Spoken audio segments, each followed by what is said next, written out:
All right, getting this started tonight. Night is Wednesday night. NBA tonight. We got good doubleheader for you. Up here tonight. Here on ESPN, you'll get the rematch of the Celtics and the Cavaliers. This time the game is in Cleveland. They played a phenomenal game Friday night. I watched that one on NBA League Pass.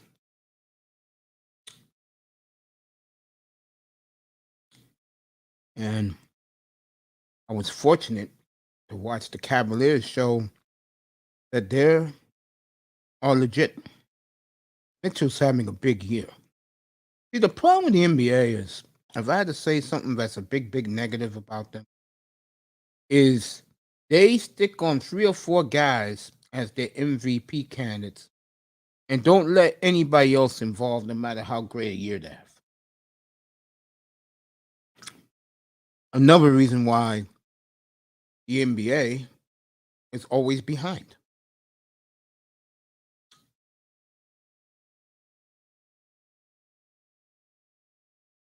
This NBA MVP is going to be fun to watch because it's been, what, 2 weeks old?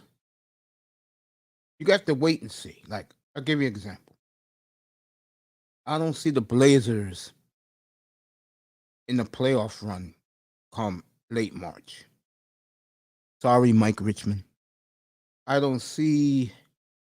I gotta take a look. Let me look at the standings now. I'll tell you what. Our doubleheader tonight is I will be watching closely the Knicks and the Hawks from Madison Square Garden here in New York.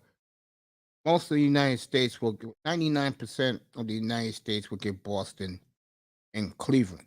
The late game, 99% of you will get on ESPN Memphis and Portland. I will be up here watching the Lakers and the Pelicans tonight. This is a very intriguing game. Remember, the Lakers gave up their whole entire future to get AD. And yeah, you had a championship in the bubble. Whoop de damn do. But since then, all these teams in the West with young superstars. And the 3 guys, other than LeBron and the Laker purple, are great players. Shout out to NBA fan. I see that he's back. He was in Kuda's room last night. I tried to reach out to him. And I'm glad that he's back making the rounds. And God is good that he brought us back to it. I've been giving him shout outs most of the summer and here in the late fall, and I'm glad that he's getting better. So it'd be a good night tonight. Jaw versus Shaden Sharp. If you haven't seen Shaden Sharp, folks, watch the Blazer game late tonight. Dame is out. Chauncey's put him in the starting lineup. His teammates love him. Good kid, quiet kid, works hard, always at the gym, at the practice facility. I think because this game is nationally shown tonight, they're going to want him to shine dunking wise tonight. So stay up for that treat that he's going to give you. And trust me, he will give it to you. All right, last night's trades. Let me find out a trade that they said happened. If it did, I don't believe it did because it would have been the talk trade deadline. You can bet on that. I think the big winner in all this is Minnesota. I think Minnesota just getting Hawkinson for a couple of second rounders. Now they make that offense complete. You gotta feel bad for Irv Smith Jr. out again for 10 weeks. That young man cannot catch a break. Miami's a big winner too. I think Miami, of the teams, are looking to get back better. Uh, Miami, in my opinion, has elevated their status. Miami's gonna be a tough team to beat. Miami's gonna be tough, folks. You can hate them all you want. The Aquamen are gonna be a tough out in the AFC, getting chubby. Two are talking smack to the guys like me who doubted him. But you gotta give the big kahuna a lot of credit. Because I said it before. Pinpoint accuracy. Get the ball quick out of his hands, make quick snap decisions. And now he's beginning to run the football, show how tough he is. Miami may have found their quarterback, folks. Now, is he worth the money Joe Burrow and Justin Herbert about to get? No, no way, no way, no. But he's going to get paid. And the Tuanons are going to shut guys like me up. Bradley Chubb will wear number 2 for the Dolphins. He's having a great year. I like what the Chicago Bears did yesterday, getting Claypool.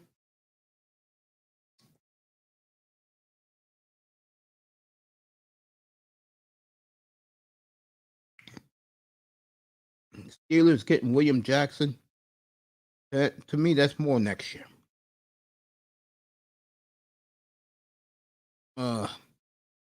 Aaron Rodgers was at it yesterday again. I listened to it today, and well, Aaron's a piece of work, isn't he?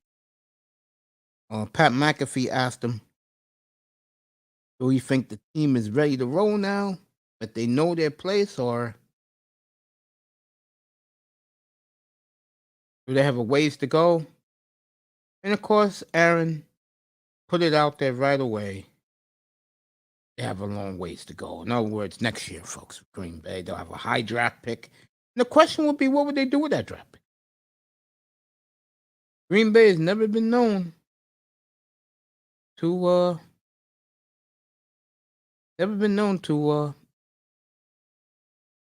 draft wide receivers in the first round. About Finn's take.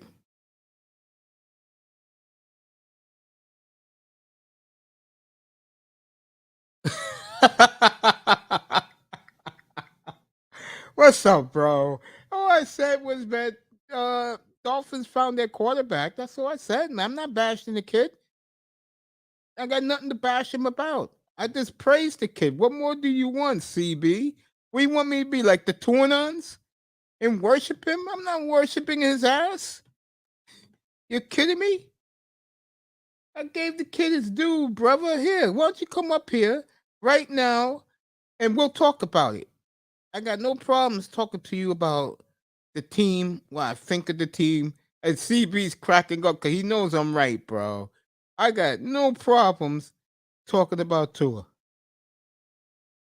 I got no problems praising the Dolphins right now because they deserve everyone's praise. And like I said, and I said a couple seconds ago, if you hate the Dolphins and you like punching them when they were down all these years, I think the bullying on the Dolphins are about to stop in a big, big way.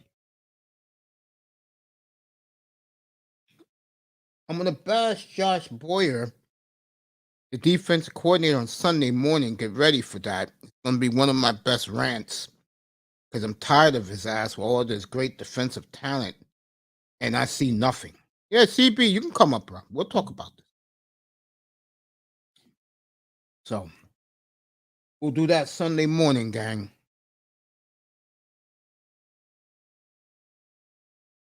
We'll do that Sunday morning.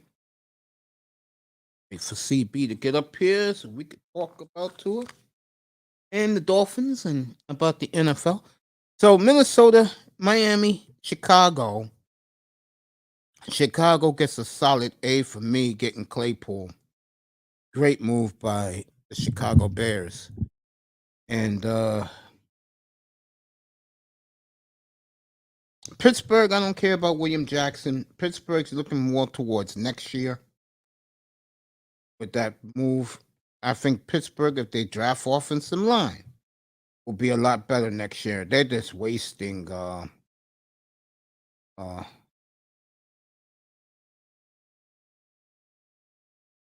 we're just wasting.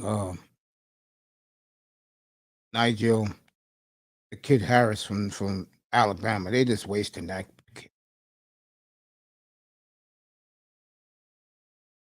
Buffalo is here Sunday.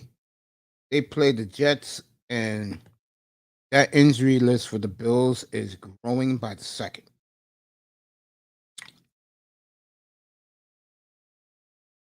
To me, this is a big test for the Jets.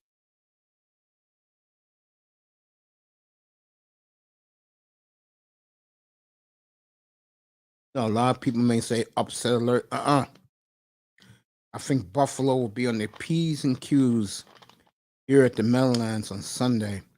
And if the Jets lose this one, they'll be whimpering into their bye, losing to both the Patriots and the Bills. And the only reason why they beat the Dolphins that day, because the Dolphins were disorganized. I'm waiting for CB to come up here, talk about Tua. Big Dolphins fan. Guy's site. Go over there. Go subscribe to his channel. Finn's Take with CB83. Very good channel. I am a de facto Dolphin fan. In other words, I love my teams, but I'm the type of guy who holds my franchises accountable. And a lot of fans don't like that. When they love a team, they're loyal, they're fanatical. You saw that a couple of weeks ago with my man. His name will come back to me. He went nuts up here. I got my picks for Iman for this week's games. You know me, I'm rolling right now in the picks. 18-7, including 9 in a row. I'm gonna be pushed this week. I'm gonna be challenged this week. And that's what you like. You like to be challenged when you do stuff like this. Hope CB comes up here. I'm looking forward to hearing him. All right, tomorrow Philadelphia's 2-touchdown favorite on Houston. I don't see the Eagles having a letdown. I'm not gonna play this game, but I can see the Eagles will win this game very comfortable. This is one of my bets this week, and I love it. I'm taking the Chargers off a bye -3 at Atlanta and put a little heat on the Falcons. I tell you right now, the Falcons win this one. Watch out in the NFC South. Well, I'm gonna go with the Chargers with a field. I love that game. Buffalo 12.5 on the Jets. I'll leave it alone because who knows, the Jets may play a heroic effort. Never know with the Jets. Lou Shirley saying hello. What's up, baby? Hello, Luke Shirley in the chat. Good to see this beautiful lady.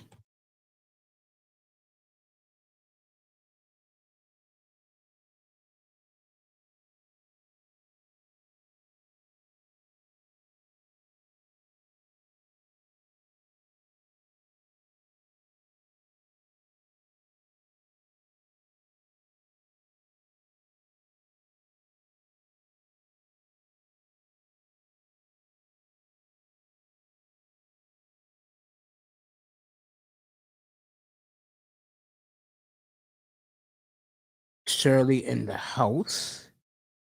Gotta hold them accountable. People aren't realistic. Thank you, baby girl. I'm gonna post that up in a second. I'm saying hello to you right now. She is absolutely correct. When your team is not doing good, or I see a team acting like buffoons, like Shirley's Bears did 2 years ago when the old Pace and the coach, whatever that clown name was lying through their teeth and throwing young Mitch Trubisky under the bus. And I held those two very, very accountable up here. And Josh Boyer will feel my wrath on Sunday morning. Be here for it. Lou Shirley in the building.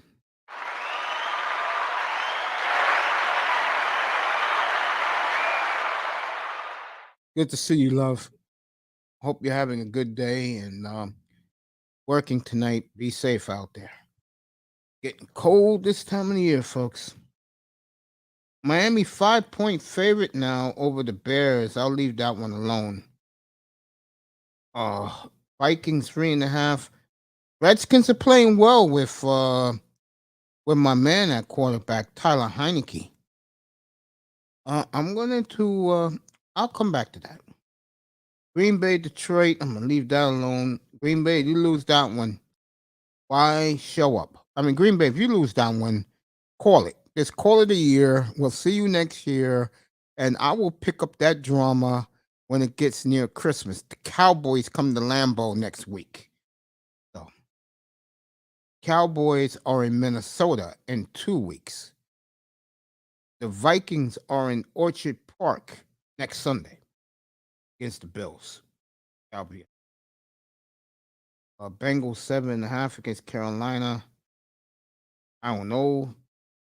Raiders 1.5 for Jacksonville. I don't know. Raiders is going to make a big quarterback change at the end of the year. I'm going to take the Seahawks +4 in Arizona. I'm going to take that one. No question. I think Seahawks win that game. I think Seahawks can play with house money. Their two biggest games of the season. Well, you could say their last 3 games are their biggest games of the season for them. Home for San Francisco, Thursday night, December 15th. I'll have them up here. I believe because the Steelers and Bengals are the night game. That's on Christmas Eve. I believe what they'll do is they'll take Seahawks and Chiefs, put that on Christmas Eve night, and move the Steeler game early because them and the Bengals are next to each other. There's no way in hell they'll show that game. Rams are at Tampa. I'll come back to that. That may be a game I play. I'm looking for a third game. Tennessee's at Kansas City. I don't know about that. Give me a second.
Sorry about that.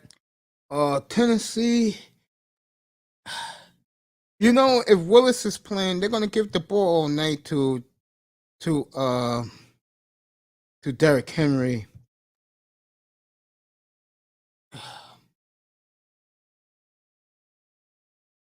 I don't know. I may come back to that.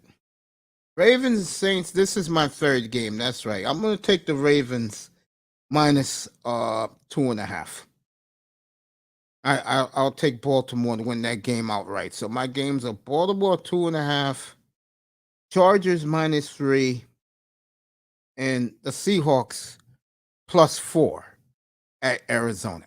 So I got 2 more favorites and an underdog. I'm 18-7, and this year I've won 9 in a row, gang. So if you want to put money on it, you come to me. Big money, Sean. Where's the homie at? I'm right here, brother. Come on up. Oh, that's right. You at work. Come up after work. I'll stay up for you. Okay, Shirley. Shirley says she'll be right back. Uh, Big Money Sean's in the building. Again, I wouldn't be up here talking to you right now with the good info that we provide you about the best insider in the world. I love both Schefter and I love Garofolo. I love my man Ian Rappaport before COVID. I used to chill at Columbia basketball games. This guy is great, man. Let me tell you so. I am here. I am gonna chill for a little bit. Big Money Sean, you want to come up? The link is in there, family. I'll drop it again. CB didn't want to come up and talk tour with me. Could have came up. I'm not gonna give him no pushback. Told you guys, he's your boy. He's playing well. What do you want me to do? I would look like a damn fool if I bashed Tua Tonga over right now. But tonight's the NBA night, as RJ Barrett, very cool of him, taking picture selfies for the fans, the Knicks fans at courtside. And RJ Barrett, folks, the Knicks needed a kid to come through in the draft. Beautiful Midtown Manhattan, 23rd Street, in the East Side, the MetLife building. Beautiful sight tonight here in New York City. Eric Bird's in the building. Yo, come up. Come up, Eric. Come on up, family. It's just me and you up here, bro. Come up. My New York, Brooklyn brother up here in the building. Sister George, if you're a Manosphere person right now and you're watching, she's going all in on that Pearly chick again, and they all are. I gotta get Sexy Red up here, and I'll reach out to her in her DM and tell her to come up here on Saturday and talk to her. All these women are going in on these Manosphere streets. Eric Bird in the building. Hope he come up here. We're all chilling right now. NBA is about to start right now. Knicks and Hawks here. I'll tune into the Celtic game. I saw the first game, folks. And he is here. He's one of my favorite people in the world. BK's finest. Eric Bird. Everybody give it up to him. Thanks. What up, man? Keep the nickname for you, everybody. Come watch that one because my Hawks. Good evening, Yeah, family. makes yeah You makes me there? hear. Yeah, I hear you, Oh, bro. sorry, talking on the line. Sorry. No, Yeah, I hear you. sorry. Oh, sorry. Mace, I'm in a lift. Oh, really? Where you headed to? Yeah, I just came from the city. I'm heading way to I'm headed home. Oh, okay, man. Okay, yeah, I know that's a long ride. How much they charge you for that? Like probably $90. Eric, you're a big spender, man. Oh, no big spender, man. I got called. I don't want to take the train home.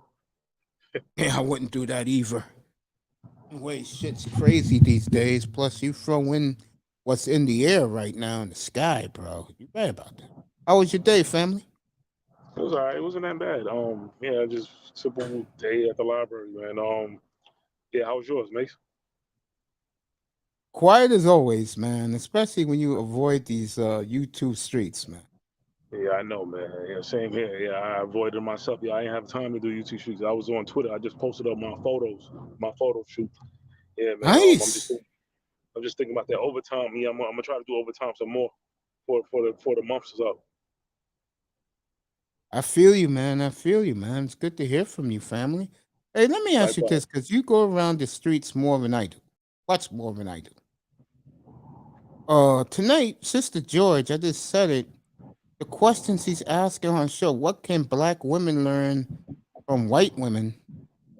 Oh boy, And here we go with that. and Yeah, um, that's been talked about. I really don't get involved with this. So Yeah, the whole and because even because somebody I forgot who it said it was. They said that supposedly sisters didn't start doing oral fellatio till like porn stars doing it. Because it makes sense though. I was here because sister and sisters because everybody was saying like sisters don't like doing oral, which is fine. But I think when white girls started doing it, that's what became a problem. Because even my one of my exes, she like giving one did it. So I don't know. They talk about learn from because even sending me bringing that up, I said clown. That whole Miss Ann thing. So I don't know. I mean, sister George, that's my girl. So I don't know.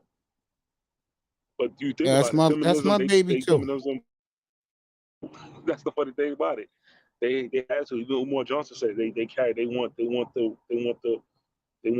their lifestyle. Let me ask you this: how surprised are you? Because one of the things, Sister George, when I came up here before, I was listening to her in Concrete about a half hour ago. How surprised are you that she said tonight that the white women are coming for black men? You buy that? They come for what? That the white women are coming for brothers. Do you buy that? Oh, hold on. I can't. You said they come to the space. Yeah, but they're coming for black men, like to take the black men away. Do you believe that?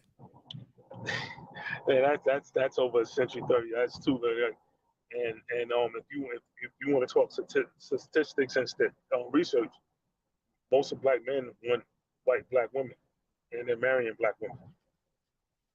Yeah, Let me interracial counter. dating.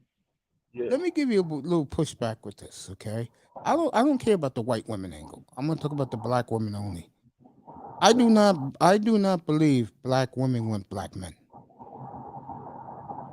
I really don't believe that. I believe. I agree. I don't disagree. I disagree. I agree at the same time. You're right. I agree with you, Mace. It's like, and then I disagree because they want a certain type of black man. Yes, that I definitely agree with. But to answer your question, I agree. They don't want black men in general, but they want a certain type of black man. So yeah.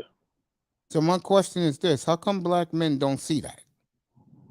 Some of them see that. Some don't care. Some like whatever. And like because ask Nate. He said something that's true. He said some men have options. Some men have choices.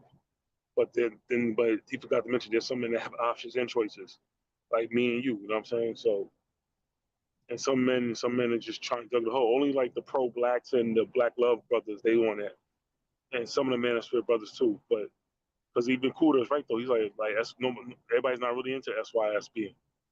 Even Big Game, Big Rental James, he said the same thing. Like most brothers want sisters. A lot of people don't want to date out. You know what I'm saying what's that line? It's stick to the devils, you know. You know what I mean? What's my girl name again? The one that I'm ripping? Who's that? Starts with a C. You talk about the wig? Um, it's not Chantel Simone. It's not her. It's the other one. Or Ches Sade? No, it's not Sade. It's the other one. It's her partner. Or Courtney Michelle? She got roasted today by Are the you serious? sisterhood. Oh man, a sisterhood coming for a neck. Who? Bomb? I don't know which one, but they came for her today, according to Oh Sister who? George. Oh, on And the panel? On the panel? yeah, and also She's on she's at Sister George war panel? now with Chantel Simone. Who? Simone who? Chantel, I think her name is, the Oh, I Caribbean never heard of. chick, Oh, nah. the one that supports the Passport Bros. Oh, wow. Everybody's beefing on him. Yeah, she's coming after Courtney Michelle. Yeah, they all are because so, it's proving my point. They're upset at her because she's preaching black love and save the community. These women say F the community, let black men die. yeah, because it's that whole stay here black man and stay old black. So it's ridiculous. Save your community black man, all this goofy stuff. Yeah, man. So who they was on Sister George's own panel? That's when that sisterhood stuff No, happened. Sister George was talking about 45 minutes ago with Crook- with Concrete Rose. Oh, so who panned on the show? Was it live stream? Was it? It was the the chick for the one I don't like, Courtney. That's her name. Okay, okay, got you. It was on her platform this afternoon, according to Sister George. Sister George was in there. She was telling what was going on. Yeah, I know. Did you see Obsidian's live stream? He had pearly things on there. No, Yeah. So yeah, I fantastic was on there. A no lot of good. people was on there. Sister George, yeah, so she's good. Yeah, Sister George stood her ground. And I think, in my opinion, if this woman continues to get popular, this Pearly Things, whatever her name is, if you think there was and then collateral, you also got the real film Sapien. like what do you mean?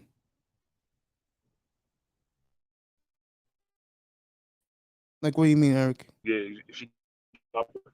I mean, she was popular.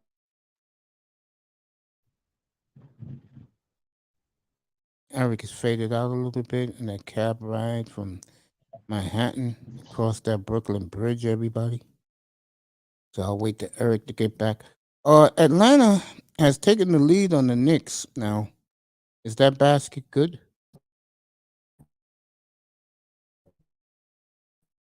So Atlanta and the Knicks are going at it right now. These are the two best early games. It's Atlanta and the Knicks, and the rematch between Boston and Cleveland. Wait for Eric Bird to get back. So I'll keep it here doing the basketball for you. If you want to see Cleveland and Boston, that's on ESPN. This game is on the NBA League Pass, which I paid, believe it or not, $100 for the whole season. Plus, I get it streaming and on my tablet and on my phone. So shout out to the NBA League Pass. Just $100. Well worth it. Let me tell you. Thibodeau's yelling at the refs. 10-9 Atlanta, waiting for Eric Bird to get back.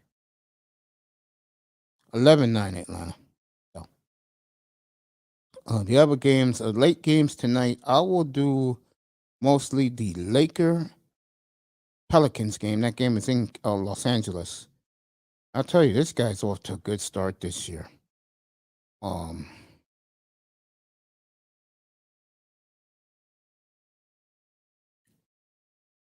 Murray and one.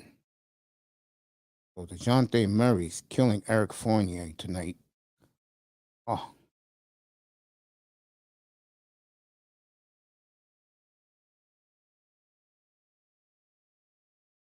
Brunson's off to a good start this year. Derrick Rose is in the game. Brunson's out.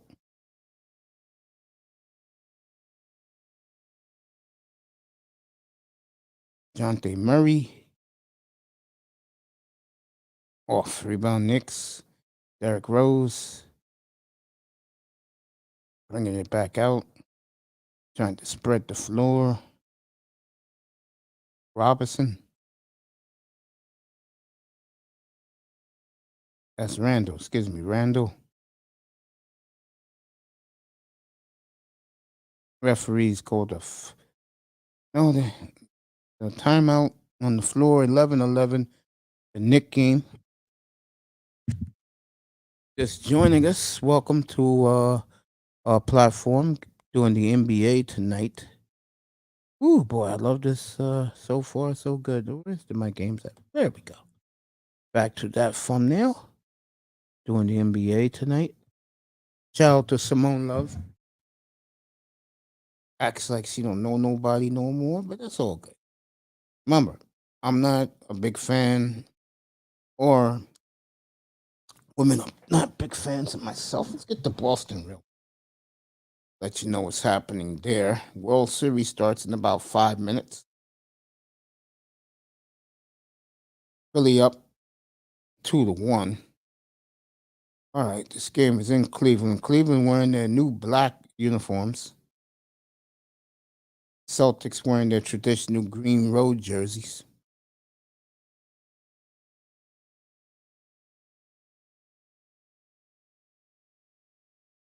Garland is back tonight. 8-6 Cleveland here. This game just basically started. Nick game is almost at the end of the first as they're playing defense in that one. If you didn't hear the news today, I don't know what type of movie that Kyrie is producing, but it has caused a major rift in that organization. I can tell you that right now. Here we go. Jalen Brown, 1-on-1, breaking them down off the dribble. Rebound Cleveland. Garland. Nice. There you go. Cavaliers up 6-4 in Cleveland, everybody.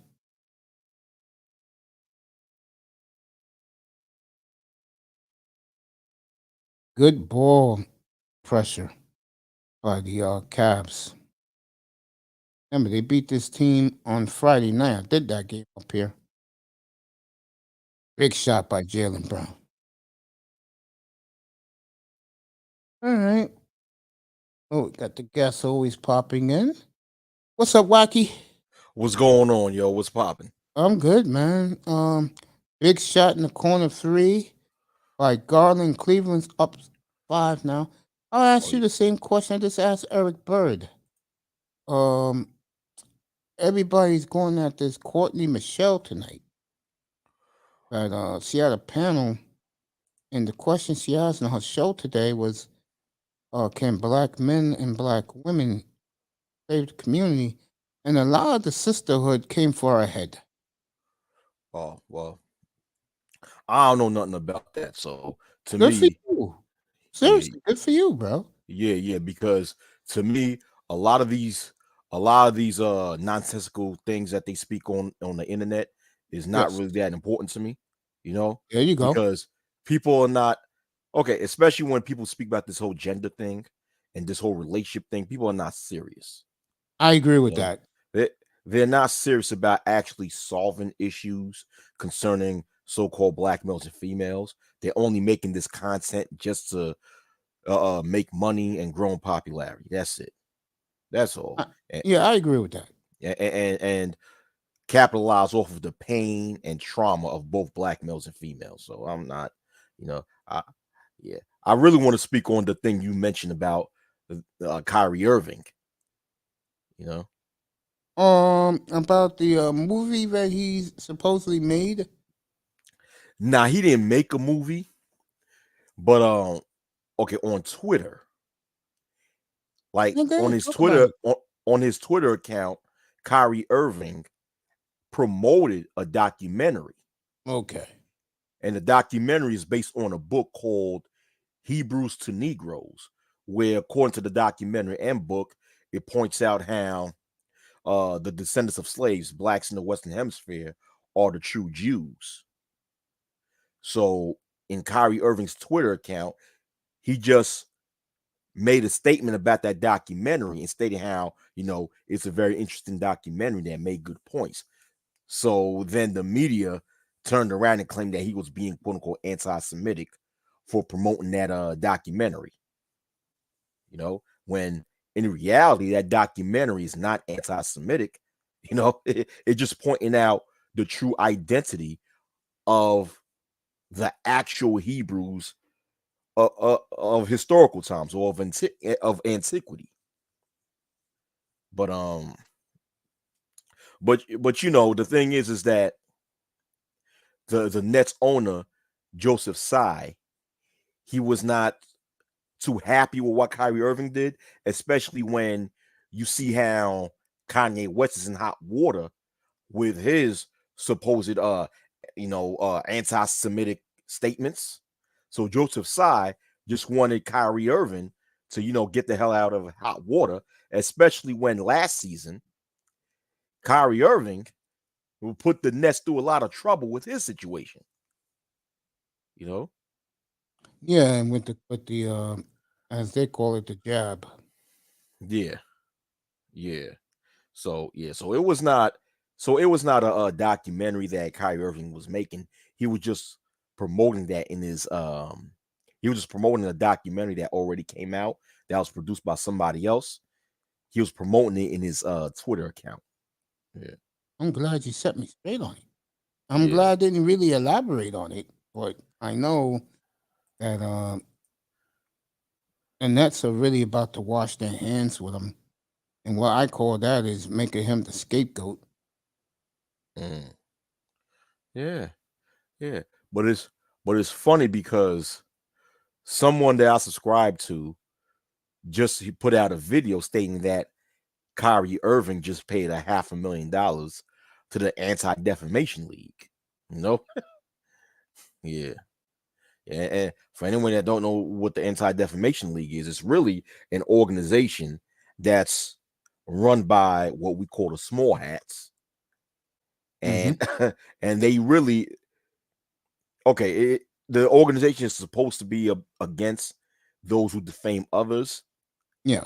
but the organizations, being that it's run by small hats, they really attack any public figure who is accused of saying something that's quote unquote anti-Semitic. And since Kyrie Irving was accused of promoting a quote unquote anti-Semitic documentary, even though that documentary wasn't anti-Semitic, you know, it's been alleged by this specific content creator that Kyrie Irving paid $500,000 to the ADL so the ADL could be quiet. But when I'm looking at articles to see if this is true, the only thing I see, like, when I'm researching myself, is that Kyrie Irving brought a representative to speak to the ADL. But I haven't seen any evidence of him actually paying $500,000 to the ADL. That would have been a story today. That would have been the story. Yeah. Because they would love to have printed that so they can show that they still got a foot on a rich black boy's neck. Exactly. Exactly. So I'm not buying he paid them anything. Nah, I'm not buying into that neither. You know? Yeah, last time you was up here, I had the Babe Nation up here. Remember that? And you They said you did not buy anything. What they was trying to do, right? right, correct. When you left here, I wanted to tell you honestly that I did agree with you. Yeah.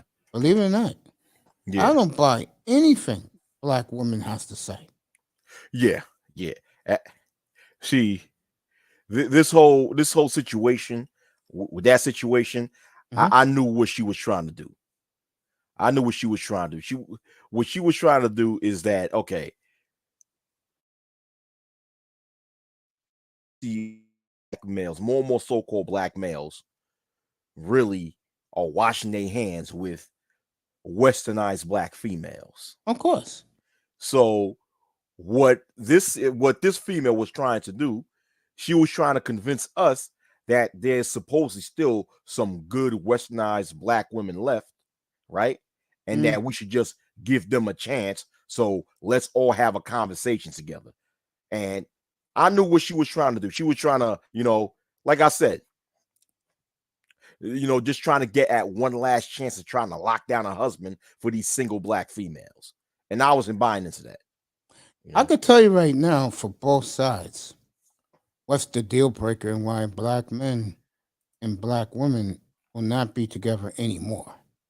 For the women, especially the educated women, they're always going to believe that we are conquered and Yeah. that we don't build anything.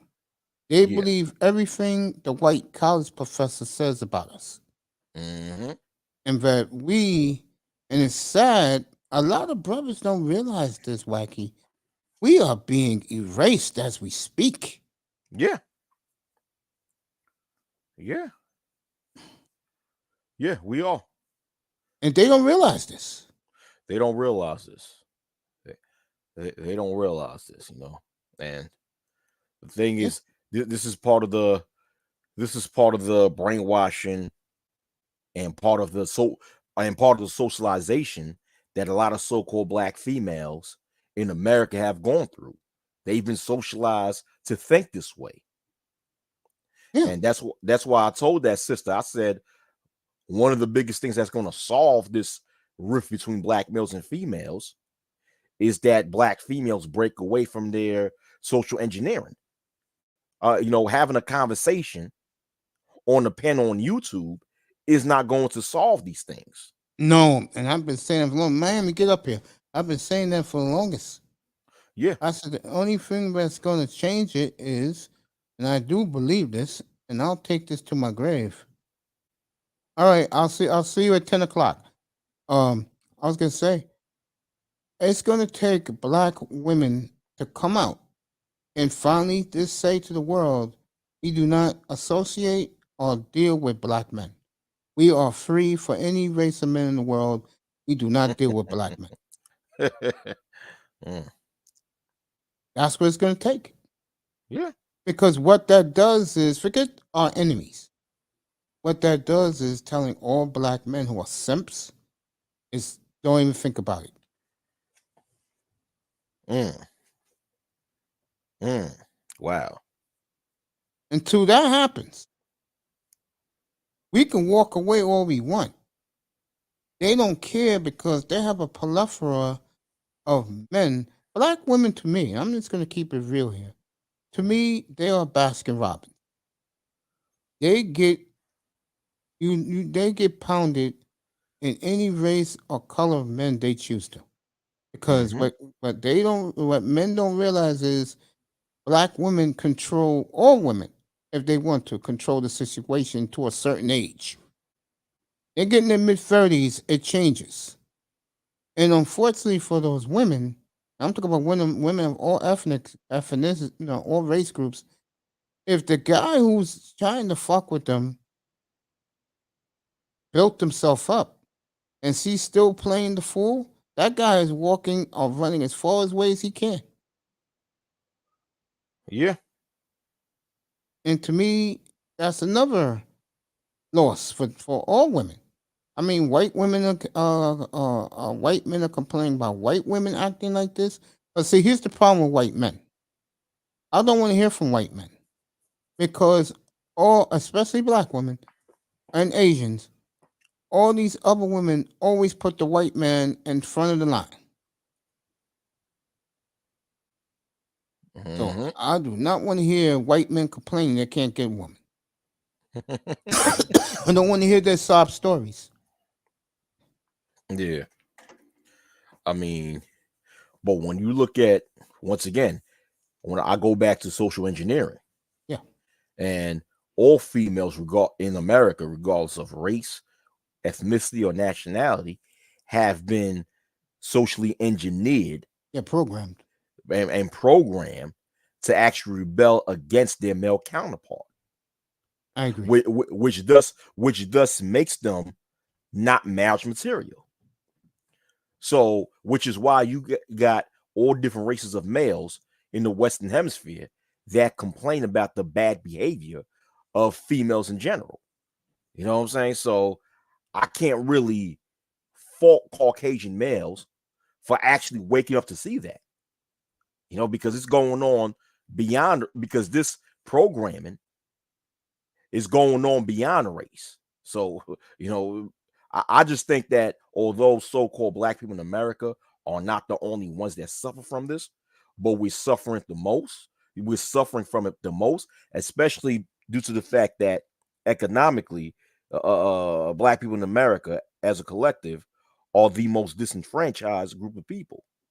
So when you are the most disenfranchised economically, you're going to go through problems the worst because because being that collectively you're the race with the highest level of poverty, Yes. it's harder for you to actually overcome certain things. Because the thing is, with these types of issues, a lot of times socioeconomics and these types of and cultural issues go hand in hand. I totally agree. Yeah, yeah. I think another problem is this too. And this is what black women hold against us. And black women are letting this out more and more now. They're voicing it. The conquering, all that stuff, that's a factor. I'm gonna tell you why they don't fuck with us, but they throw themselves at everybody else. We hate each other and we do not get along as black men. We Yeah. show no leadership. You can't get a group of us to sit down. I'm talking about all ethnics of black men. I'm talking about black men who are white collar, white and black men who are blue collar. I don't think neither. I think white collar black guys work well with Pookie and Ray Ray's. The blue collar guy definitely doesn't. Mm. We just, as a group, we just cannot get it together, and that's why a big reason why they don't fuck with us no more. I Plus, mean, plus the media is gonna throw out images of when a black man is successful, he's chasing the hot blonde, the brunette, and eh, for and for years the black woman had to see that everywhere. I mean, when you say they don't fuck with us, I mean, what do you mean? What do you mean? I would say the ones who really don't fuck with us is the ones who are are very highly educated, who are successful. A lot of them, when they get that way, they definitely a lot of them do go in a different direction. And to me, that's fine. That's fine. I'm fine with that. I don't have a problem with that. I really don't care, you know. But the facts of the matter is that statistically, the majority of so-called black males and females are more likely to marry each other if they do decide to get married. You know, so as far as having relations, the majority of so-called black females in America are with black males in America and vice versa. So I think I, in the next statistics that's going to change. that's going to be that'll be decades from now, you know what I'm saying, if that's the case. But what I'm trying to say is that as far as right now, I don't think the issue is that the so-called black female don't really mess with black males. The issue is that so-called black females mistreat a lot of black males when they are in relationships and or marriages with them. It's the mistreatment that's the issue. I don't think it's just them not wanting to mess with black males, because a lot of them still do. It's the mistreatment. That's A the lack issue. of respect because they think black men are Right. all weak. Correct. Exactly. Because Exactly. black men, I think, love more than any other race of men. But a lot of women don't want that. A lot Right. of women like being abused. They like it when a man shows dominance over them. Yeah. Yeah. A lot of them believe abuse is a form of dominance, where in reality you could be dominant but not be abusive. But they don't know that fine line. But earlier you brought up a good point a few minutes ago about so-called black males not wanting to work together, Oh, that's a which fact. which is which is true, which is very true, because for years I've been on here telling so-called black males that, hey, listen, we need to, as a collective, let's use this platform to organize together to be more politically active in order to help change laws that is keeping black males, or the male gender in general, in a position to be mistreated by the system. And do you know how many? And do you know, me saying that, how many so-called black males argue with me over that? Yeah, they did Be- to me last year too. They tried to shut that down for me. But Yeah, now more black women are voicing that now. And black right, men are like looking at each other like, whoa. And right, then when they think about it, they know it's true. right, right. So even though I speak a lot on so-called black females being programmed to look down onto black males and stuff like that. But to some degree, when you see the black male's lack of leadership and organization, can you really Exactly. blame black females for looking at us like that? Because what we're doing Yeah. is proving our oppressors correct. Because black males have been stereotyped to be this childish group of males who are unproductive, who are not serious when it comes to getting things done. And our laziness and lack of organizing together to make a better future for us is proving that stereotype to be correct. So to It's some degree, sad, bro. it is sad. It is sad. Yeah. Because I look at it like this. If I'm talking to someone, if I'm dealing with a brother, I'm dealing with you. I am not. I don't care about your boys, how your boys feel, blah. I'm talking. I'm dealing with you. Now, if we can work out something between us, and we can make some business deals together, yeah, fine. Problem with niggas is you can't do that with them because of the magic word that black women don't understand about us. It's trust, lack of it. Yeah. Yeah. They don't understand that. See, one thing I noticed about these YouTube streets, bro, and I'm gonna keep it real with you, brother. A lot of shit you say, you've been up here a couple times. I do agree with a lot of your views. You just don't know it because I don't speak. You know what I'm saying? Well, I'm gonna Right. tell you something Right. right now that turns me off like no other. When you get a group of simps and you get a group of women and the simps are just catering so much. And this is not to downgrade the women at all. This is downgrading the men, how weak they are. And those same men are the same men that cry when you tell the truth. What the hell is really going on out here? They're in denial.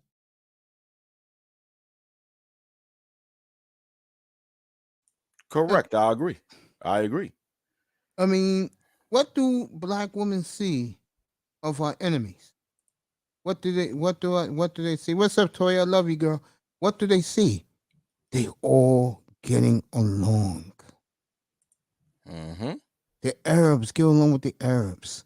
The Latino dudes get along with each other. Even the dude's Dominican, he's Colombian, he's Puerto Rican. They all speak the same language. They're getting along. Mm-hmm. The Asians get along. They may be against uh, the other Asian groups, but let's say you get a group of Koreans in the office place, you're gonna see them laughing, chuckling, having fun. Mm-hmm. When you look at us, we're all in a different place. I'm here, you're there. This guy's way over there.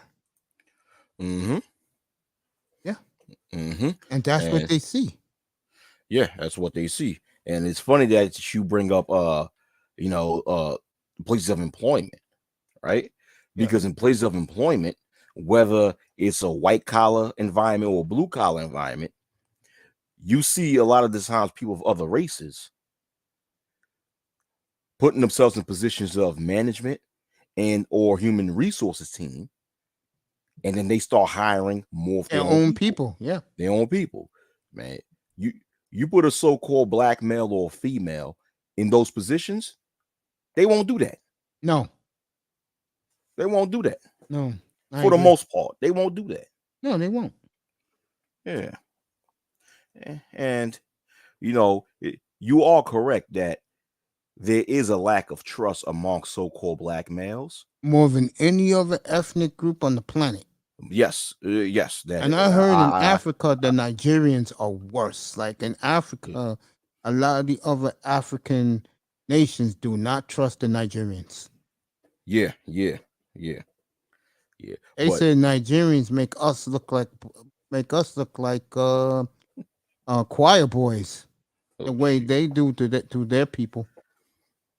Yeah, yeah, I've heard because there's like a big class issue amongst people in Nigeria is but another issue amongst the so-called black male collective is Beirut. that there's a lot of jealousy and envy amongst each other. Yeah, true. Yeah, that's why that poor kid got killed last night. Yeah. That the rapper, right? You talking Yeah, about? the kid from the Yeah. Amigos. That's why he got killed last night. Big part of it was beef. Yeah. Yeah, man. That poor kid had $26 million in the bank. Mm. No wife, no kids, no girlfriend. Eh, Just eh, living the life. And he was an innocent bystander. And Yeah. he's the one that gets killed in all this. Yeah. Can't make this shit up. And And what the go hell? ahead. Sorry to interrupt, but go ahead. Oh, I'm go sorry. ahead. And what the hell is a person worth $26 million doing playing dice in the back of a bowling alley? Here you go. I'm about to say it to you. You could take the nigga out of the hood, but you can't take the hood out of the nigga. Plain simple. Yeah. I met this chick a couple years, it was like a decade ago, bro, in corporate America. Good job. When she's there, she whispers in my ear, I'll talk to you later tonight. You know, because she's among the white man and all that. When she's with me without work, oh my God, it's like, what happened to you? Spandex all tight, heels, hair all made up, cursing, fucking drinking Heineken from the bottle. Fine Yeah. as hell too, bro. But oh my God, man. God, got a mouth on her, bro. Oh boy. I was like, I don't know what to do with this. Exactly what I said. I said, what the F did I get myself into? Man. Yeah, that's a lot of so-called black people who work in a professional setting. They know how to put on that professional act when they're on in the And that Valley Girl in the voice and all workplace. that. That Valley Girl act in the workplace. Hmm? But once they get out that work uniform and go home, you see that project in them. You see that housing project mentality in them. Yeah. But that's the thing with this. That's the thing with that mentality that a lot of so-called black people have, man. It's like, dude, you're a multi-millionaire. You're very successful. If you want to gamble, go to Atlantic City. Go to Las Vegas. Go to where you got high-class millionaires just like you, who's in the same tax bracket or even higher, who's high class, who you don't have to worry about pulling, people pulling the trigger over some petty shit, and you do that. You don't go. Toya is absolutely correct. It's called code switch. Yeah, Mhm. code switch. Yeah, code switch. Yeah, Toya. What up, by the way, Toya? Yeah, code switch. Toya, you Yeah. can come up if you want. Man. Miami be up later. Yeah, man. Yeah, it's real shit, bro. You know what I I'm don't. saying? You Man, right about that, man. it's like, dude, it's that's why in one of my videos, right, I spoke about, I made a video about his death. Mhm. And in the video, I said, death to nigger culture. That culture have to die because the so-called black people within, I'll say, the past 30 to 40 years, Yeah, we've abided by a culture that I consider to be nigger culture, where we actually embrace and promote some of the most dysfunctional behavior that humans can have. I And agree with even that. and we've promoted and glorified these types of dysfunctional behaviors to the point of the fact that somebody could be worth $26 million and still adopt this dysfunctional behavior. I mean, sitting there in a bowling alley rolling dice with a bunch of guys you don't know what they're capable of doing, you Yep, don't know where they come from. Like, you just don't do that. It's I just, agree. you just don't do that. I'm not trying to use this blame the victim narrative when it comes to his death, but it's just certain things you just don't do. Certain things you just got to realize, okay, I'm either I got to grow out of that. Yeah, And that's one example. You can't be sitting there, you $1 million, you a conglomerate. multi-millionaire, Yeah, and you sitting there rolling dice like you still live in the hood Like you on front of a goddamn bodega or some shit, man. Come on, stop that. It's real talk, man. Yeah, I mean, yeah, go ahead. yeah. I'm far from a millionaire, but you'll never see me roll dice with a group of homeboys.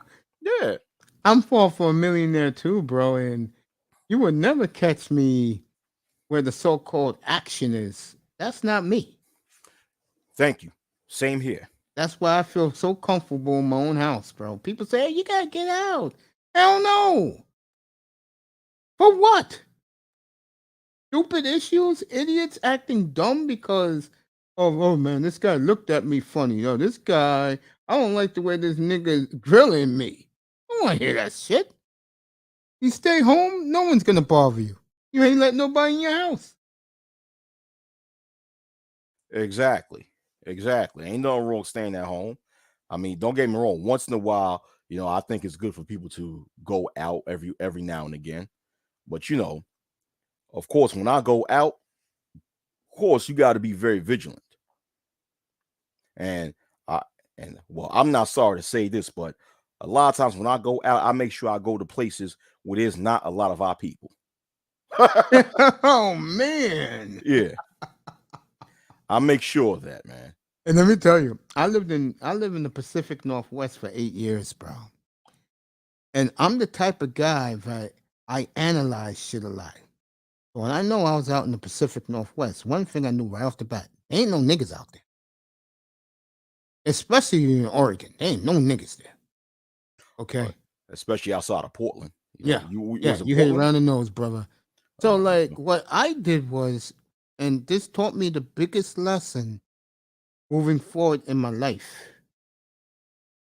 I was just myself. I didn't want to be white. I didn't try to be white. I just stayed as the fat Negro that's just doing his job and is out of town every other weekend.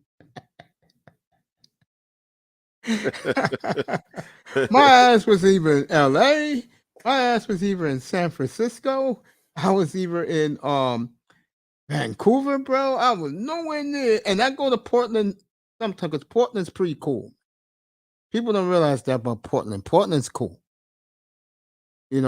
Especially if you're into um like buying gear and shit. You know what I'm saying? 'Cause a lot of brothers like to buy gear. Let's not kid ourselves. You know what I'm saying? And bro, you just mind your business and you just be yourself. People are going to accept you. They may not like you, but they're going to accept you. Right. Okay. Right. Especially when you are there and let's say they're having a garage sale and you helping out with the neighbors. They'll respect you even more. Okay. Right. That's Yeah, how it's supposed because to you be. was there. You was seen at the event. People noticed you was there. You was helping out. You got a smile on your face. It didn't bother you, because hell, I gotta live there at that time. Then why do I want to get the natives upset, white folks, when I just be myself and don't try to be like them? You know what I'm saying? Right. Problem with a lot of coons, and the boule nigga, they want to be like them in the worst way. Exactly. Wacky, I know more than you think. Hey, man, hey, listen. The longer you've been living on this earth, the more you learn and the more wisdom you attain. Hell yeah. I had Mella Yes. up here last month for the first time. Oh, And she okay. couldn't believe how much I knew about what was going on in the black community. He was very taken aback. Oh, okay. The problem with me talking about it is you're gonna have some dumbasses who live and die talking this shit every day. And they're gonna be like, I ain't listening to him. I'm in there because none of their clique buddies are talking about it. You get it? Right. Exactly. Right. You know? Right. And that's the one downfall for black men. Too many clicks. Yeah. Exactly. Too many clicks. See it on YouTube every day. Yeah. And that's not even logical for a grown man to just be that subjective, to say that Mm-hmm. because a person is not down with my clique, therefore I won't acknowledge what this person say, even if there's facts that back up what this person say. You know that Exactly. you know Exactly. a logical person will be open to hear anything, especially if it makes sense and if Mm-hmm. there's facts to back it up. I agree with that. Yeah, to be subjective, no, a logical person is supposed to be objective. Like with me, I'm the opposite. I'm objective. I don't care who you are. You could be somebody that I dislike, but I'm going to listen to what you say, right? And Mm-hmm. if it's true, it's true. If it's not, it's not. That's just Yes. the way it is. But yeah, you got all these little clicks, especially on here. Oh, well, he's not from my clique. I'm not gonna listen to this person and acknowledge what I say. I'm like, okay, Exactly. Yeah. you just show that you're not a man, because a man is not supposed to act like that. Mm-hmm. A man ain't supposed to just follow someone because they down with their clique. A man's supposed to think for themselves. Exactly. You I know. go by always what I see because I'm very Thank you. observant. Yes. Yes. Everything I do, everything that comes out of my mouth, I don't make it up. It's what I see.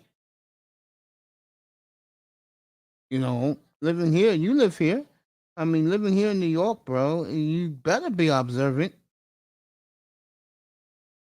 Oh, most definitely. You better be. You better be observant living here. I mean, it's crazy. How many people, black men are just so. And here's another thing about us: we like dumb shit. Yeah. Yeah. Black people, both men and women, they love drama. Yeah. They love beef, except when beef is coming to them. Yeah. Yeah. Yeah. You know, Yeah. They they love drama, and I scratch my head with that, because I don't understand how could any decent human being actually like drama. I don't get that at all. I've had to, how many people that I had to cut off and stop being friends with and stop communicating with because of that. yeah, Yeah. I had to, I know this one individual years ago, I had to cut him off because it seems like every time that I'm around him, we always get into some conflict with some other group of people due to this individual. And when I tell this individual to leave like for example, let's say this individual had some sort of, I guess, disagreement with another individual, right? mm-hmm. I would tell this former friend of mine to just ignore it, leave it alone. Facts. For whatever reason, he's going to justify not ignoring it, and he's going to try and give me some excuse why I shouldn't ignore it, and go and try to and go and escalate the situation even worse. Thus, it resulted in more problems occurring. So I said to myself, you know what? I have to cut all ties with this individual. You're not going to get me caught up in your shit. Nah. I got one life to live, baby. And I'm not going to, you know what I'm saying? Hey, I'm not gonna waste that time, bro. Exactly. Oh, I was just giving an example of the statement of the point that you made, because yeah, a lot of our people love drama and conflict, man. It's like that's not how you're supposed to live. You're not supposed exactly. you're not supposed to live. You're supposed to live at peace. I'm not saying that we live in a perfect world. Maybe there's times where we will get, people will get into conflict, whether you have to defend yourself or not. But if someone is always involved in drama and conflict, Mm-hmm. then that's a person you need to stay the hell away from. Exactly. Yeah. Hey, look, I'll be the first to say I live a boring life. There's nothing exciting about me, the way I live my life. But one of the reasons why I live my life this way is because I never got along with people in the communities I lived in. I've always been ostracized. I've always been the lone wolf, bro. But one thing I learned: you keep your distance from issues, and you live longer. Yeah, yeah, yeah. And and by the way, Mace, you don't Yeah. live a boring life. You live a peaceful life. There you go. Thank you. That's You more live like a it. peaceful life. See, a peaceful life may be viewed as boring to a degenerate, but a peaceful life is viewed as something good to those who got a mind and use their brain. But yeah, people will ostracize you because you do the right thing. You know, Yeah. and some probably have done that to me, but I'm the type of person I don't give a fuck what other people think. You know what I'm saying? Yeah, you gotta be like that. Yeah, you gotta be like that. You can't care about what other people think because, yeah, yeah, yeah, Because if man. you always sit around worrying what people think about you, that says how weak you are and how E- low your self esteem is. exactly, When you come to the grips where people ain't thinking about you at all, and you just worry about you and your situation you put your own self into, or how you carry yourself, your image, that's all that matters. exactly. That's all that matters. And a lot of times too, it's best to be quote unquote ostracized by other people because Exactly. a lot of times the people that's ostracizing you, they do that because basically you know better. Yeah. They ostracize you because you refuse to reduce yourself and engage in the type of destructive things that they engage in. Yeah, every neighborhood I lived in, the one thing that always ended up happening to me was I was always ostracized. A big part of it because of my weight. Nobody wants to be around a fat guy, Mm, especially back in those days. Black people, fat people more, especially fat men, they're more accepted now. It's the reverse now. Fat women, they struggle, bro. mm. They get the guys who hit them are the guys who can't get nobody else. Let's just be real about it. Let's just call a serious spade a spade. Mm, They're the only dudes fucking with these fat chicks, bro. mhm. And the butt ugly ones that make me laugh because of all this social media. These women are too. They think they're eight. Yeah, yeah. And it's the simps that Or so enable them desperate. to Yep. believe that. Yeah. Yeah. Fools. And these women still don't fuck with them. Right. They fuck with Julio down the block or 2 blocks over. They ain't fucking with you. Right. But you know what? I know they get a lot of shit thrown at them, but I gotta give the passport bros a lot of credit. A lot of those brothers see what I see. Yeah. That's why they get the hell out of here. Mm-hmm. They see the same similar shit I see. Right. And it ain't gonna get any better. So these people who are trying to like bring black folks together, that shit ain't gonna work no more. You already have Generation Z who don't even don't even socialize with black women. Yeah. Yeah. It's like a lot of the Gen Z black males, Yeah. a lot of them are just, it's like they just accustomed to understanding that. I mean, a lot of the Gen Z black males do, they listen, they look at things a much more different way than we do, Yeah. because they say they like, listen, I don't care if any female that's willing to treat me right, that I get along with, that I have something in common with, I'm gonna be with, regardless of what What color race she or is. Yep. How what they look at it. color, what race or ethnicity that she happens to be. So yeah, man, because I remember, okay, a couple of years ago, I used to live by this high school, right? Yeah. And this high school, although it's a predominantly black school, Hey, rude. Yeah, go ahead. you still have like a lot of East Indians that go there. You still have some Asians, or Asians that's in Orientals. You still have some Latino people if you want to, separate Latinos from so-called black people. So you still have a mixture of other groups of people.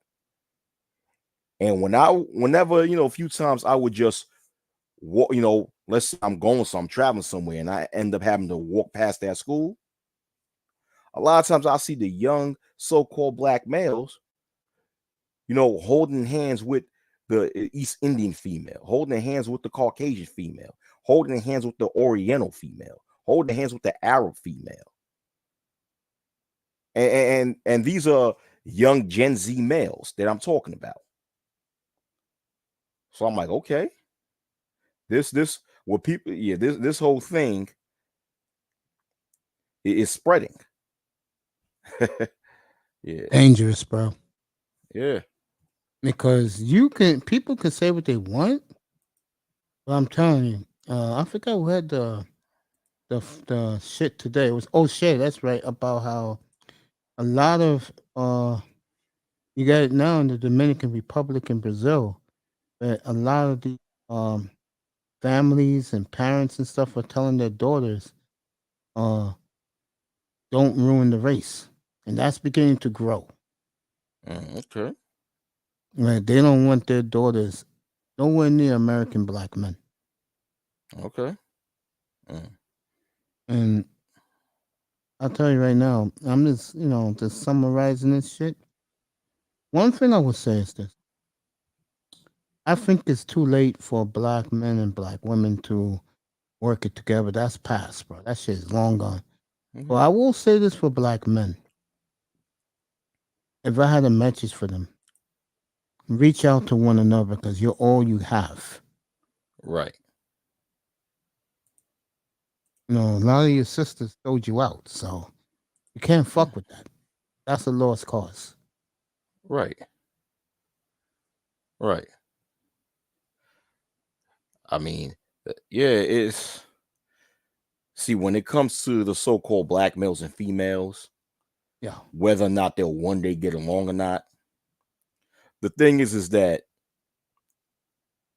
it's not going to happen. Like this whole, in black so-called black males and females in America, one day holding hands, just getting along and reuniting this whole black love stuff. That's not gonna The, happen. the reason why it's not one major reason why is because you have these individuals who are not willing to work on bettering themselves internally. I totally agree with that.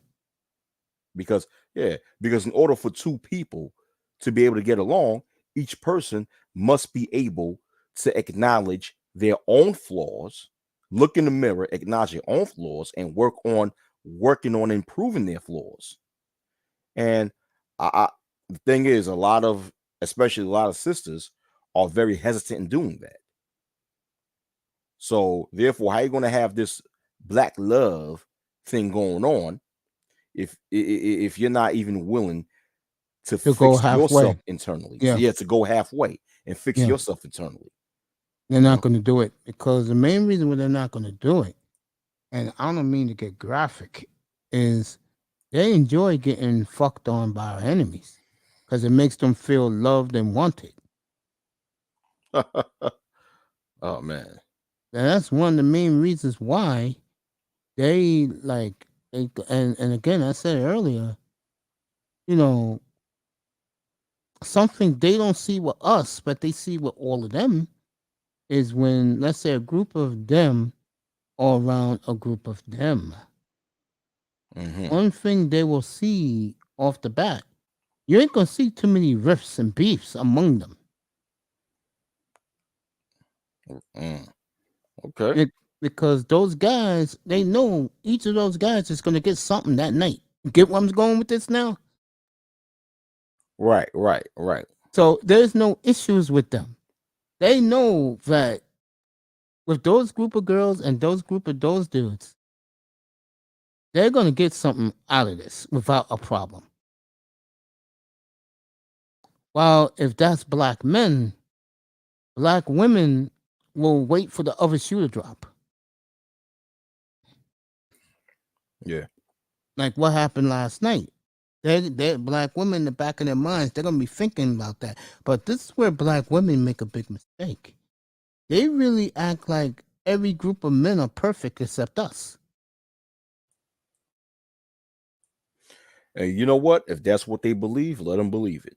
Yeah, that's what they believe. A lot of If them. that, Yeah, if that's what they want to believe, hey, let them believe it. That I'm to that point, Hey, but Yeah, that's why I told these guys, bro, if you can go, go. yeah, Because it's not going to work here. It's just yeah, not.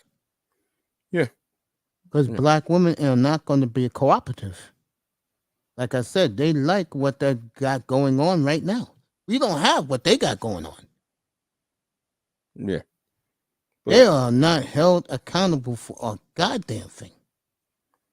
yeah, yeah, and you talk about a society that has built on not holding them accountable on a lot of things. So Yeah.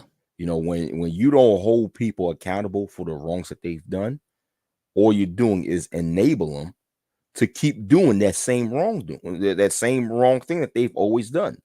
So Yeah, with what that, they, I'll yeah, add to that, and I'll let you speak whoever you want. The niggas who are fucking on them, in their mind, they're like, bro, they hate their niggas that much?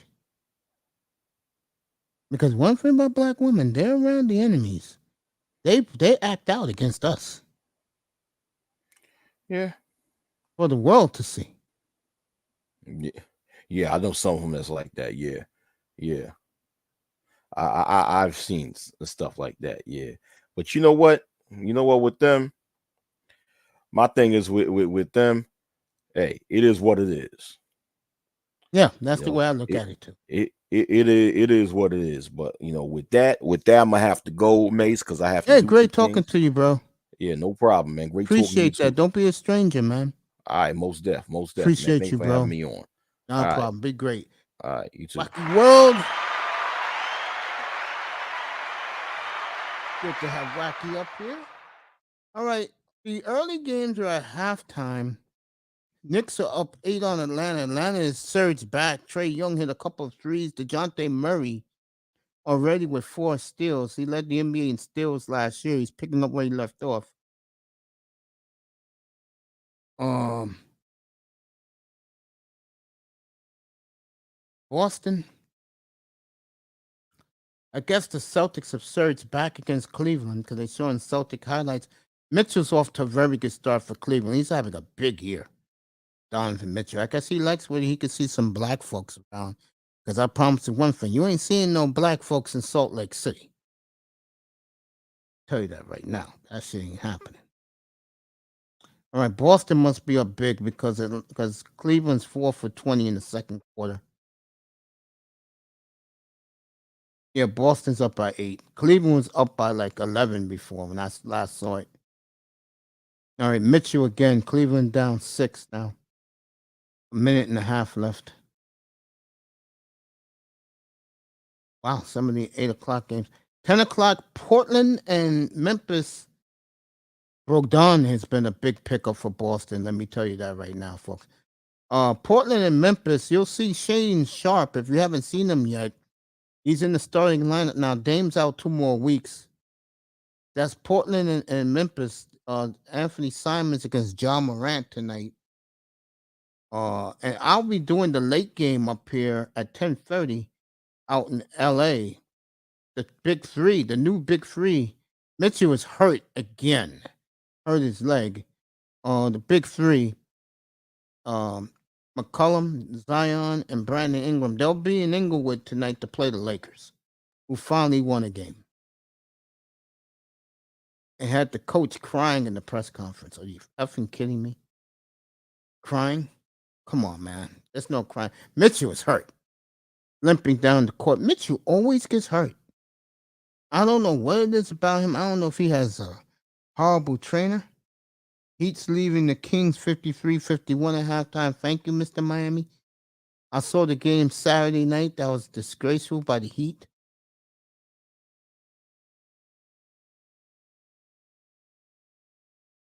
All right, Cleveland got 10 seconds to cut it to 4. Yeah, Mitchell's hurt. Yeah. He landed on his knee wrong. He's walking it off, but you could tell he's hurting. And shout out to NBA fan. He was in Kuda's room earlier this morning. Garland for 3, off. And that's halftime. 56-50 Boston. Mitchell's rushing to the locker room. Now let's go through the card. Knicks are up by 8. Let's do this. NBA. Do it together.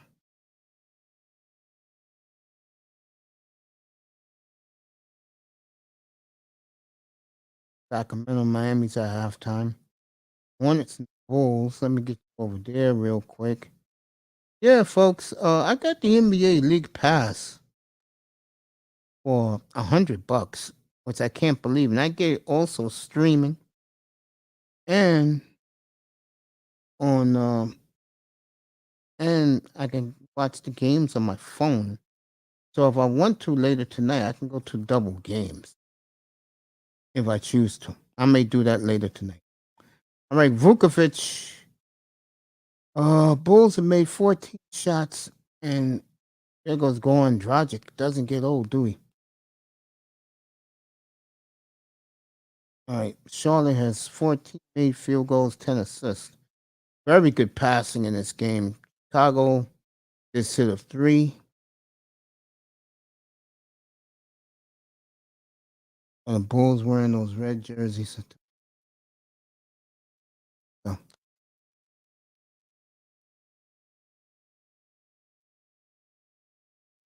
that's over there. Clippers are in Houston. I'm not watching that. Let me take a look at at Milwaukee.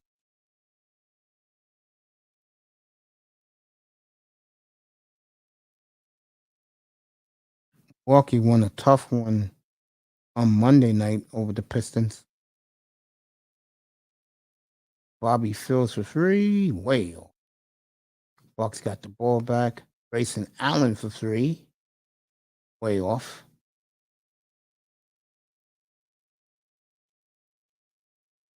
35-31 Milwaukee. Missed the 3-pointer, went in and out, spun around. Giannis getting some good rest. Grayson Allen for 3 again. Way off. Hey, one thing about Milwaukee I don't like. One thing about the Bucks I don't like is they play a lot of out of control basketball. Houston Astros and the Phillies 0-0. Thank you, Mr. Miami.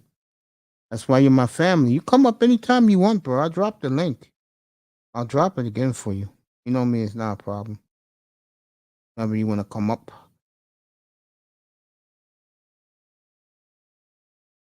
The Bucks working, getting a lot of time.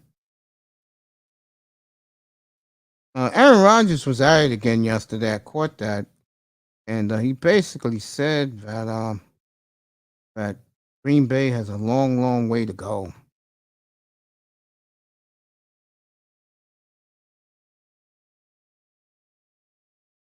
Astro 0, cheese stick 0.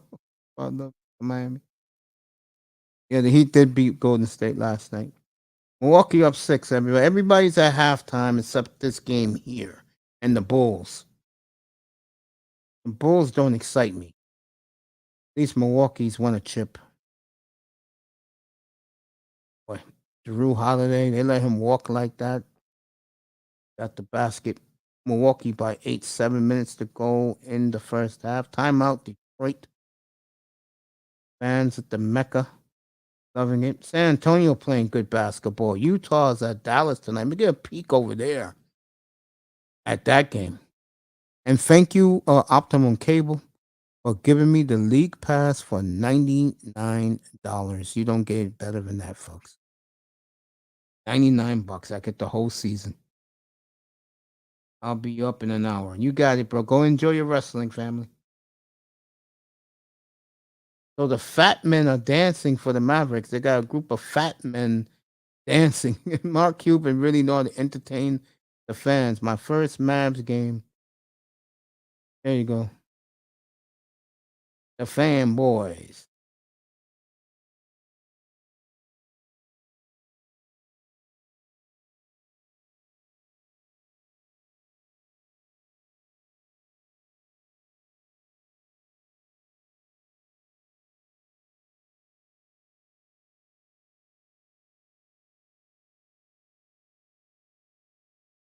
And the Mavericks Christmas Day massacre roast is coming.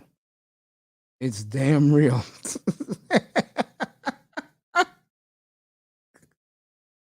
Oh,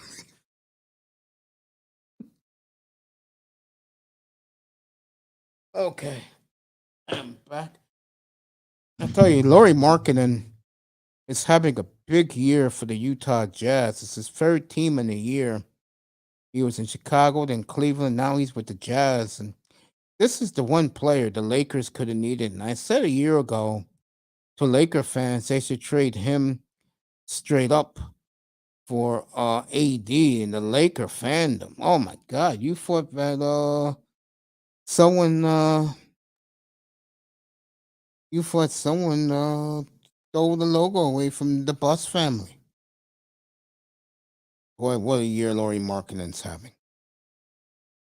And I know he feels good being in Salt Lake City for the obvious of reasons.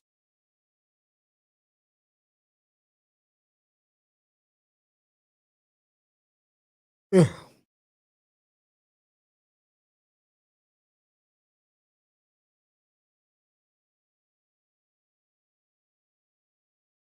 Philly's got strikeout? Okay.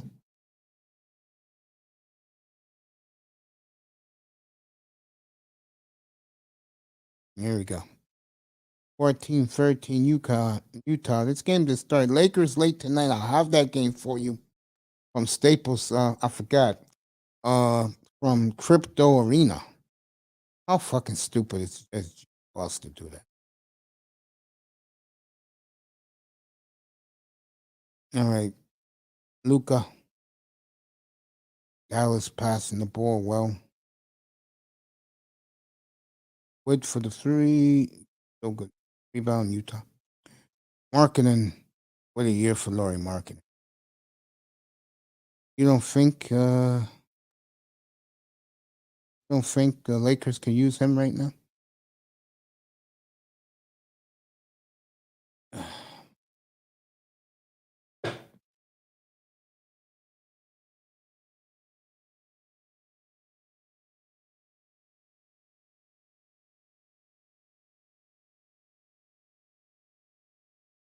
Wednesday night at the association. I really love doing it on a Wednesday night. Give you 2 games. Especially games that you're not going to see on ESPN. That's why I like doing this. Dallas and Utah now on ESPN. Big Money Sean will be here much later after work. Miami will be here ready, so the family is going to be coming in. And while that's happening, I'm entertaining you. Had both Eric Bird and the Wacky World of TV.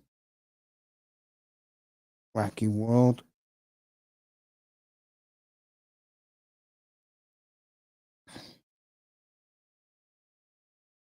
Mavericks playing right now. Dolphins, this for Dolphin fans, let you know. Chris Greer said today they're very, very close. Probably by the end of the week, they'll have a brand new deal for Bradley Chubb. Eddie Gunsons in the ring. So that man is enjoying it right now. Always warm in South Florida, probably for a family barbecue. Utah up 8.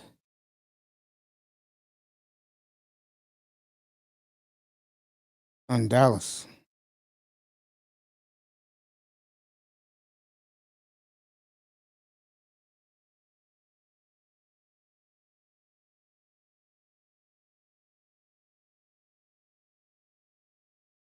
Stolen by Markkinen. Mike Conley.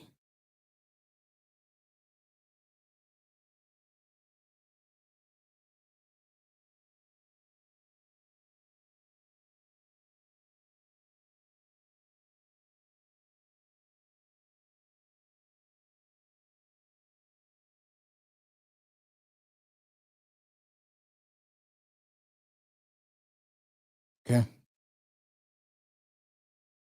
Wednesday night at the association. Basketball. I'm off tomorrow. I'll be back on Friday. We'll have Friday night at the Association plus World Series. Big free pointed by Mike Conley. Dallas up 9. Timeout. Utah.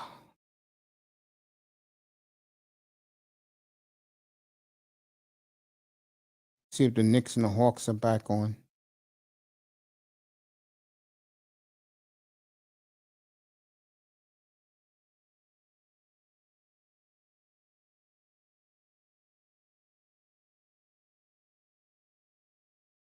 Yeah, they're back. Big shot. I'll tell you. That small forward for the Hawks, he is really matured. Atlanta's down once. Atlanta's made a charge. The Knicks were up by 18 points late in the first half, and Atlanta's chopped it down. And here comes the Hawks. Trey Young on overdrive. Murray. Well, I'm in love with. I never saw this kid in San Antonio. Murray, way off. See, Atlanta got to drive to the hoop. Murray had an easy chance of an M1. Didn't take it. And that's the problem I have with today's NBA player. They are scared to go down low to draw fouls. Let's see what Mr. Miami says. There you go. Trey Young. That should be goaltending. They didn't call that. Bullshit.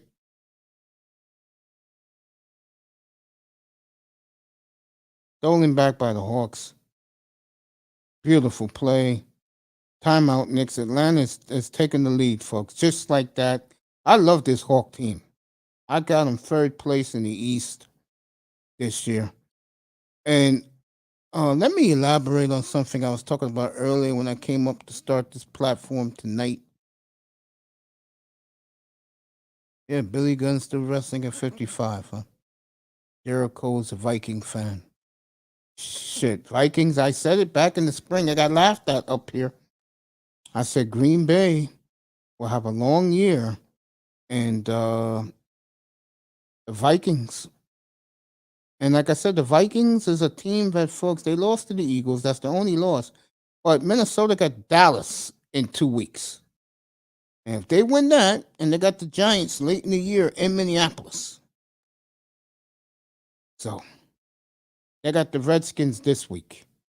I'll be watching that game very closely. Miami's at Chicago.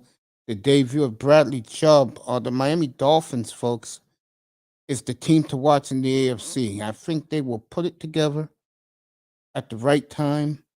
They got a very soft underbelly, Chicago, Cleveland, and Houston before they go on the December to remember for the Dolphins. And I'll have that every day up here the month of December. We'll celebrate my birthday this year on a Thursday, and I think it's a good Thursday night game that day. Green Bay Packers is done, Mr. Kennedy. Kennedy. Kennedy. Kennedy. All right, Heat up by 3 to the Kings. Let me see who's playing on my birthday. And for everybody to know, I made my 3 picks. I got Seattle +4. I have Baltimore -2.5 on the road Monday night against the New Orleans. I'm not even going to watch that. And I have the Chargers -3 coming off their bye. Those are my 3 picks this week. Let's see. On my birthday, who's playing? I will be week. I think that'll be week 14, I believe. Take a look.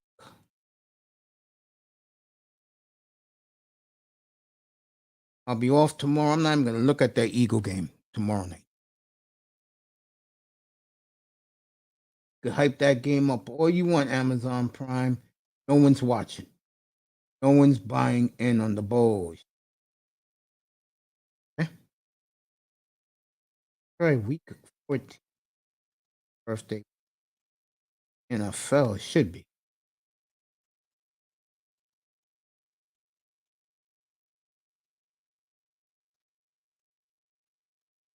Oh, God. I hate to say it, folks. I'll be off on my birthday, too. Raiders at Rams. I'm not having a birthday celebration up here for that. Sorry about that, folks. All right.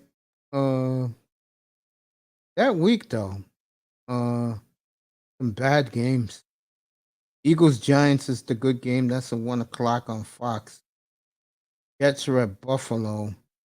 The late game on Fox that day, believe it or not, is um, Tampa Bay at San Francisco, and that's very questionable. New England's at Arizona that Monday night. I'll skip that. So basically, the next time you'll see me up here on a Thursday will be Thanksgiving with the Cowboys and the Giants going in at it, and then um, New England and the Vikings.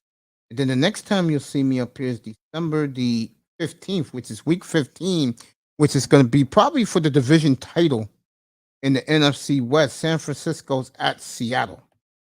And Seattle has a very workable schedule. The last 3 games is tough, though. Home for the Niners, at Kansas City. I think they'll switch the Steeler game out and put Seattle and Kansas City in that slot because CBS is not. I mean, ABC, Fox is not giving up the Dallas Philadelphia rematch. That's not going to happen. All right. I would do Titan Packers, but I don't see no hope for the Packers. That's gonna be maybe I'll come back for that. Maybe think about it. Next week, whatever you do, folks, don't even waste your time. You guessed it. Falcons at Panthers next Thursday night. Take your girlfriend, take your wife to have a nice dinner date. Horrible. Okay, I'll be back and I'll be back week 13 for Thursday night. Buffalo's at New England. I'll do that one on a Thursday night. It's gonna be in Foxborough. I'll skip Monday night. The Saints and the Buccaneers. I will not be around for that crap.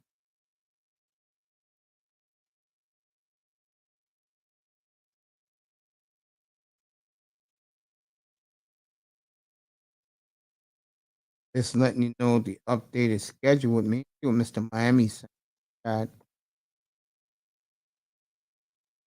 Always read my boy what he has to say. Green Bay is doing Mr. Kennedy, Mr. Kennedy. You'll see the Lakers tonight up here, folks. I'm gonna do the Lakers and the Amazon Prime versus Apple Royal Rumble 2023 Mace versus the television set. New England Clam Chowders versus Buffalo. Yeah. All right, here Atlanta's up 1. Knicks miss again. Fouls on Robinson. See what the Knicks with young Robinson, the center. They gave him an extension. I think the New York Knicks are on the right path of being a real good ball club again. They kept their nucleus of young players. They hit on the draft the last few years. That's how you build your team. Look at the Portland Trailblazers right now as we speak. How they built their team again. And Robinson got another foul. Oh, that's Randall getting called in the foul. He's making faces. Yeah. You build through the draft, unless you're the Miami Dolphins who hit on their draft picks last year. And they made a trade with San Francisco back in March of 2021. And of the 3 picks they received from the Niners, they got Jalen Waddle. Atlanta hits another 3. They're up 5 now. They got Jalen Waddle, Bradley Chubb, and Tyreek Hill. Not bad. For young nucleus to boot. Not bad. Not bad at all.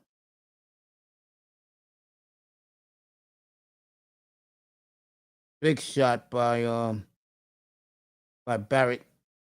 Knicks down 2.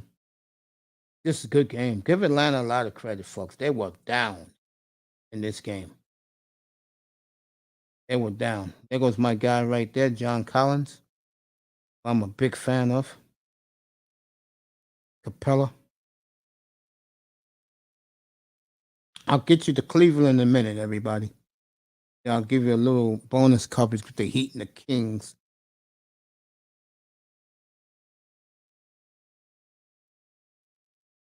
Capella hit the first free throw. Good for him.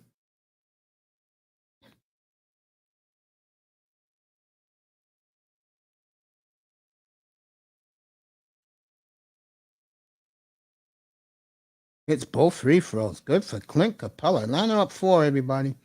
7.5 minutes to go in the third. Atlanta was down 16 before halftime. They surged. And again, the difference between the Knicks and the Atlanta Hawks is the Hawks got a big three. Collins, Murray, and our guy Barrett again. Good play. Barrett is really come on. Good for the kid. You always want to see kids do well. Jalen Waddle, Phillips, Hollywood. There you go. Miami's telling you the guys, the Dolphins are drafted. Right, Knicks got 3-on-1. Let's see what they do with it. They tied the game, so the Knicks are making a surge. Julius Randle with the tie. And they're playing the Oregon. That's what Mr. Miami likes. The Oregon at Madison Square Garden. Dun, dun, defense. Dun, dun, defense.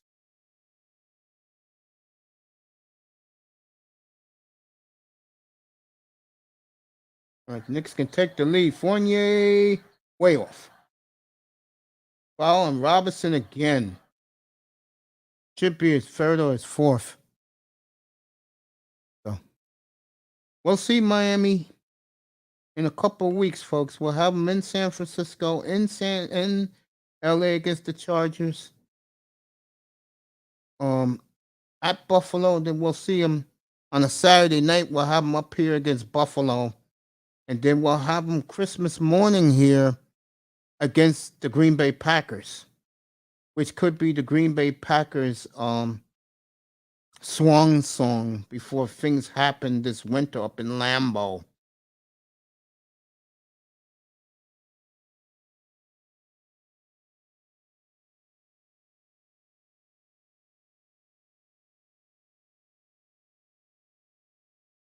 So, it's going to be a long, frosty winter in Green Bay. Said that before the season started. Chris Jericho won tonight. Mr. Miami's keep me abreast on that. 9:30, I will take a break, gang. I'm going to take my medication for the night. Nice rebound by Atlanta. Nice play. Hawks up by 2 again with 5 minutes, 50 seconds to go in the third. What I do for you, Derrick Rose, Fournier, back to Rose. Fournier is wide open. Call a blocking foul on the Hawks.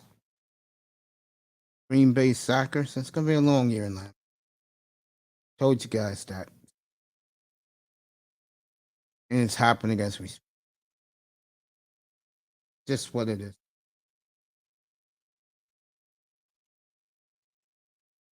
All right, Fournier, Rose, Randall, off again. Murray.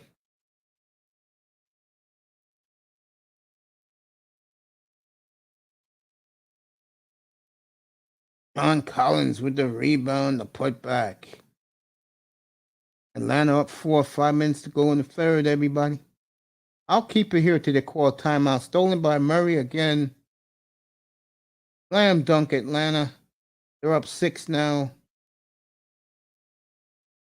Murray, some player. I mean, wow. What a player. Long arms. Play D's all business. He say he ain't clubbing in Atlanta. He ain't going to no diamonds. All right, Atlanta gets the ball again. And the Knicks, Atlanta is turning it up, folks. They are turning it up. When Murray, what a pass. When Murray's a player. Murray is a play. See what happens here.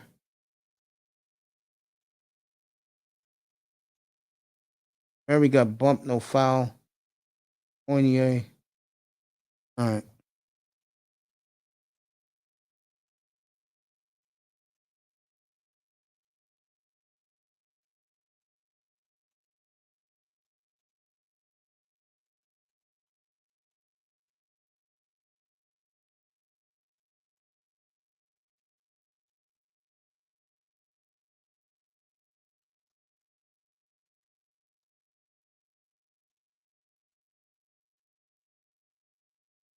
Hawks up 6.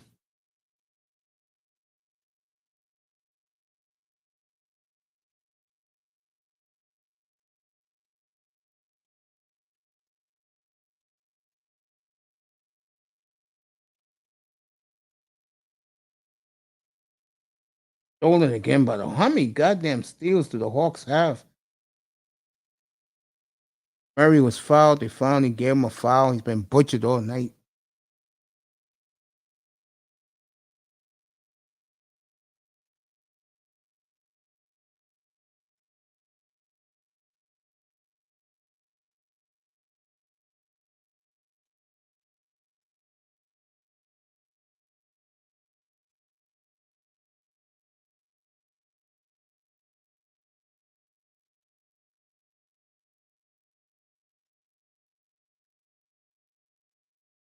Oh man.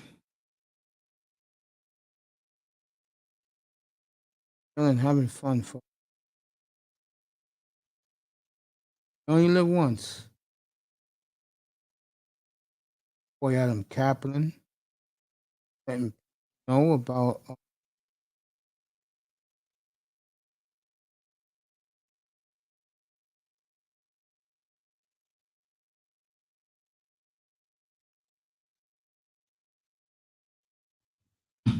all right, here we go. Good block. That ball was off the Nick player, but they gave it to the Knicks. So, all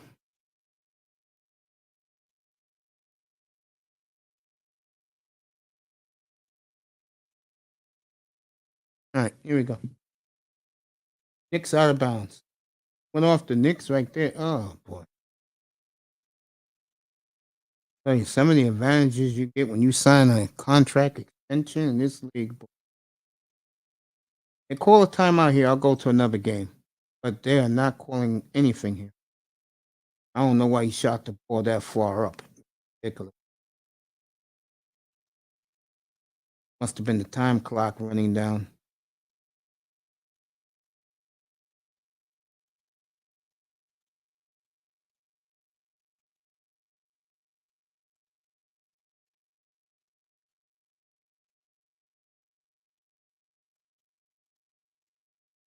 Here we go.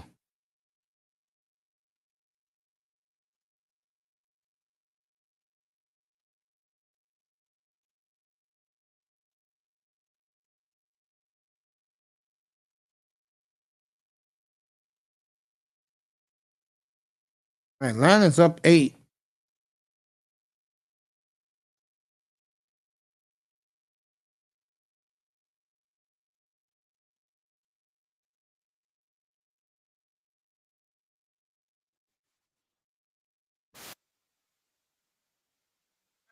Tua taking shots. He couldn't throw it deep. Tua saying, what happened to all these guys who say I can't throw the deep ball? Atlanta up 9 with 3:33 to go. Got the rebound. Atlanta's really just outplaying the Knicks in this very quarter. John Collins.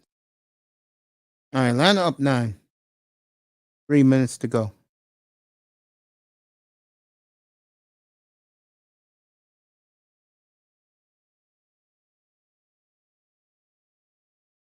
Derrick Rose.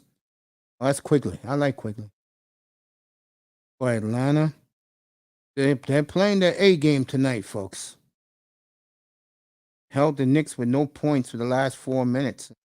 They're looking like I don't know what's happened to Trey Young. He's not out there.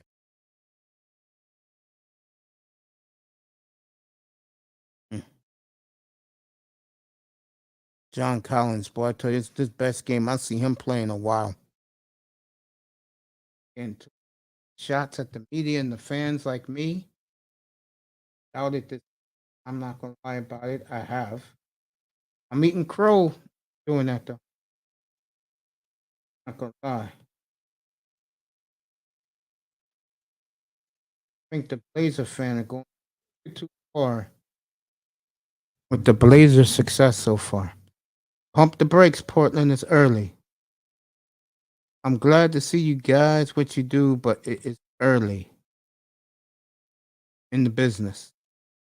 Find out. CJ McCollum making a controversial. No, CJ is pretty cool.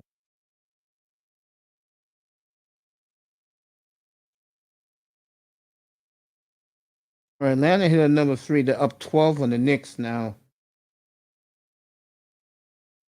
Playing in your face defense. I like this about the Hawks. They were never known as a defensive squad. They're playing defense tonight. Good dunk by Toppin. Atlanta up 10, 2 minutes to go in the third. This is what happens, folks, when the game is now on national TV.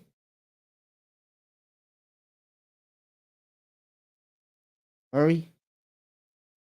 Good kick back out. Oh, right there. Dunk to Murray. Excellent team basketball by the Hawks. They're up 12 again. Stolen again by Murray. Up 14 now. And Thibodeau still hasn't called a timeout. I don't know what the hell Thibodeau's doing, bro. I will have been called a timeout.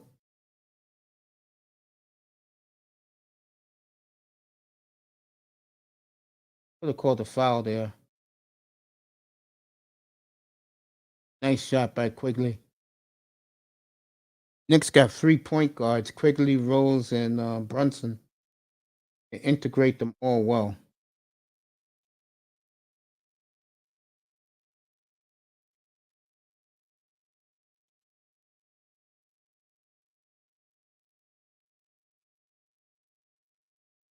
Seconds left in the third.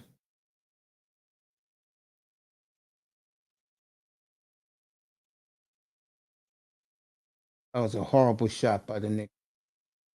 What a quarter for Murray. For everything they gave up for Murray, tonight's third quarter is why they gave up all of that for DeJounte Murray. The question is, can they resign him for the Hawks?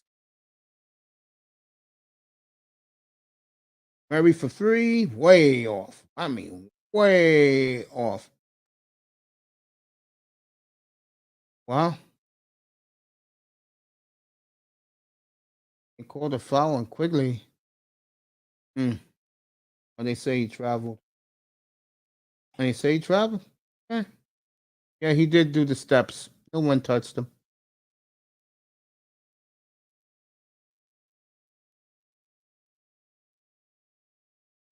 Here we go. 7 seconds left.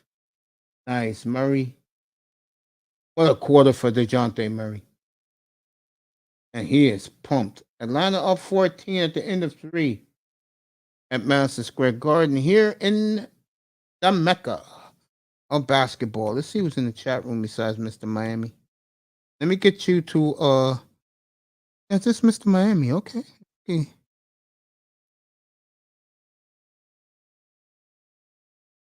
Heat leading the Kings by 1. Cleveland and Boston tied at 68. Heat up by 2. Let me go over there.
All right.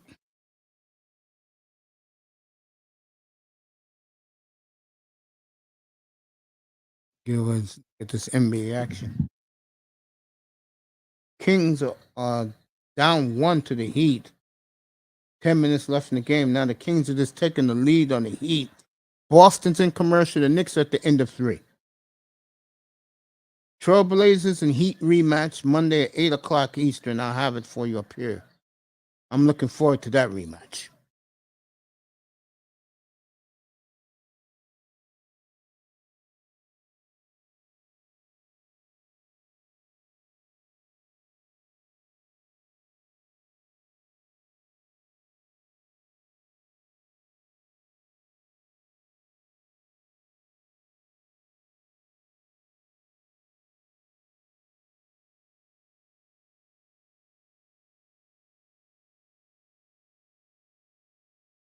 All right, here we go. Kyle Lowry, Bam Adebayo, Duncan Robinson, who had a good game last night against the Warriors.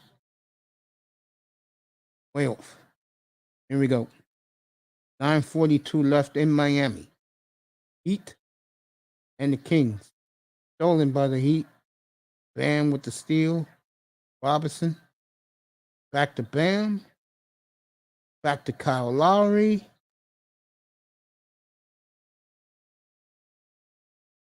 Foul on the Kings over there. Let me continue. I'll skip Charlotte and the Bulls. I'll skip Clippers and the Rockets. Let me go to Milwaukee for you.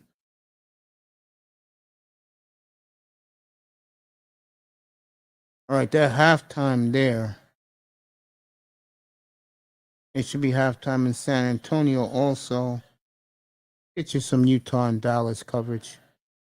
Lakers in 1 hour. Lakers in 1 hour at the Lakers in 1 hour home for the triplets of the Pelicans.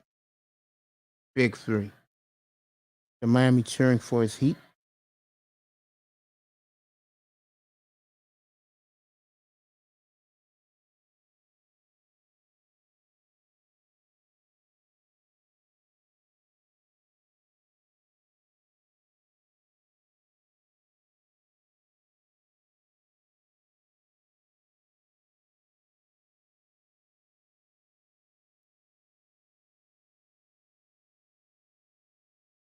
All right, Utah up 7 now on the Mavericks. 3.5 to go in that game. Mike Conley having a big year. Let you know what's happening. Milwaukee. Only looking at the dumb fans over there, so no one cares.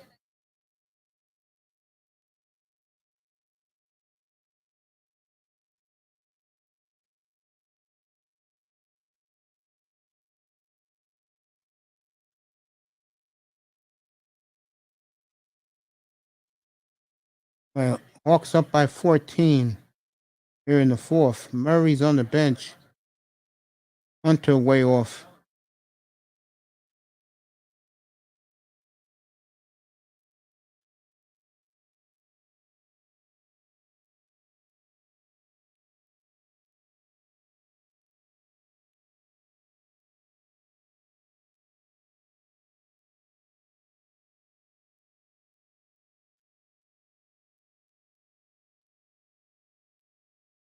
Hawks up 16 now.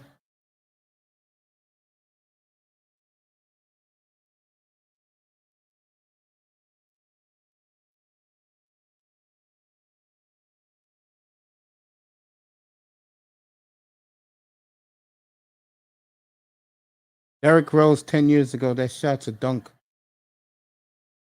Nice. Hawks up by 18. 9:45 to go in the 4th quarter. Thibodeau not happy. Garden crowd not happy. I do not see Trey Young on the bench.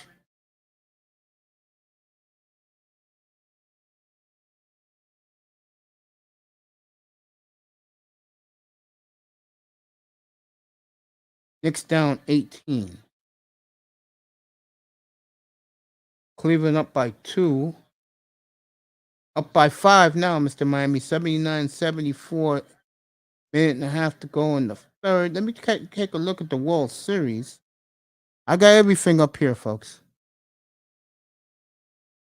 No score. One out in the fourth, so Bryce Harper is up right now. 2 wins away from fulfilling his prophecy. It's Bryce Harper.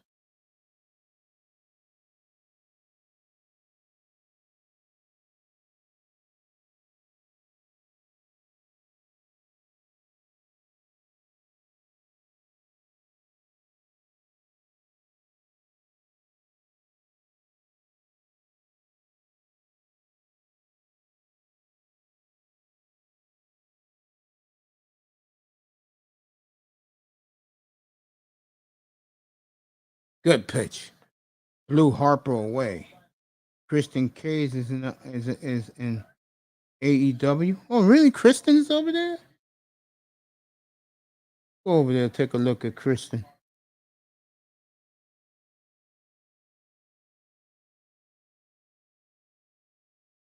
What's this chick?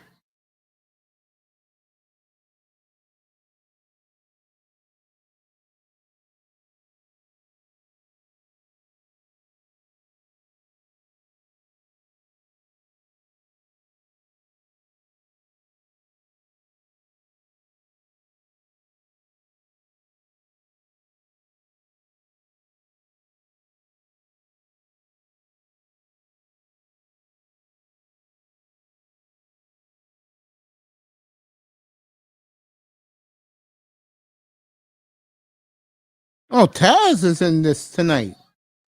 Good. Good to hear Taz. Ooh. What a kick. Ooh. What the hell? We getting some goddamn Japanese wrestling in here?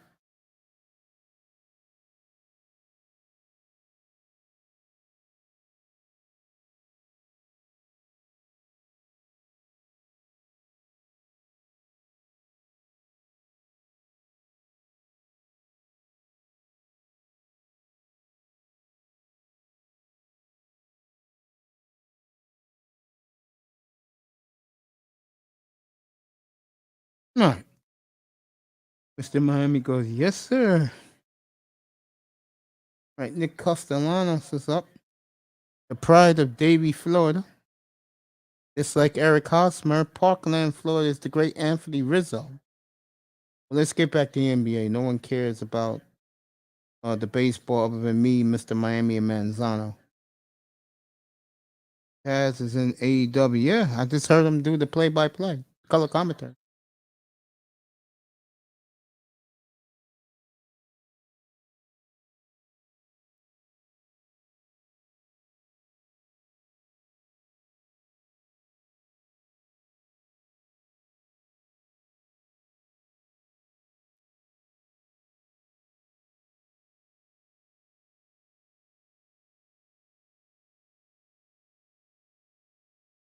All right, Cleveland up 9 with 26 seconds left in the third quarter.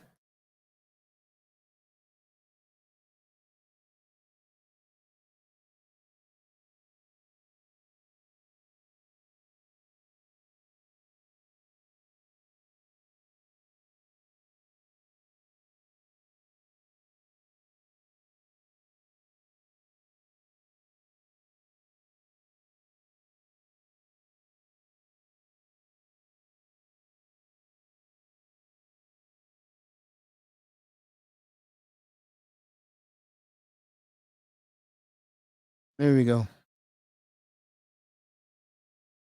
All right, Tatum hit both free throws.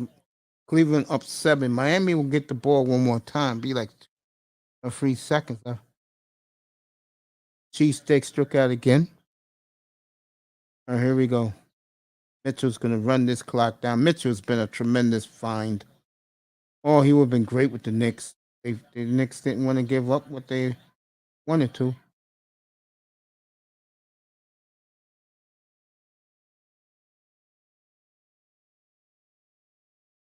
All right, Cleveland up 7 at the end of 3.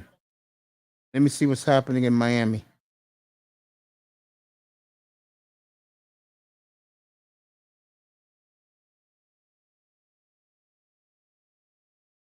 All right, Sacramento up 5 on the Heat with 6:40 to go in the game. And what a week that would be for Sacramento, sweeping the Heat in a week.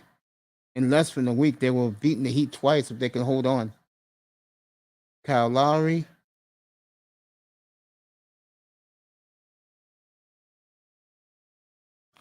Bulls up 6. Toronto's up 30 on San Antonio. Maybe Toronto's playing good basketball. Maybe that balloon's about to burst with Popovich.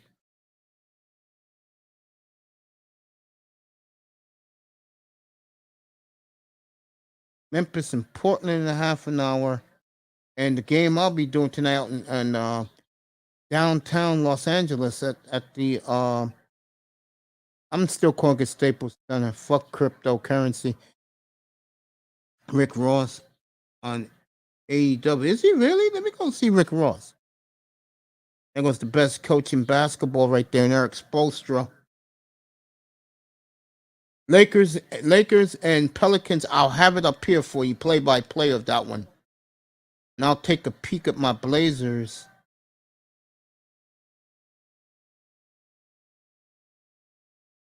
He missed it. But Kyle Lowry only made one, so Sacramento's up by 4 with 6 minutes to go in the game. A lot of empty seats in Miami tonight. Doesn't surprise me, especially when you don't upgrade your talent.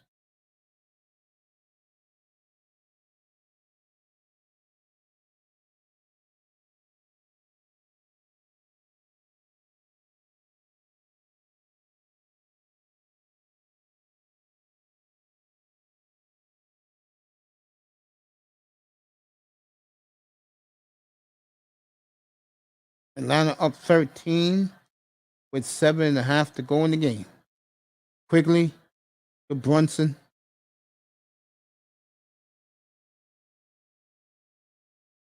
Where is Trey Young? Is he hurt?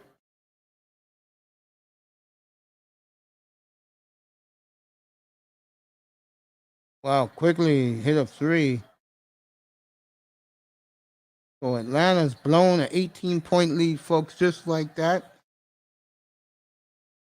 Standing ovation by the Knicks crowd as the Knicks are showing fight at home. Wow. So the Knicks got lucky there.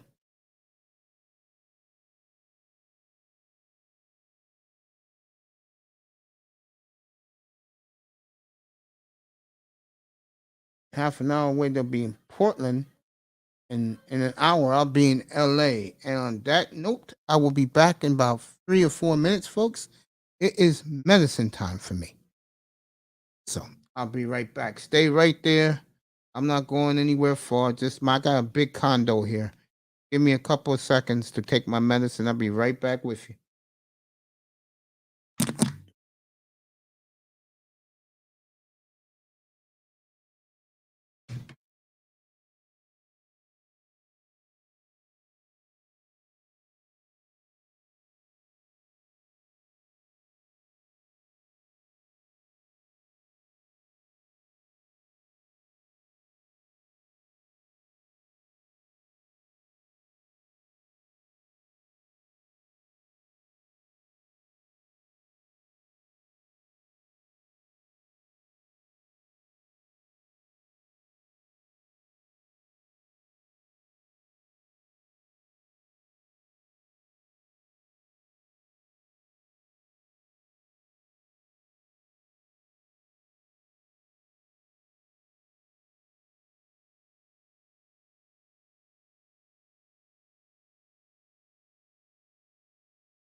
All right, Boston's taking the lead in Cleveland.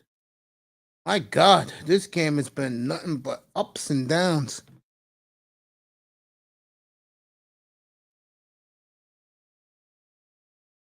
Another big shot for the Celtics. I'm going to do this right. The Celtics are on the 15-0 run here in Cleveland. See how Cleveland handles this, blowing a big lead like this. Miami says, Coach Mace, medicine time. Yes, sir. Miami and Sacramento's tied at 96. All right, let me go over there.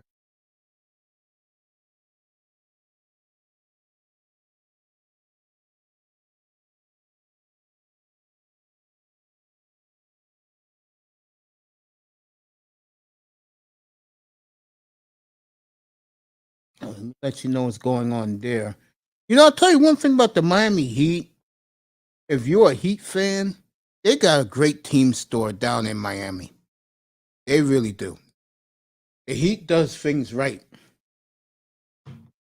Give them a lot of credit. Blazers are good too. They're a good team store.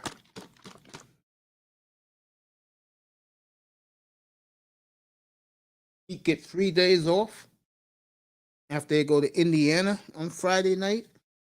Get ready for Portland and then back-to-back home games with the Charlotte Hornets. So Miami's got to have a couple of days off before they play the Blazers.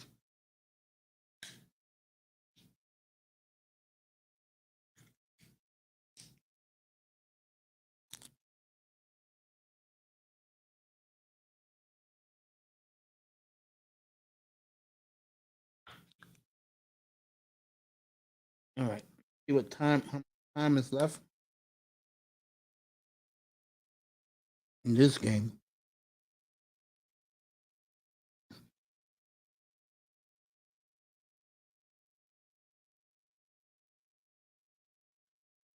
Right, heroes coming out there. Yeah, the Heat Pro Shop is very good. And how do I know these things, folks? I have a lot of jerseys. And most of the jerseys I did buy, authentic jerseys, I bought it from the team stores. All right, Sacramento's up 3 with 3 minutes to go. I'll stay here.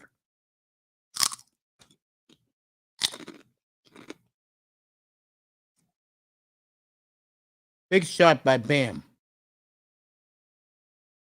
Miami's down 1.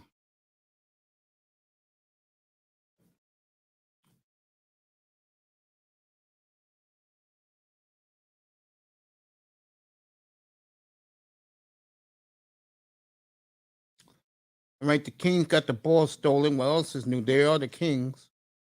2.5 minutes to go.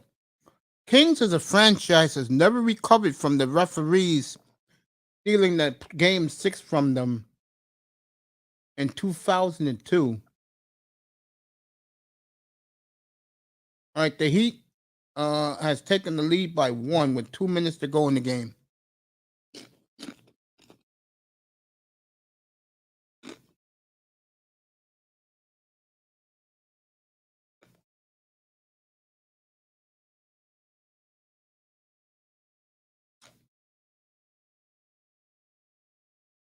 Stolen by the Heat.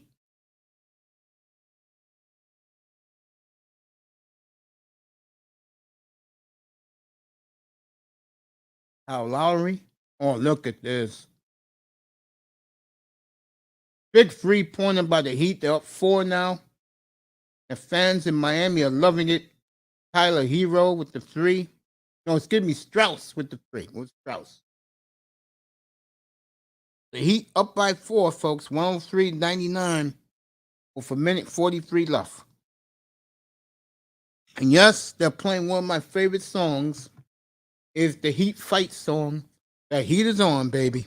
Glenn Fry and the Eagles. Miami's taking that lead. Let me get back to the Knicks.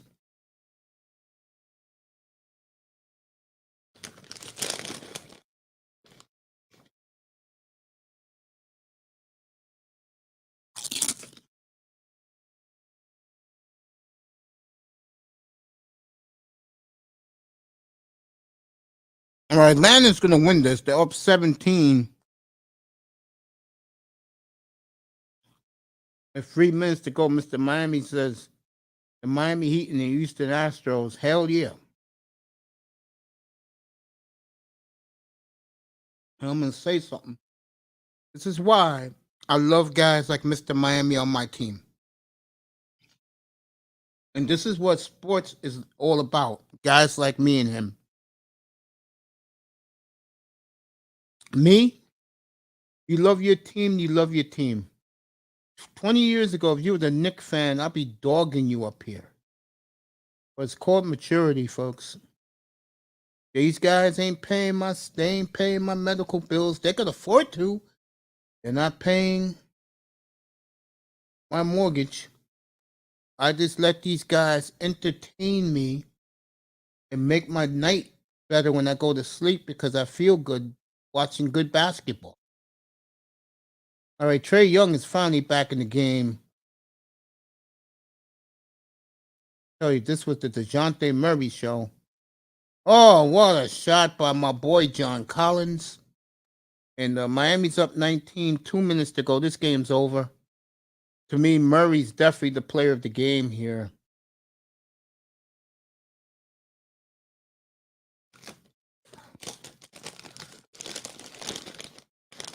You know?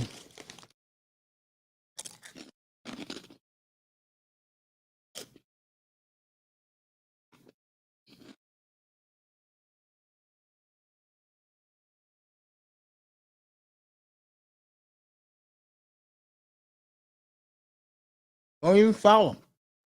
Let him go. All right, Atlanta's going to win there. Let me get you back to Miami. Trey Young must have hurt his eyes because now he's wearing goggles. Yep, the heat is on. Lakers in about 45 minutes. I'll do the Lakers and the what you call it for you. Bag of chips. Nope. A bag of pork rinds. Barbecue pork rinds. All right, the Kings have cut this lead to 1 with less than a minute to go. Good for the Kings. They can tie this game. See what happens here.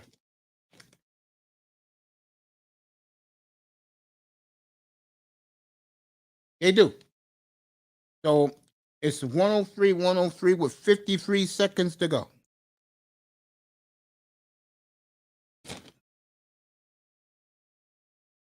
All right, Bam. Tyler Hero. I'll give Hero a lot of credit. Took the layup. That's what I'm talking about. Take the ball to the hoop. Nice. Sacramento just did the same, folks. Seconds left in the game. Tie game. Kyle Lowry. Good. Heat up 107, 105, 27 seconds to go, which means the Heat will have one more shot. See what happens. All right, Sacramento calls a timeout. I'll come back to that. I'll come back to it.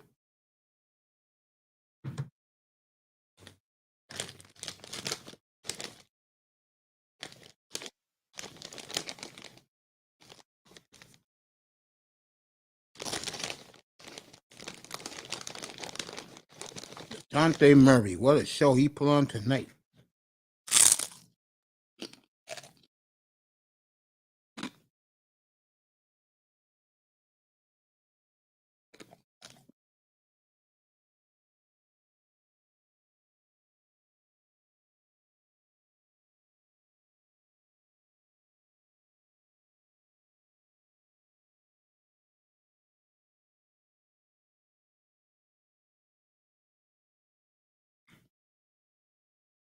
All right, minute 7 left.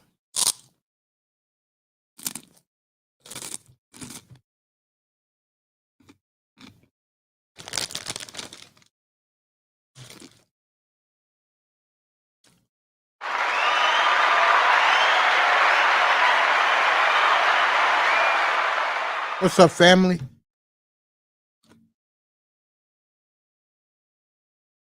Mr. Miami's on mute. What's up, Coach? I'm good, man. News, Bray. Yes, sir. Astros putting the whipping on Philly cheesesteaks. What's the score right now? 5-0. Wow. Game of streaks. So at least Houston knows they're going back home. They go if they win tonight and they win tomorrow night and the next night, They're champions. world champions. And we are there's a guard calling my name. Coming back to the South. It ain't coming back to the North. You funny, man. What's up, man? How you doing tonight? Just sitting back chilling. I'm just sitting back watching this game. Fresh chicken box with Pepsi. No, what I said just a minute ago, I do mean, bro. That's why I like chilling with you up here. Cause you get it. We both get it. Facts. Sean's a youngin'. He gets too intense with his teams. All right, Sabonis. Let's see if he could tie this game. He does. 107. 107. 107. There goes Spolstra. See how much time is left. Gotta be seconds. Yep, 12 and a half. So Miami can win this game. Get over to the Knicks. This is Still wrestling. Yeah, it's only 8 minutes to 10.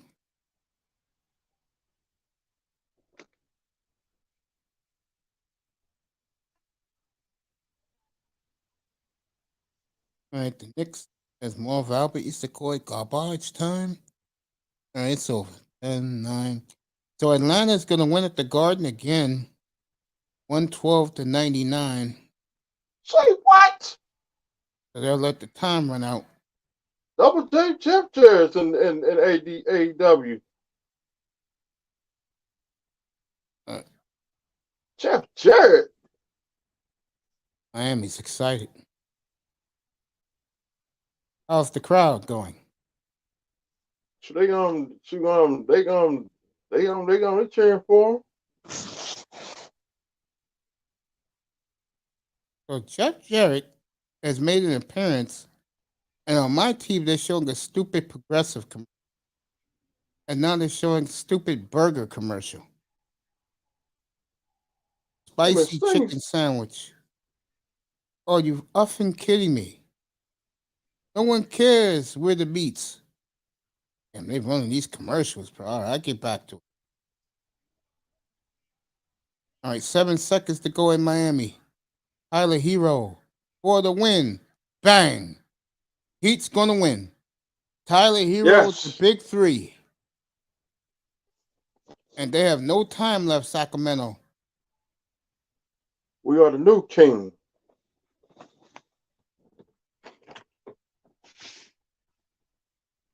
Four, five. All right, Miami's going to win. So Heat's going to hang on. They're going to beat Sacramento. Spolstra wants more clock. If I'm Spolstra, I'm saying, get the hell out of here. Just throw the ball in. That's it. Take the knee. That is a big man right there in the ring. I don't know his name, but that's a monster right there. That's a big dude. That's a dude you do not want to F with. And Jeff Jarrett's in the building, huh? Yeah. That dude was in in the NBA. The Heat won. Tyler Hero hit a big three. Yes. To win the game. Top of the key. I'm glad when I caught Samoa Joe in a good mood. He wasn't in a good mood there, bro, with that fan fest. Yeah. He was not in a good mood.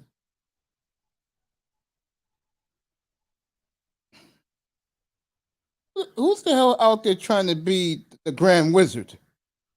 The Grand Wizard? You don't remember the Grand Wizard, or you too young? I remember the Grand Wizard. Look at the guy out there as the manager. Looks like the Grand Wizard out there. Is it a black dude? Yeah. Look at him. Oh, he's dressed up like the Grand Wizard. Yeah. You might be the evil man in the ground. I'm gonna leave that alone, man. Let me eat my midnight snack while we're talking. Drinking some What you got on? lemonade What and you got? Chips? some pork rinds. Oh, you keep them. You ain't got no chicken? Nah, man. I had pork rinds for dinner. I can't do it. They fry them for me, bro. Put it in a big bag and sell it to me for $4. Damn.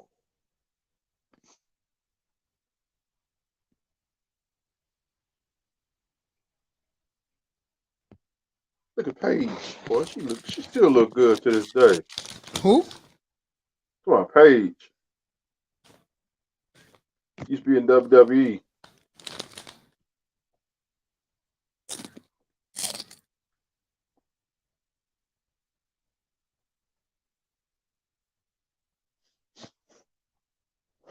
My Put it nephew's back gonna on be my nephew's gonna be there next Wednesday night. in Portland. No, they're gonna be in Bridgeport, Connecticut next Wednesday night. That's like an hour from my house. They going to Portland too. They're gonna sell Portland out because that's the type of city that goes for this type of wrestling.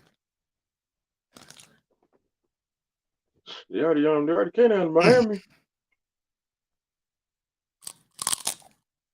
I was on the road. I can't be in two places at the same time.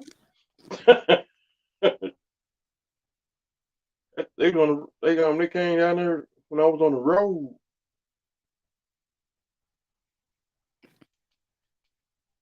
In the beautiful Alabama. I'm gonna leave that alone. Baby, Alabama. In Alabama. Sweet. The And he South said gonna it. rise and again. Woo-wee. Wee. And he say you Wee. The South gonna rise again.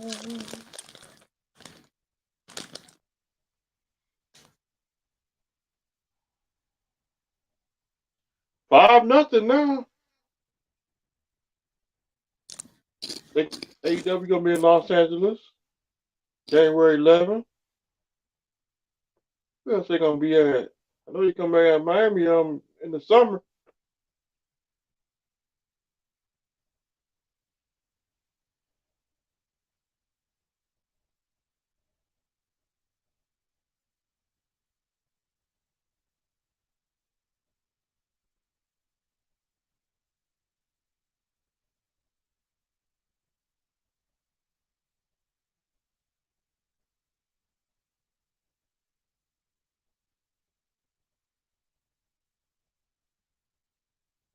The embassy? Really? That's what they call themselves? The embassy. Yeah, that's what they call themselves. The guys who was beating up Samoa Joe. Yep, it's a whole bunch of them too. It's a whole bunch of dudes.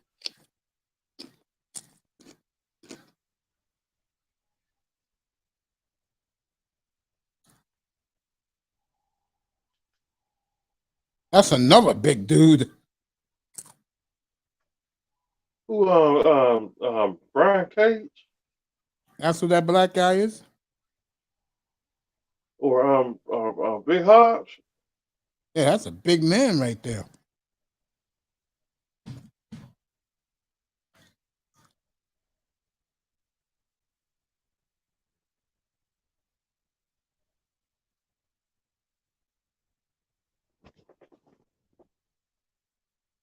And they're gonna be in Atlantic City Friday night. Yeah. Guys are crazy, man. Atlantic City. 10 o'clock in the east, 7 o'clock Pacific, 4 o'clock in the afternoon in Honolulu. So, getting this shit started. Lakers in half an hour. I have it for you up here. Portland in about 15 minutes. They are hosting Memphis. I told a lot of people Memphis to take a step back.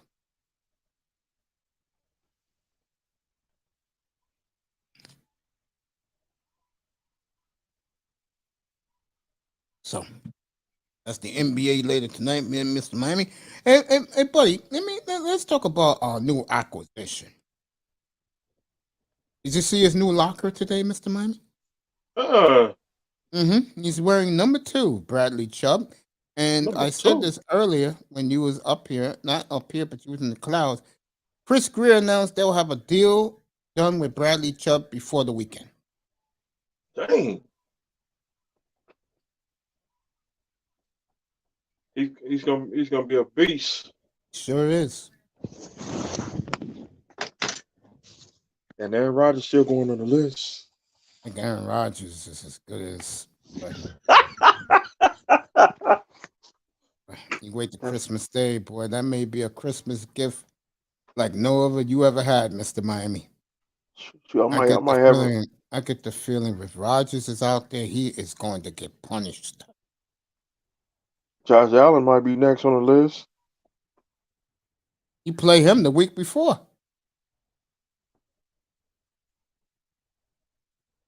That could be a Saturday night game, by the way.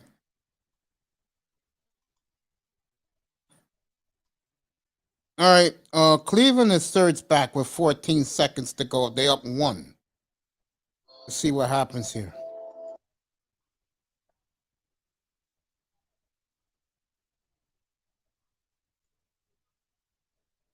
All right, Boston fouled Garland with 10 seconds to go. Portland will start early. The Lakers will be at 10:30. I'll have that for you.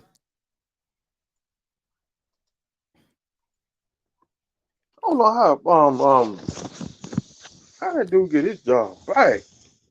Which guy? Oh, Emu Udoka? Yeah. I don't know, but people here are not happy about it. If he was in the NFL, he did that. They'd ban him for life. And it's the NBA. You know how they do.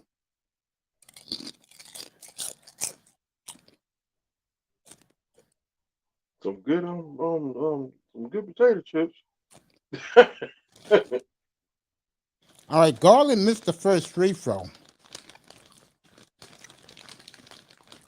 Makes the second.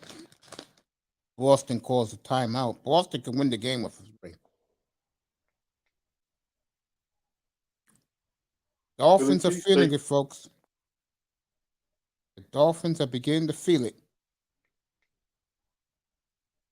A lot of people said they'll be the wild card that can come out of the AFC and win it.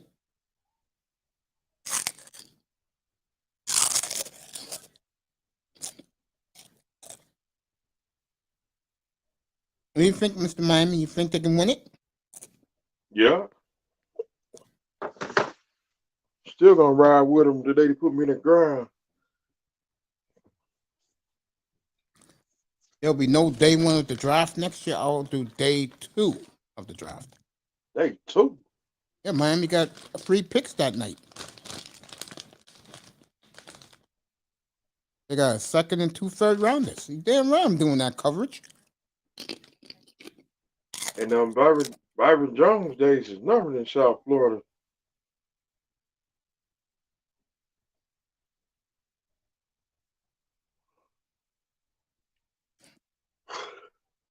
Time to get some new corners. All right. John Moran getting loosened up for Portland and Memphis. 10 seconds to go. The Celtics.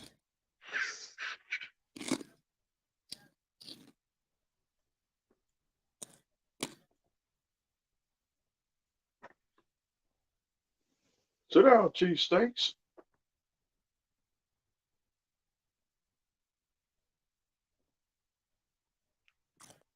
All right, Tatum slam dunk. Mr. Miami must be clapping. Houston must have added some more runs. Nah, they struck the free. They just got done striking the cheesesteaks out.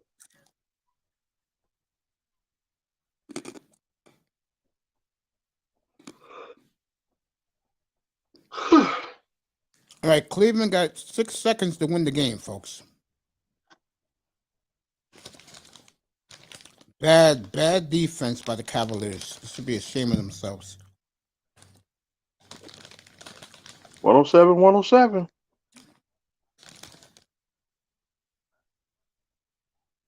Well, which game is that? Cleveland? Yeah, Okay. in the LA Lakers. Toronto beat San Antonio 134-87. Damn. Toronto's playing good basketball.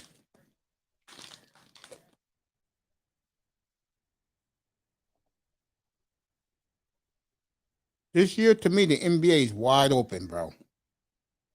Yeah.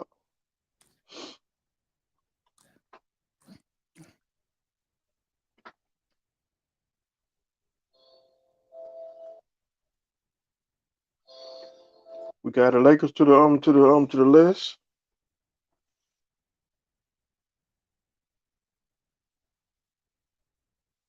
All right, Cleveland got the ball, 6 seconds to go. I'll let you know what happens.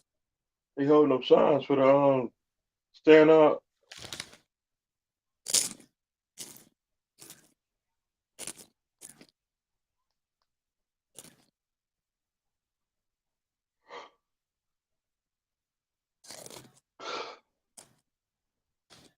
They holding up signs for stand up to All right, cancel. Tatum blocked Mitchell. Again, why do these players do not go strong to the hoop? I don't understand it. They're going to overtime in Cleveland.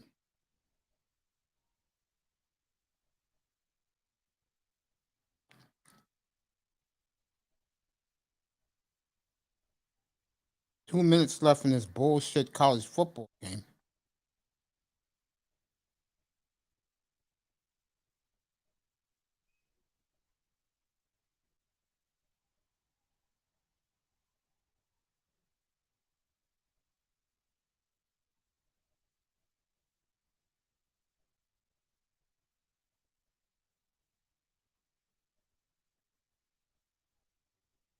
Right now it's a dead period.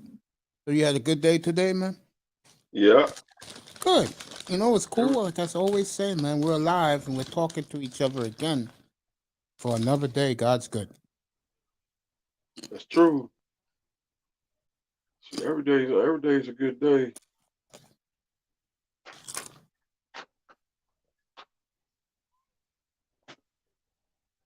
Let's drink some water. Oh, you drank 3 bottles in the last 2 hours. Dang, I got a big glass of water. Gotta drink that water, clean your body, y'all. Hell yeah.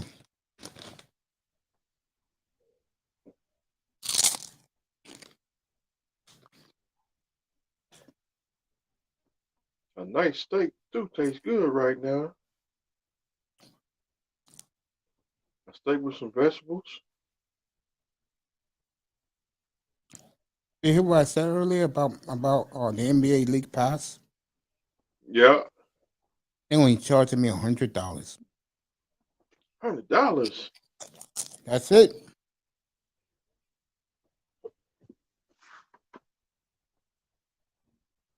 That's it. 107, 107. Fourth quarter in, they about to go to overtime. You're not even looking at that no more, bro. Getting ready for the 2 late games. And LA Clippers just took the big lead. They got 105-93.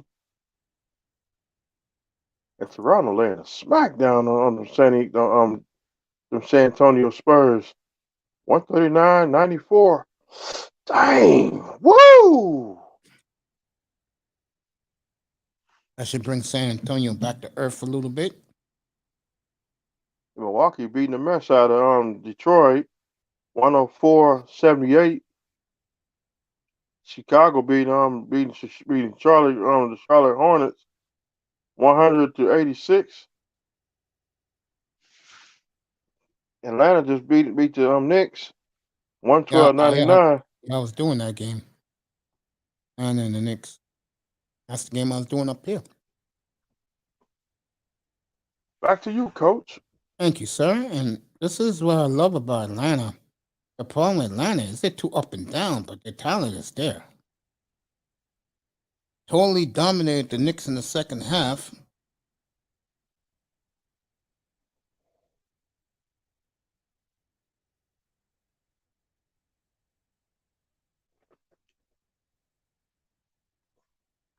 He hits his hand. That's a foul. What the F? Derpy's 501. All good, though. What game you watching? Boston? I ain't watching Watch NBA the no guy, more. the guy in the chat. I just brought his name up. Watching the Yes, Astros. let's get a score here. All right, Cleveland up 3. 112, 109. 3.5 minutes to go here. Overtime. Okay, I'm watching it now. Tatum just missed. Cleveland got the rebound. Here we go. Garland for 3. Way off. These teams, man. I wonder about these guys in the NBA.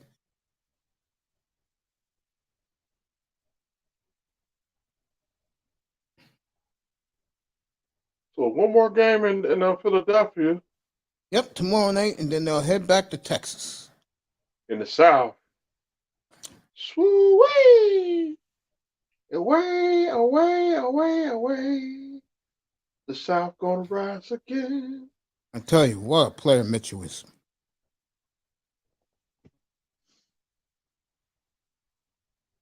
All right, here we go. Tatum has been a monster tonight. And one. They called him for traveling. 3 minutes to go in Cleveland in overtime. 112, 109 Cavaliers.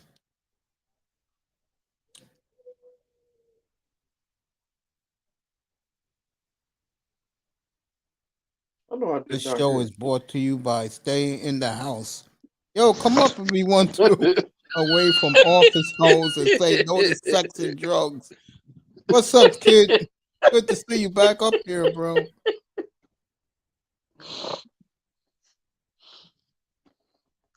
Sponsored by, I just heard a dog just bark.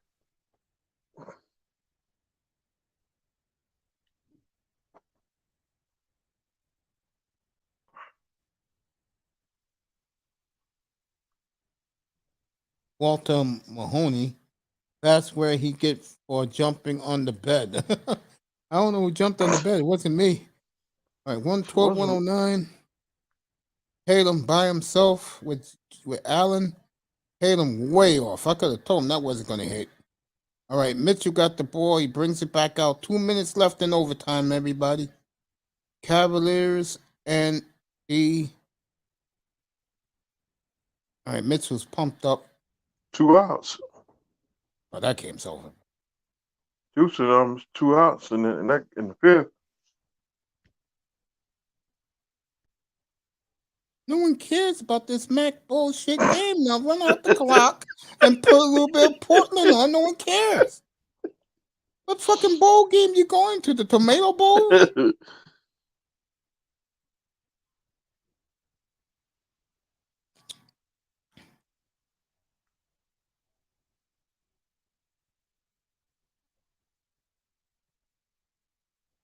Man, I got to tell you something. This boy talking trash about the Atlanta Hawks. Yeah, that's me. I'm talking trash about my Atlanta Hawks. I think the Hawks are real good, gang. I got them third in the East.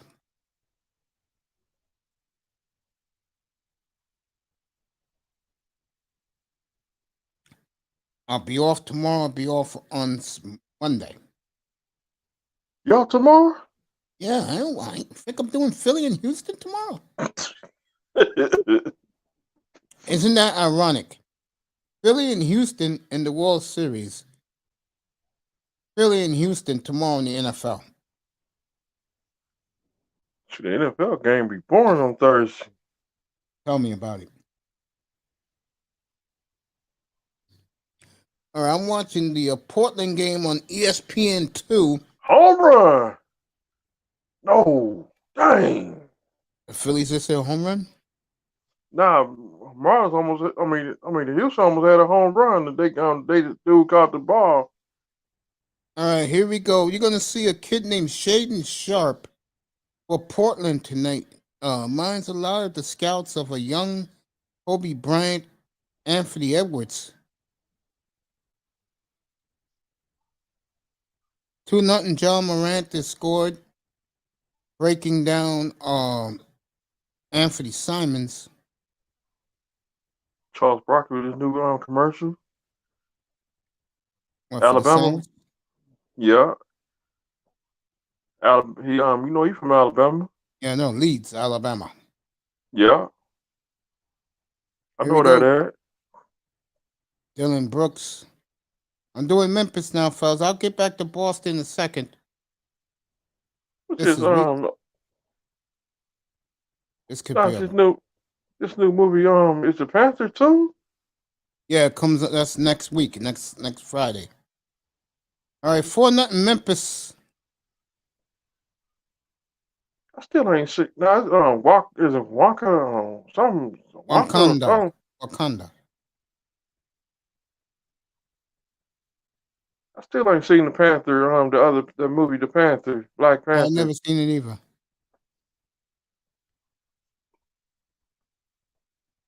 Be a long night for Portland, folks. If I see it at Walmart, I'm gonna get it. Good thing I'm doing the Lakers tonight. I'll be starting about 15 minutes out in LA.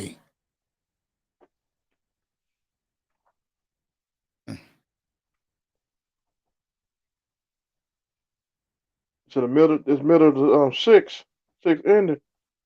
That You game got ain't gonna into midnight, bro. you got the 7 inning stretch. All right, Jaw, 6-0 Jaw. He's smiling out there. There's no Lillard tonight. Oh, buddy, CJ McCollum is in New Orleans now. Part of the new Big Three. I ain't All been right, Jeff Sharp, Jarrett on point the rim. AEW. Double J, Jeff Jarrett. Hmm? It's in AEW. All right, let me go over to the other game, the Cavaliers.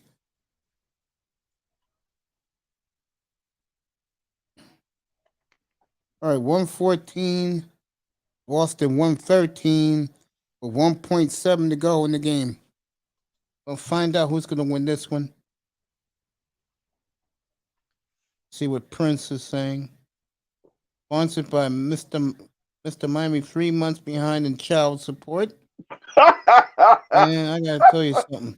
This boy, he's talking trash about the Hawks. I ain't got no kids. I've been watching Atlanta Hawks games so much, but this boy drive me crazy. Who drives you crazy? Trey Young? Did you see my comment? Yeah, I read it. I just read it. Sponsored by Mr. Miami, 3 months behind in child support. I read it. Not me. No kids. I ain't got no kids. Trying to get me set up like O.J. Simpson.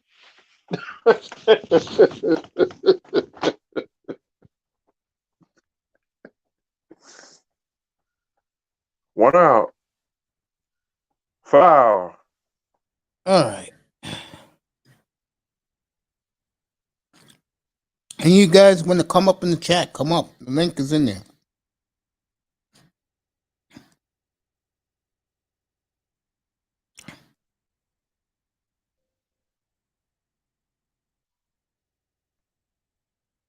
Dusty Baker, you got to do it this time. You don't, you might as well go ahead and call it quits.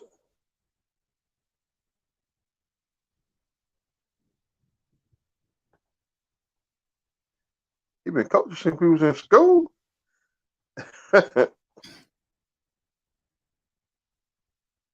been coaching since we was in high school, in grade school.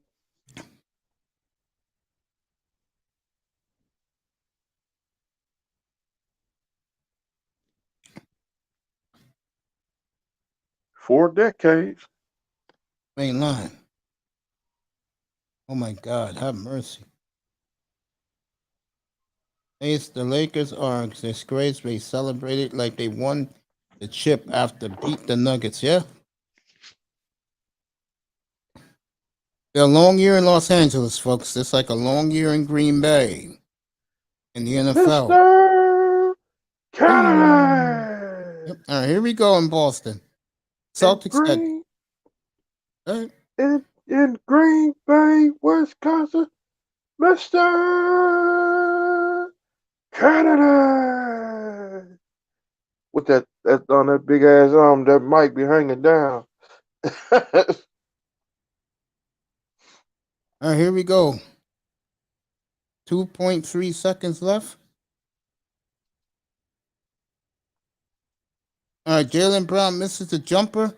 So the Cavaliers, in 5 days, have beaten the Celtics twice. They won 6 in a row. They're believing in Cleveland now.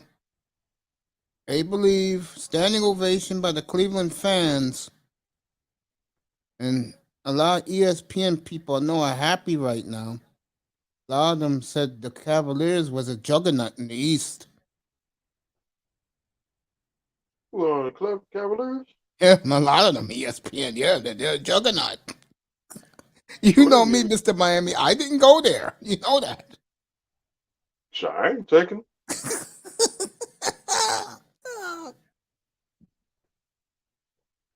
Sure, listen, ESPN. Well, last time Relentless was up here or Prince was up here, he was livid with ESPN's top 10 players. Okay, fuck ESPN. I hate ESPN. Yeah, Goldie, they pulled her off ESPN. I'm surprised by it. Who? Andrews, he's not around. Huh? Yeah, Andrews, he's not around. Dang. Andrews, Malika Andrews. Mika Andrews. You know, the one that hates us. You hate us since a decade. She hated us when we was kids. Can't stand ESPN. I don't like ESPN either. So I would watch baseball over on the I baseball like highlights. TNT. Be honest with you, I like TNT. I look at the Giannis is the best in the world right now. I do miss CSI. I do miss that channel. I did like that channel too. See they Yeah, they see they you talking about the '90s right there. Right, still got Hickman, some Nick Charles, yeah Earl Van Wright, and Nancy Lieberman. She does the Yankees now. and Laura Ackerman, however the She's last on name. Fox doing football on Sundays. It's a sideline reporter. Needs to be another lady should be on there. I forgot her name.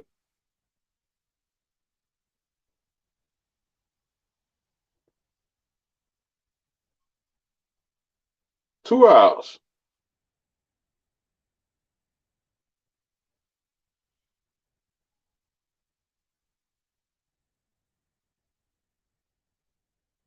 Look at Philadelphia. They leaving. Of course, they gotta get home and they gotta be at work at 7 o'clock in the morning. They Shit, might they go to better work be leaving. They might go to work at 5 o'clock in the morning.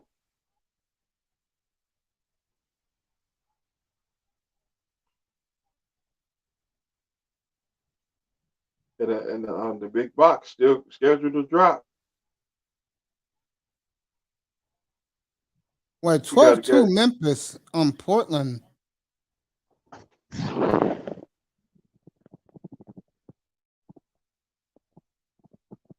I ain't going no Green Bay. All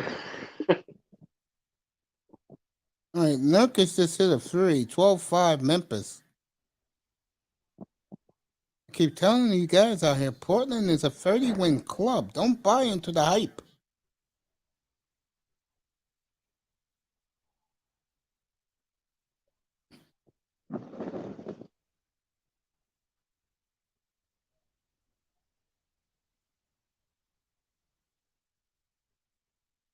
Too many 3-pointers, guys. Gotta drive, take the ball to the hole.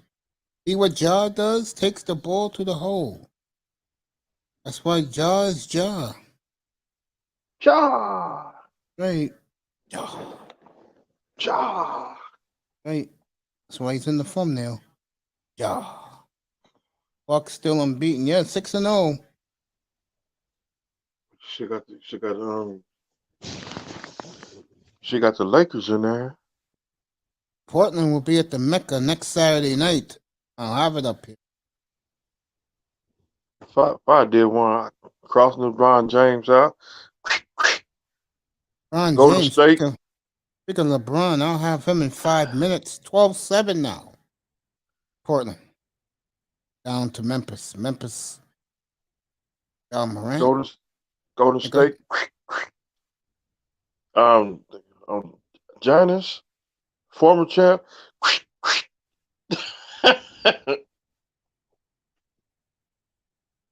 She got an Astros. Should do a baseball brand next year.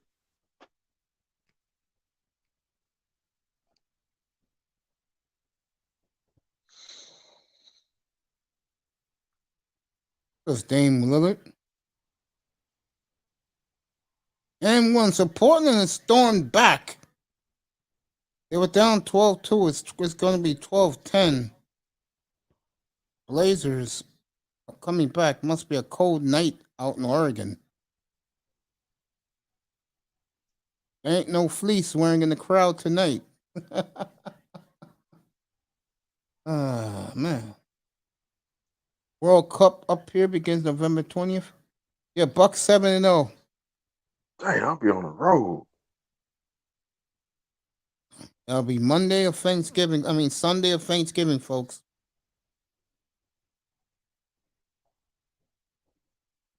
I be leaving that Monday. All right, 14-10 Memphis. And we ain't dropped no locations.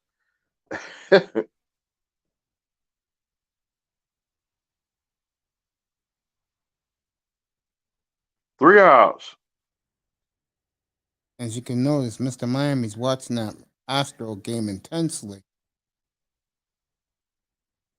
Because I do not want to see them go 3-3 and 3-1.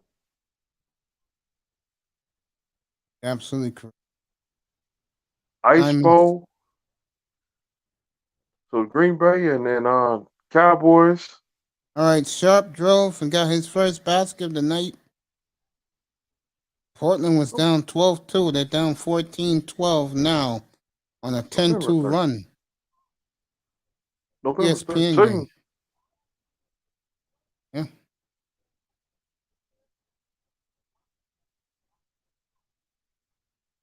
Here we go. Josh Hart.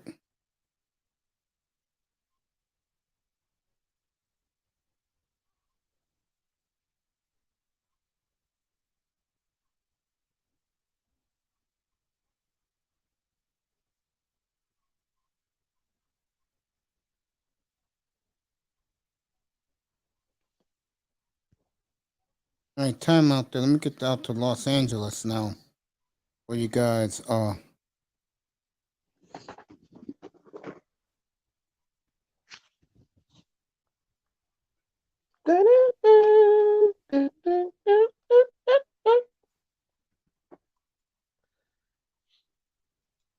Josh Hart.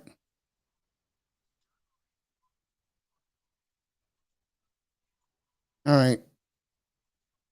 They're getting warm. They're warming up out in LA. I got the game on. They're warming up in Los Angeles. Portland ties the game and won, I guess.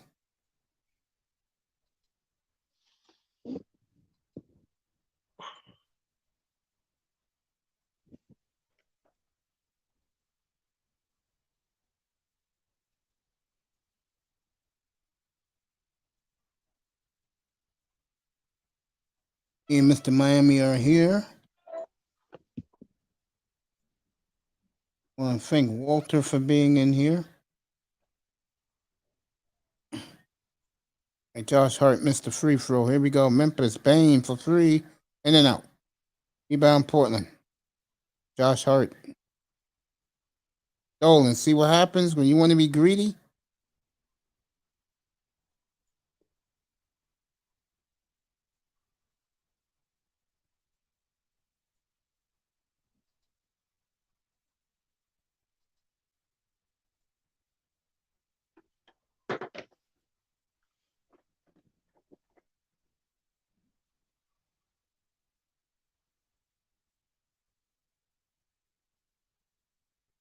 Let's go Astros. You like that, don't you? Yeah. I don't know where I'd be without you guys. All of you guys gave me new life.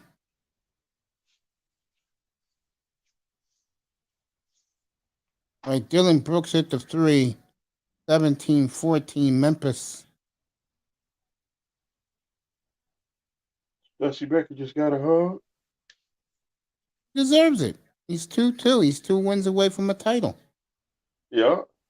You gotta keep it up. You gotta Of course he gotta has to win. keep it. We know that.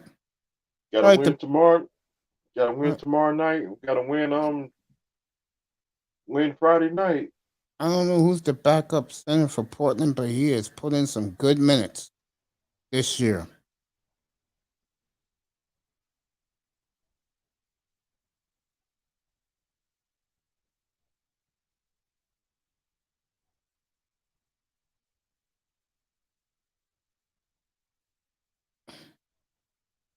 Good defense by the Blazers so far.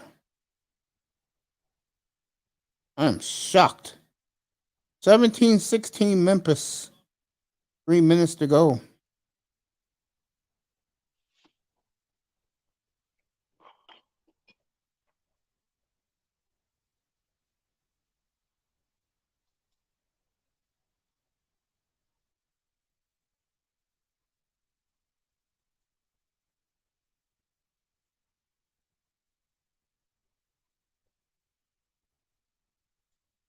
All right, here we go.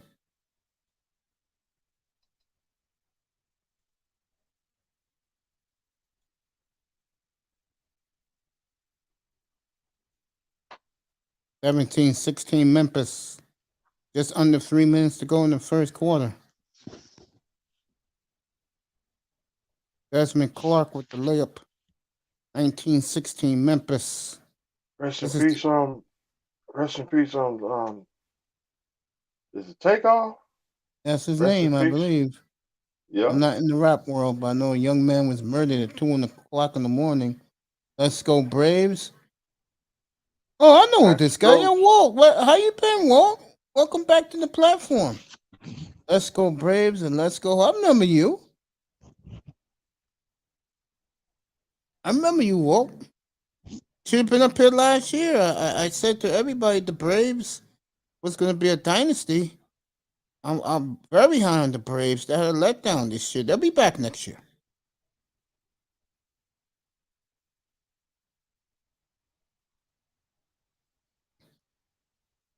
Yeah, I like the Braves. I like what they do. I like the way how they handle their team in Atlanta. Something about just think about going back to listen to old hip hop I always listen about to old hip hop. from 1984. Nah, I don't go that far. Unless Like Houdini and or Run Dougie DMC and Fresh pops up Houdini in my and thing. Houdini and the Fat Boys. All of the Me, I like the system. they had some good music back then too. Yeah. It's that one song I like. I ain't know Dan Hartman died. Instant replay? Yeah. I played this other song the other night. You said it was too long. I played This Is It. Yeah, Dan Hartman Ben died, bro. Dang. He died of, I ain't going to say it because I don't want to get in trouble, but let's just say he died from the other plague that we had back in the 80s and the 90s and early millennium.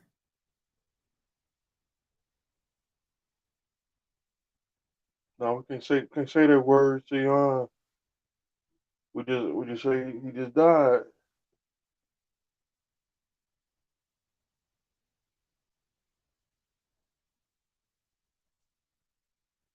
But that one song he made, I'm dreaming about you.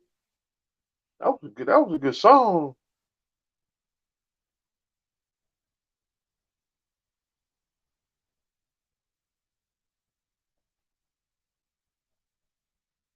Right here.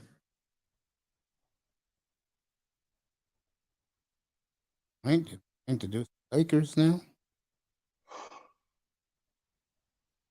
Get this game started. What was And that one lady still living from? What's that song you always play? Uh, um, is it Midnight at the Aces? isn't that the Oasis? Uh-huh. I think she's still alive here. 3 hours.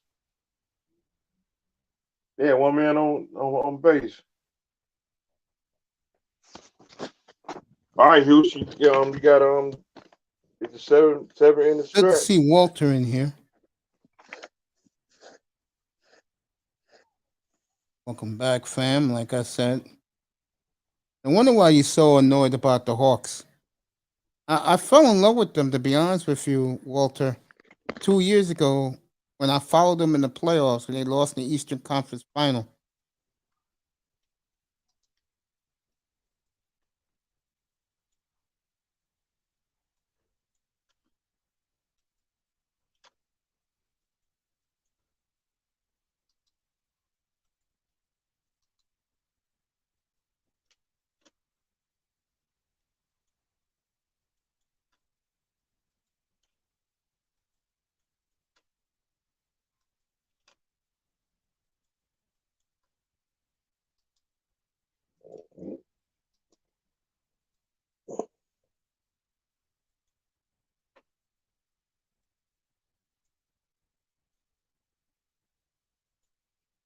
Shoot, Ice T's music still fire.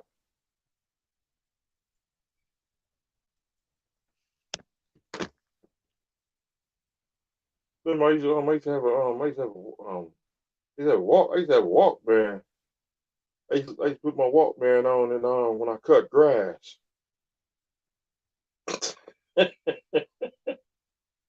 Hot roller.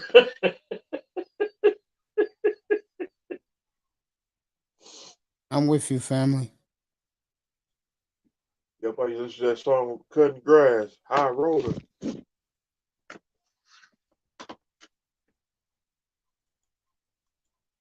In the hot Nice and heat. brief takeoff. All right.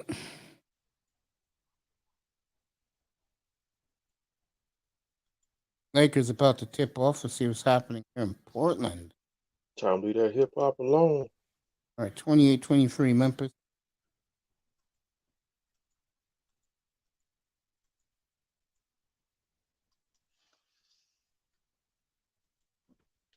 Like R&B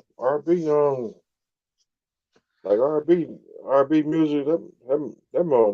That music died. A lot of young women don't feel it. That's why R&B women in the '90s they loved it. Well, these Yeah, young girls' mothers today. and people still playing R. Kelly music.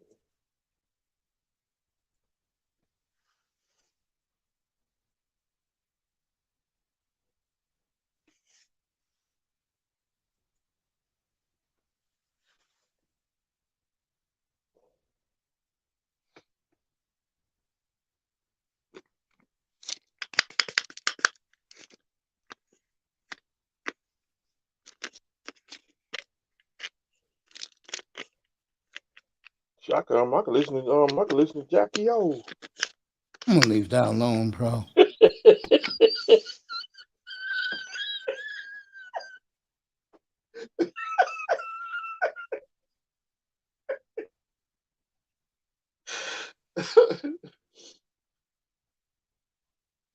It's about two songs I did like.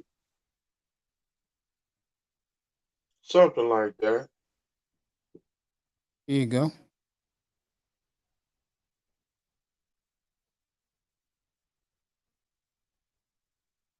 Well, we're gonna go get some coffee. I'm going because this game gonna be on all night. Which game? For the Astros. Yeah, it seems like that, right? Yeah. There's always a World Series game that get lost. No lie. The first this first time a baseball game in November. Former Marlin.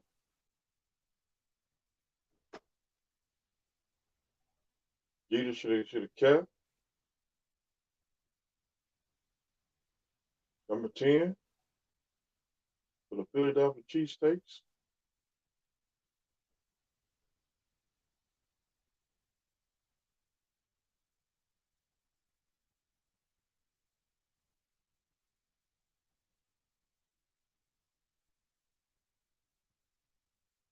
All right, Zion Williamson scored 2-0 New Orleans against the Lakers. 2-2 now. It's like, what? Yeah. You ain't got some chicken dinners there?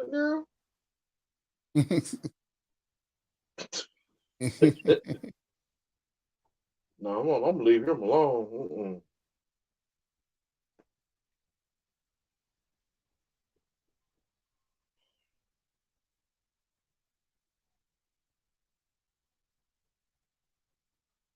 All right, LeBron,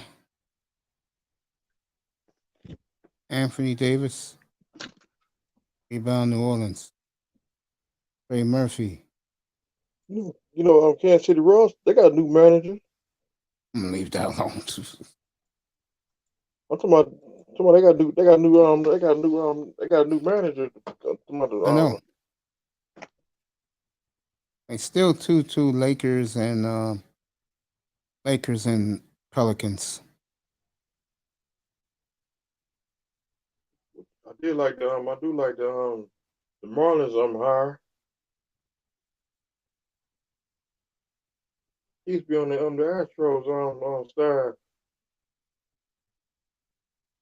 About the Marlins new coach.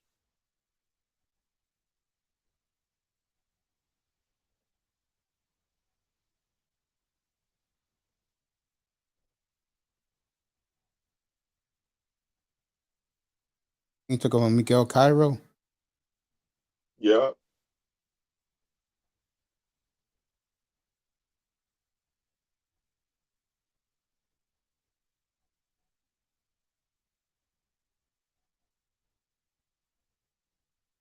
Like the Lakers missed 3 tip-ins in a row. Zion, good. 4-2 New Orleans. All right, Davis gets the dunk.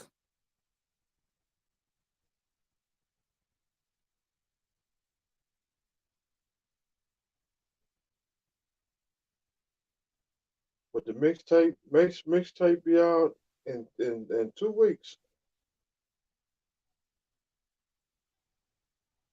Gas is on the first one.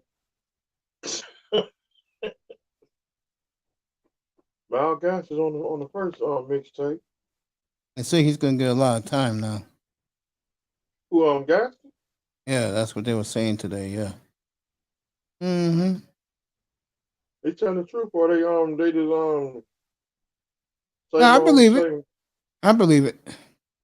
He's gonna take Edwards' place. Edwards. Yeah, the guy who did his trading. Come on, Jeff Wilson. No, Miles Gaskin. He's gonna be catching the ball on third down out of the backfield, what he does best. Or put him at wide receiver.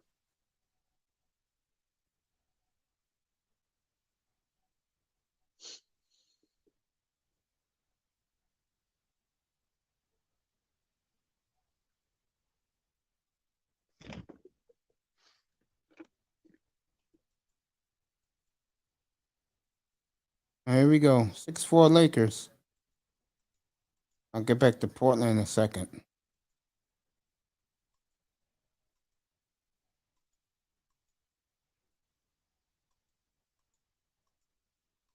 All right, back to Portland.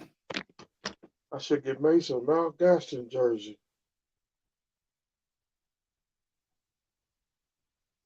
If Mount right. Gaston get a ring, I'll get you that jersey. Oh, thanks.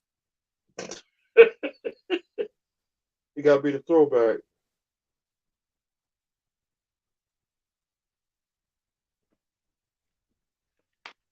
All right, Shane Sharp rebound.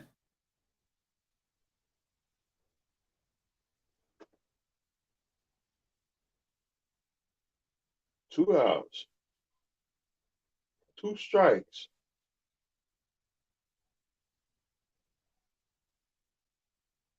Two. The seven inning stretch coming.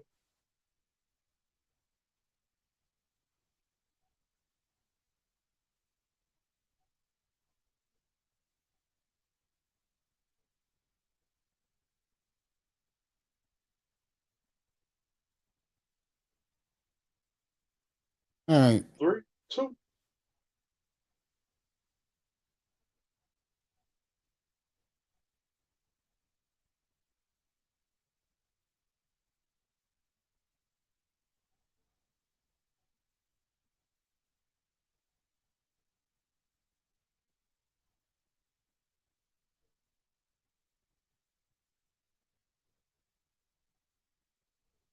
Thirty-four 29 Memphis.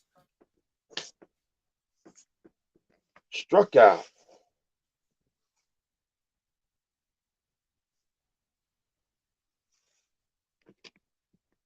Must be the middle of the seventh.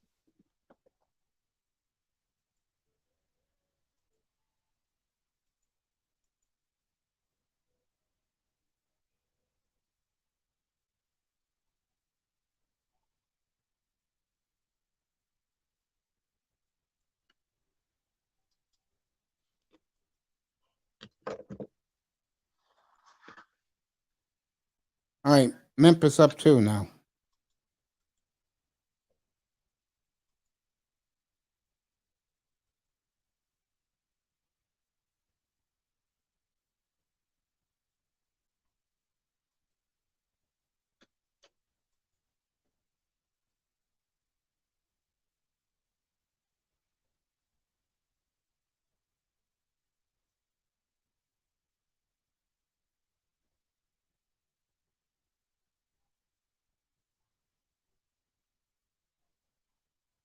Oh, I'm right here.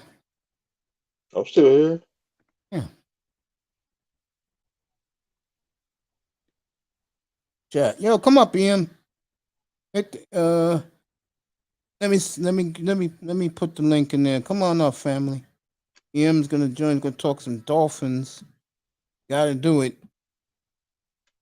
Very, very excited with the power moves. Ian will join us in a second, Mr. Miami. All right.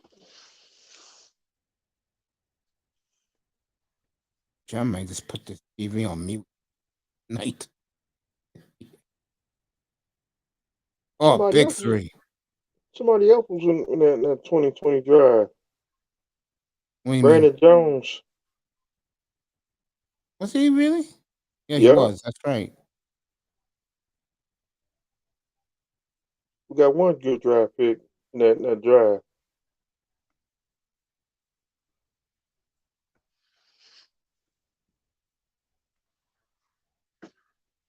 I like him. I like Brandon Jones.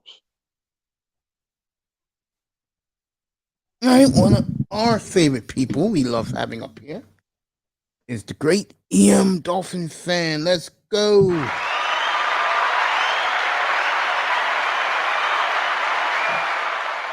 Good evening, Hey, family. How are you? What's up, my brother? man, Mr. Miami 305, salute. May salute. What's up, my brother? Man, How you doing? I am phenomenal right now. I am on cloud nine, Mace. It's like I'm dreaming, and I'm dreaming the best dream I ever had in my life, and I can't wake up. That's That where I'm good, at. huh? Oh yeah, That good. feeling real good, man. There you go. I Mm, had I was talking to CB trying to troll me earlier tonight when I started to, about tour performance. 'Cause I was saying something about tour to start the show tonight, and mm. I was talking to the audience about the Dolphin haters because right now, to me, the Dolphins are the wild card in all this in both leagues. Yeah, man. I'm gonna be completely transparent with you, Mace. Yeah, go The ahead. way I the way I feel about this team right now, um, I think first off, Tua was phenomenal Sunday. I mean, that's the best game. Me personally, that's the best game I've ever seen him play. Even at Alabama. When you pull that all 22 up and you really break down, you go play by play by play by play.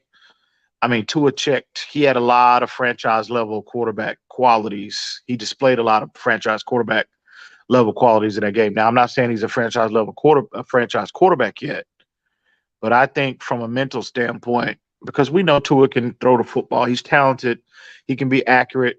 His timing can be phenomenal. Can be. It's just, he just needs to develop more consistency in these areas. But I think Tua took a big step mentally Sunday. And again, I know it's Detroit. That seems to be the rebuttal for him, like the people that are just, I think that are just hating. I mean, because me, I take it on a game by game. The evaluation is always game by game with me.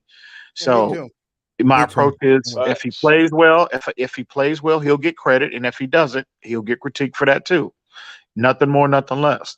And as he played Sunday, he was absolutely phenomenal Sunday. I mean, the decision making, he looked completely in command of the offense. I saw him changing plays at the line of scrimmage at times, which we haven't seen at any level of it hadn't been consistent with Tua, as a Dolphin. Um, I mean, the timely throws, as soon as they got off the bus, they was down 14 points. So adversity was smacking him in the back of the head. He could have easily folded, easily. We've seen him fold in the past. We've seen the team fold in the past when they get down big. Of course. And he just had the mindset that if we lose this game, it's not going to be because of me. And he kept the team close, made enough plays, kept us close, kept us close.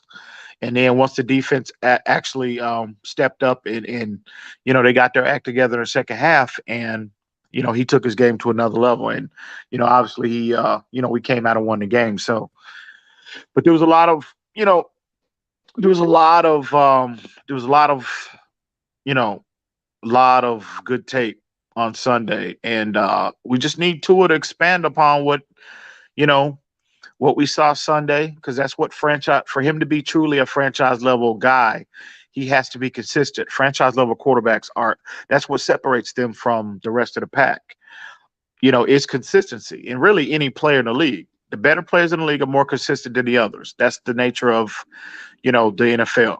And if he continues to do that with the additions that they just made, I think Bradley Chubb was an absolute phenomenal get. I was about He to hit is that with you.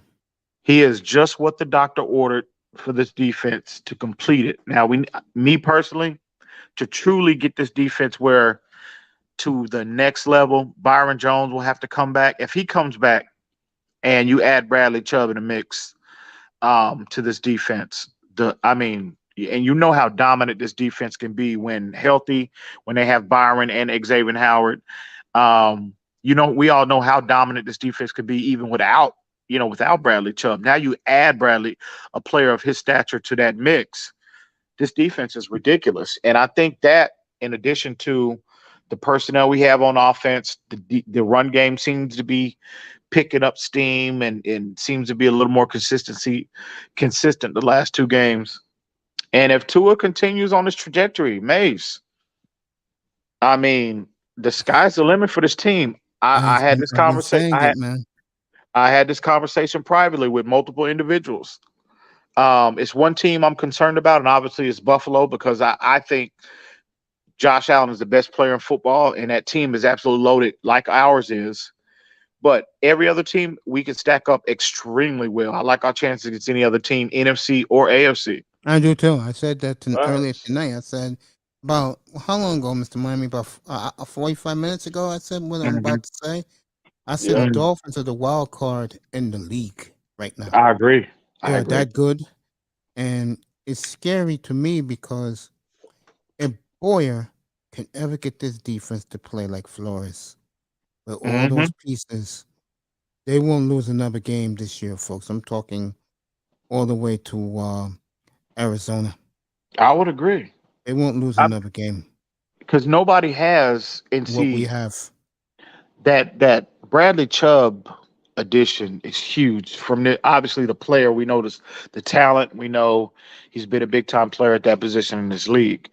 But what that does for Josh Boyer is that now he can call any game. Truly. Now he can truly be on a week. Flores used to preach that when he was a coach here. Everything, the scheme is based on matchups on a week to week basis. Now, with the addition of Bradley Chubb, you can rush now, you can get away from so much zero pressure, and now you can take a more conventional approach, just consistently rushing four, maybe even rushing three at times more often than what you had been, because now you got a guy that can defeat double teams, definitely one on ones. And that's going to be beneficial to everybody else on that D line because now with Bradley Chubb commanding the attention of the defense, when you slide to his side of the field, when you're chipping to his side of the field, if you're leaving a tight end in to his side of the field, well, that's going to create one-on-one favorable matchups with everybody else on the D line. Now you got Christian Wilkins one-on-one. Now you got Jalen Phillips one-on-one now. So now, and I like those chances, especially Jalen Phillips. He's been coming on. I know the sack totals aren't there, He's but in coming terms, on now. he is. He's He's just, getting man, his second leg.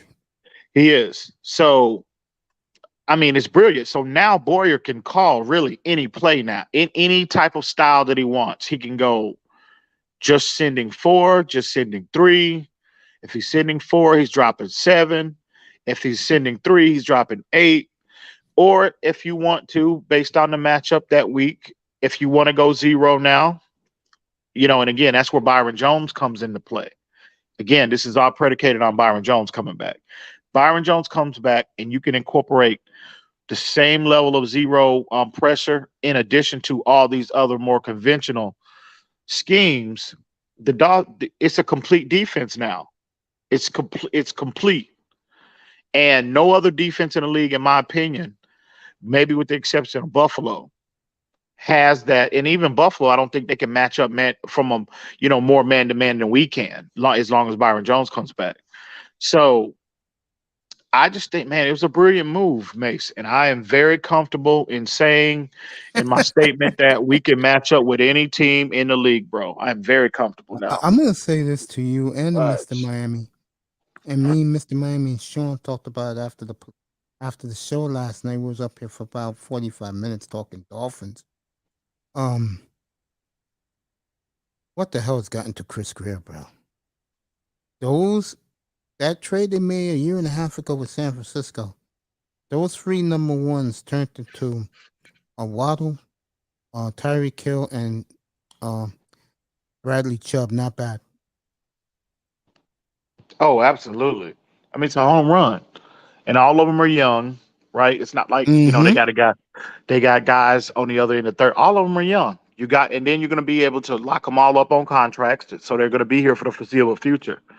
So it's a home run, and I know I've been critical of Greer, in the past, but as we're sitting here today and you're looking at this roster that he has assembled, and I don't care how you assemble the roster. That's why you have the draft and free agency, not one or the other. You've got both of them for a reason to supplement your team accordingly. Uh, And as we're sitting here right now and we're looking at the team that he's assembled through free agency as well as the draft, Chris Greer has done everything he can possibly do for this team to Totally agree. put the best product on field. He needs to be celebrated for that. Yeah, yeah. Now, I've been giving him his due up here since April when he had a great free agency And I came out of rehab. First thing I said, I came up here. I said Miami gets an A+ for the off season. Oh, absolutely. I I told mean, you, me and you argued. Like let's just say we had disagreement. I mhm. said that, and I still believe this. Uh, to me, they're the best team, the best defense in football, and I think they'll gel to that, especially after their bye. And once Mhm. that happens, in my opinion, this team is going to Watch be out. tough. This team's going to be tough to beat. Nobody. Trust Nobody me wants on to play this. them. Nobody, bro. Nobody. Nobody. They have to get that running So game going. yeah, if they get the run, if they get the run game going, Mace, I'm telling you now, bro. Whoa. And I might be ahead of myself. I might be. No, It you're might be not. the You're not. homer might be coming out right now.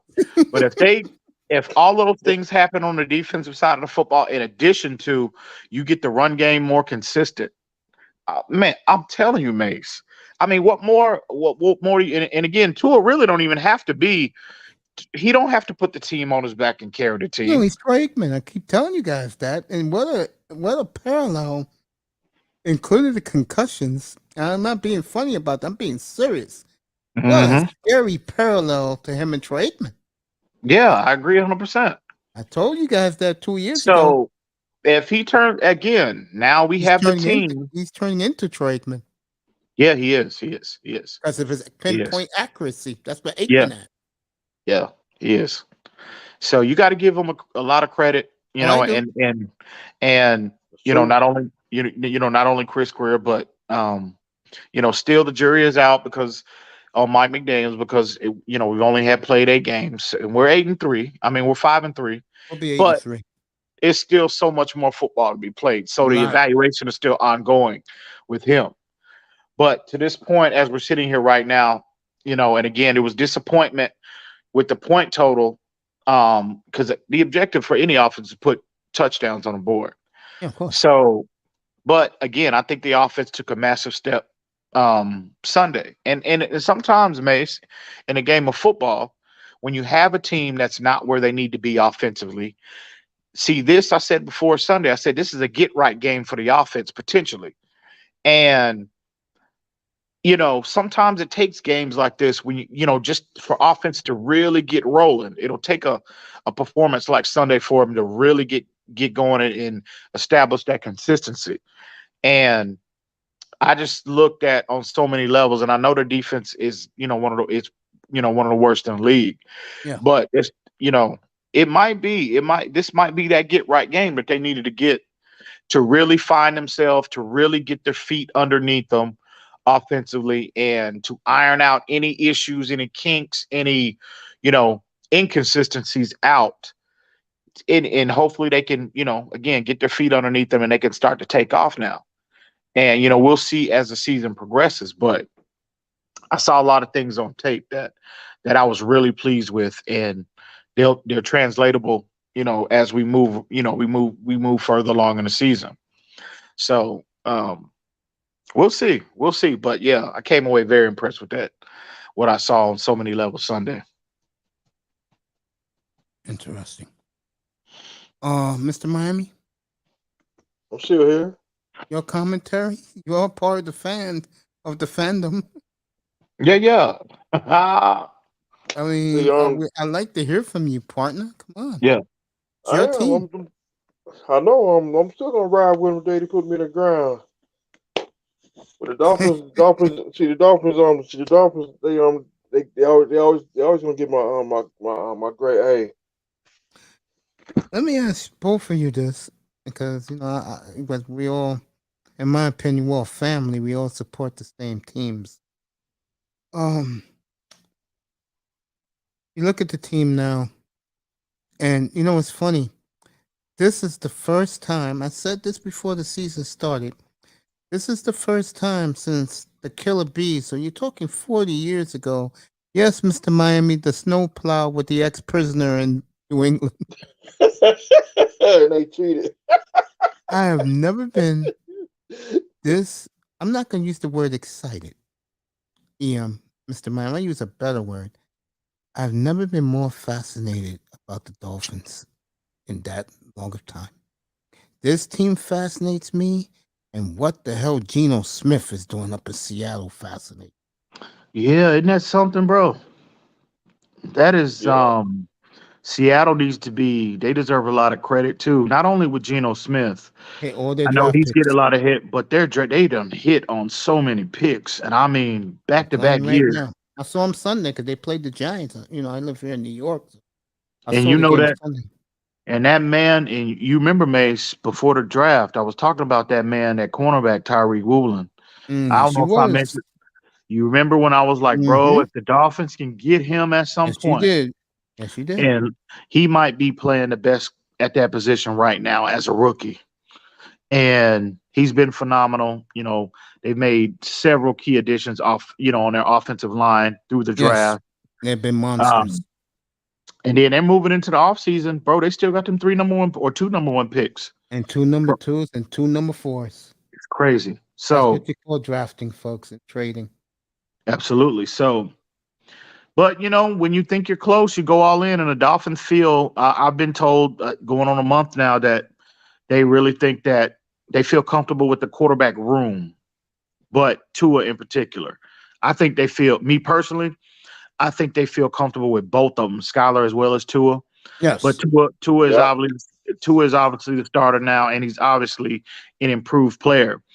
We don't know what level until until the season. We need a larger Well, sample we're size. gonna see something, Ian, and Manzano's not sold on tour. We're gonna Mm-hmm. see something December 18th in Buffalo. I mean Mm-hmm. December 17th in Buffalo, and then on New Year's Day in New England. We're gonna see how Tua plays in cold weather. Those 2 games. It's Mm-hmm. gonna be cold, Mm-hmm. especially in Buffalo. It's gonna be It's cold. it's gonna be cold Sunday, and by no means that Chicago team. They just went into New England. What In the week rain. before last Yeah, in the Monday night. rain, in the cold, on Monday night, and we saw how they just destroyed New England. So that's not Right. a gimme game by any Oh, stretch. I That told kid guys that. I told them. I said Claypool for that kid. They're gonna be a nice combination moving forward. and his mobility, and we know how mobile quarterbacks give. No matter who it is, we just saw Kenny Pickett a Mm-hmm. couple weeks ago in Pittsburgh, mobile quarterback, and they're comparable in terms of their statistics and where they are at their stage of development. But Justin Fields is twice the athlete Kenny Pickett is, and we all know even Josh Allen when he was considered garbage, his first 2 years in the league, he always played well against us, and a lot of the reason for that was his mobility, his legs, and Justin Fields is a super athlete relative to that position. So it's not going to be easy and no NFL game is easy, but again, just like Detroit, just like Pittsburgh, and then now we got Chicago. You know, a good portion of our fan base thought that these were all going to be gimme games, and I was like, bro, I don't know, man. You know, I cautioned everybody, especially that Pittsburgh game, and I had some anxiety about Detroit as well, because I felt like their O line and the fact that they can put up points on a board, that's going to be an issue, and it was early on before we got our act together collectively. But this game in Chicago at Soldier Field, it's going to be cold. It ain't going to be, I think it's like 48, 50 degrees.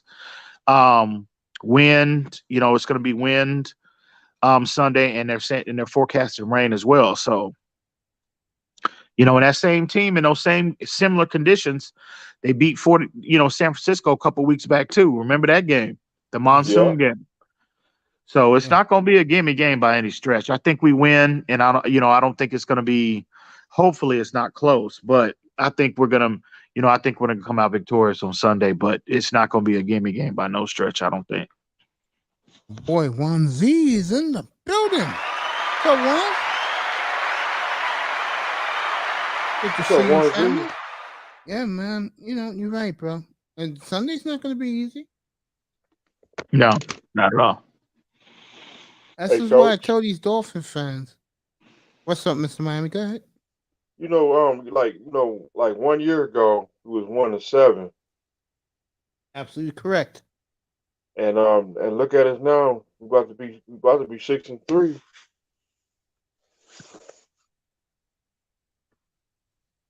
You make an excellent analogy, family. That's why I love having you up here. You're absolutely correct.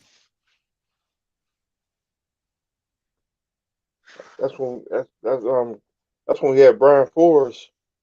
That's when we went on that 7 game winning streak. Yeah, I remember it. Yeah, man. But I know Flores. I know he got to be somewhere punching the air right now.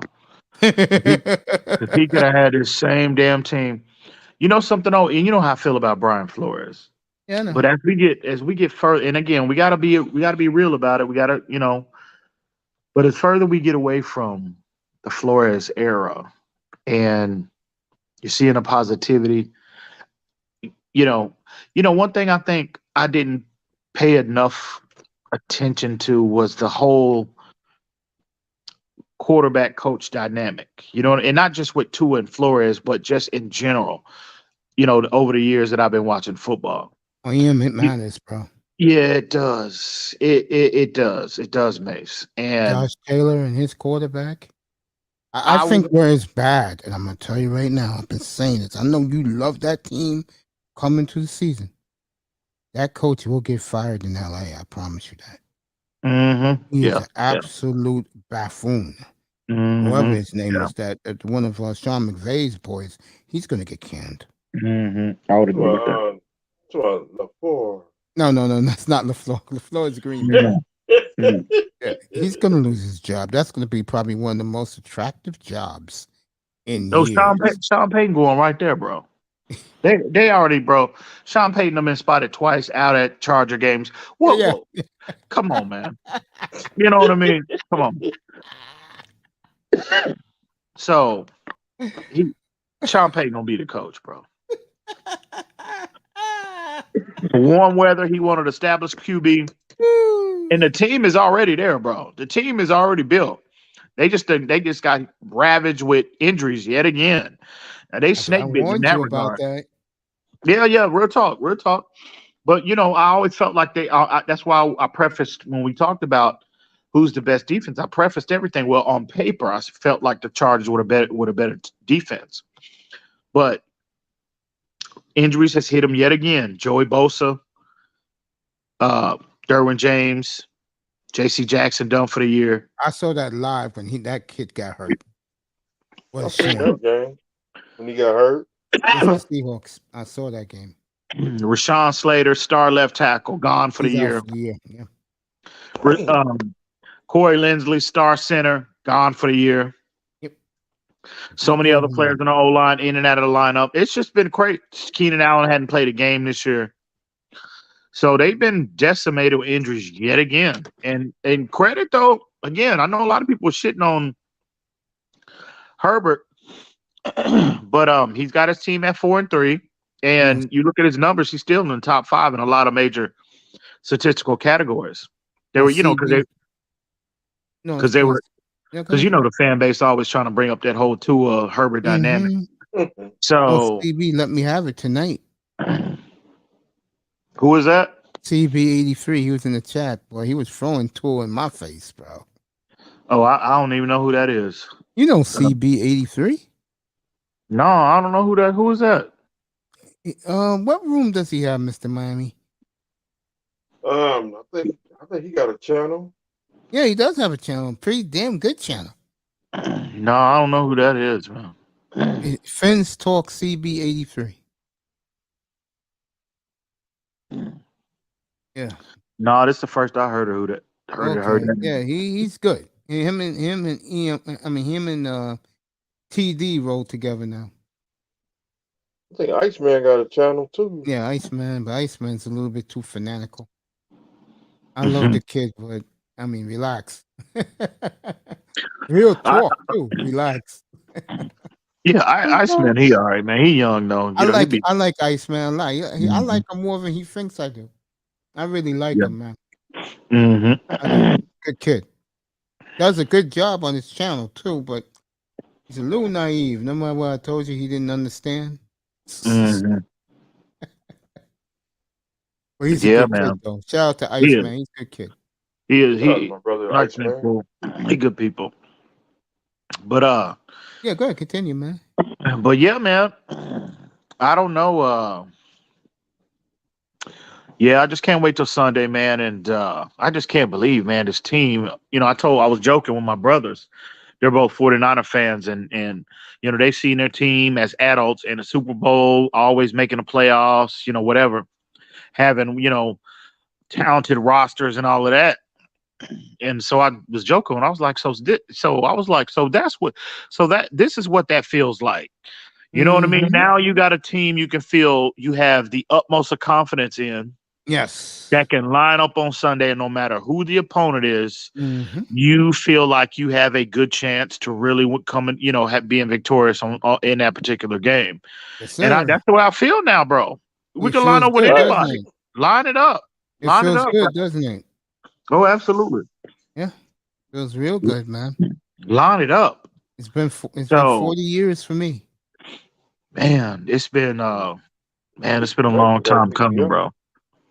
So, my Madden game gonna go. Well, my Madden game was always on top anyway. But Uh, my Madden game is really gonna go through the roof now. So I can't wait, bro. So yeah, man, it just feels good to be a fan right now. And yeah, we just gotta keep winning. Get on a roll, and hopefully that's what happens. Hopefully we can start coming together collectively as a team. Hopefully Byron Jones he takes a look at his roster and see what Chris Greer and the coaching staff and the organization as a whole is doing right now. And he one gets game at a excited and comes time, back. man. One One game at a time. one game at a Mm-hmm. time. That's what I tell these young Dolphin fans. One game at a time, fellas. Mm-hmm. Because you never know. And then if they do collapse, you're all going to be heartbroken. That's why you take it one game at a time. It's like I Mm-hmm. told these youngins, I'm immune to this team, Ian. I really am. I'm immune to them, bro. Because I've seen them. I've been watching them since I was 6 years old, bro. My mother's back on the bandwagon now. Good for mom.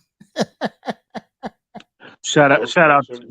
Shout out to Mama Mace, Thank Mama you. Taggart, Shout out to Mama and Mace. Mama Appreciate Taggart. that. Yeah, yeah. Appreciate that. Yeah, she's That's back on what's the up. wagon, bro. And Coach Mason picked me up when I was like baby. Could have say Mhm. look. Mhm. But Oh, that's what's up. my mother always believed in Tua too. Give her a lot of credit.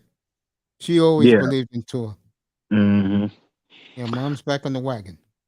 But he's Tua. You got to give him credit, man. I do. I do. I had major concerns about his ceiling too. And I mean, I always felt like we can win games with Tua, but what I saw, and it wasn't just physically, it was mentally. A lot of those mental hurdles are difficult to overcome as a player. But I always felt like, well, give him the third year, give him this year, as long as Deshaun Watson wasn't available, Tom Brady wasn't available, or a clearly decided upgrade at that time was not available. He has been inconsistent in the first 2 years, but I felt like he played well enough to get a third year. Because I mean, what are you going to do? I mean, you have no choice. So if you're not going to pursue a more proven commodity, well, give him the third year. Surround him, beef the team up, correct a lot of the issues offensively that Brian Flores, unfortunately he couldn't get corrected. And we'll see. And I didn't know that they were going to go get to the level of Tyreek Hill and Teron Armstead and I knew they were gonna get Armstead, but what they did with Armstead was very smart. Was they lowered his price to a reasonable right. price. Yeah. That's what you And you do. bring Yeah. yeah, and you keep in Jaceki, and this team is loaded offensively. And when they Resign got Tyreek Barbara. Hill, I was like, God I was damn. in rehab, bro. I was laying in my bed. Real talk. I just did 4 hours of rehab. So I'm laying in my bed. I'm tired, and I'm watching, and I'm looking at the ticker, and they said, "Well, Tyreek Hill is in Miami." I said, "Whoa, whoa, back up." I said, whoa. And I said, "What did they have to give up?" And then when Sean told me what they gave up, I'm like, "Oh, that's stupid." And then Sean said, "Don't jump off the ledge, Mace. It's okay." And then when Mm. I thought about it, I said, "Oh, it's all right." I said, "Sean, you right again, bro." Because basically this past draft sucked. and we're the third youngest team in the league. And the funny thing is about us is, okay, Chubb has just turned 26, fits right Mhm. into the fabric. And by the way, if you didn't hear Ian, Chris Greer announced earlier this evening that he'll have him signed by the end of the week. Oh, wait, that's what's up. Yeah. You know what it is? And I know you guys going to get mad at me because it's a meat point now because the quarterback's playing well. This is Ross staying out of the draft and whatever. Because and we all thought he effed up with Tua a couple of years ago. Now it looks Mhm. like everything's a win-win now. This is incredible. Yeah, it really is. Real talk. It's In credit, incredible. and it seems like they were every chance they got. Not only Brian Flores, but the three of them. They were trying to move off of Tua every chance they got, and a lot of that was warranted because look who they were pursuing. I mean, everybody and their mama agreed that Deshaun Watson, they would in a heartbeat pull that trigger for that trade at that time, right? Mm-hmm. Yeah. So, but sometimes in life, Mace, the best move we all that any of us can make are the moves that you don't make.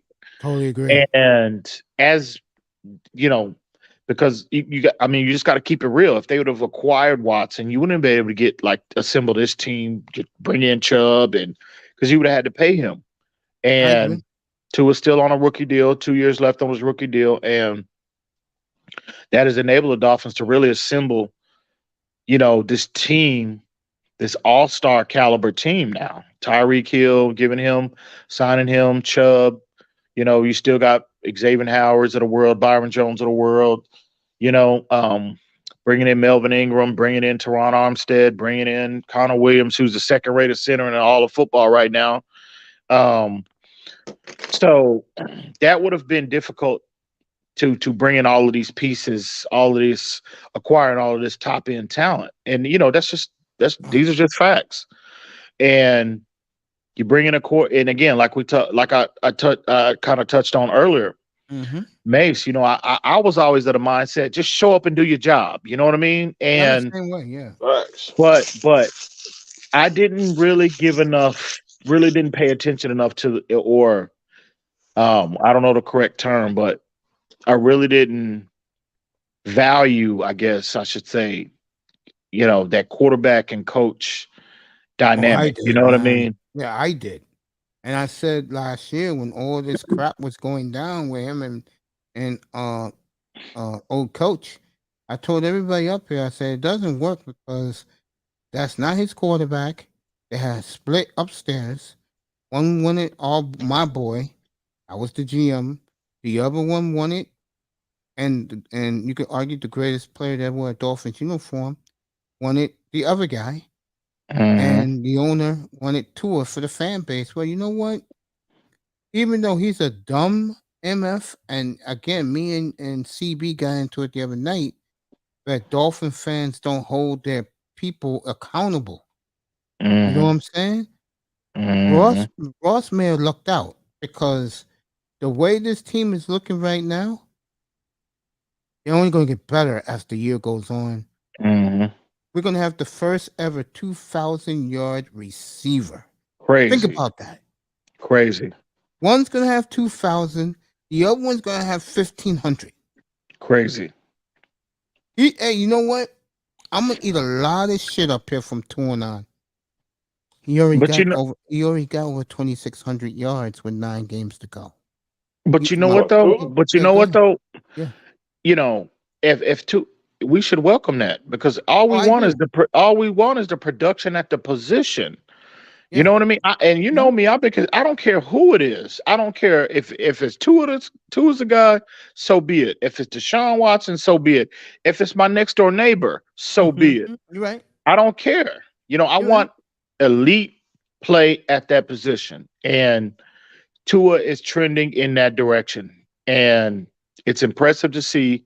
Tua needs to be celebrated to this point. He played well last week, and for the most part, he's going to have to continue to stack good games on top of good games. I agree. He's going to have to if he's going to be the long-term solution, and if he truly thinks of himself and he's going to be anointed a franchise guy by responsible people, he's going to have to establish that consistency. So, and the only way we're going to know that unless he is with reps. And again, there's so much more football to be played. So we will see what the data says at the end of the season, because at that time we'll have the complete body of work and we can assess it, evaluate it for what it is. And if he's the guy, so be it. If he's not, hey man, they're gonna be looking for somebody else. But as of right now, we all should be pleased with at this stage of his development where he is now. So, but we'll see. We'll see. Facts. Yeah, man. Because to me, the way I look at it, real talk, bro.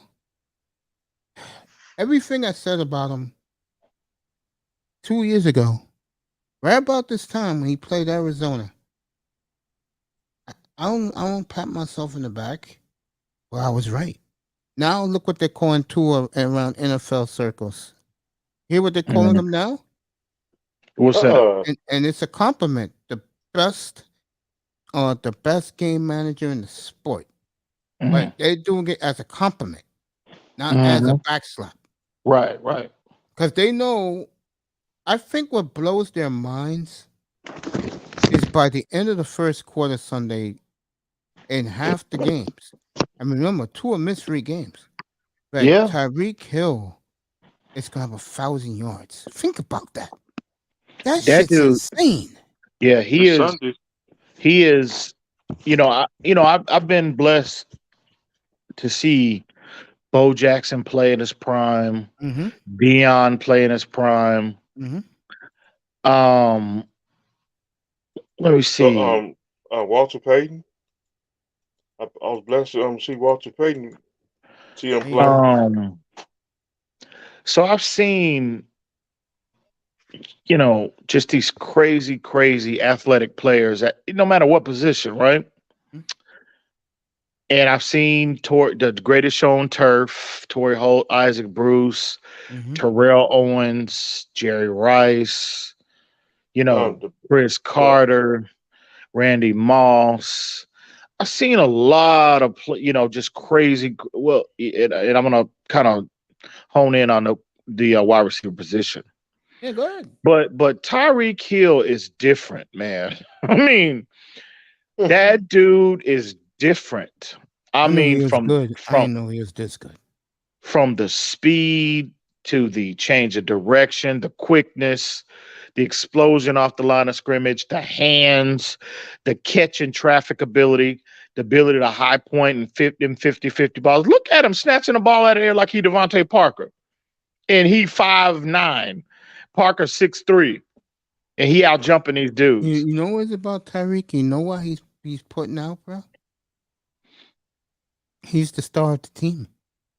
And if he gets this 2,000 yards shed, Man, that's ridiculous. That steal is the MVP from Parsons. To me, Parsons is the MVP. And I'm going to tell you why I say this. Dallas got too much of an easy schedule, bro. They're already beaten half of the weak NFC North. They're going to shut down Green Bay next week in front of the whole country when they go to Green Bay. That's the national game all over the place for Fox. I don't see Green Bay scoring on Dallas. You remember the beatdown the Jets gave them 2 weeks ago? Yeah. Dallas is going to give them a worse beatdown, bro. No, Dallas is legit, man. I know a lot of people don't want to buy it. They're legit, bro. That defense is legit. That's why they're winning. Yeah, I think CeeDee Lamb is overrated. I never liked CeeDee Lamb coming out that year.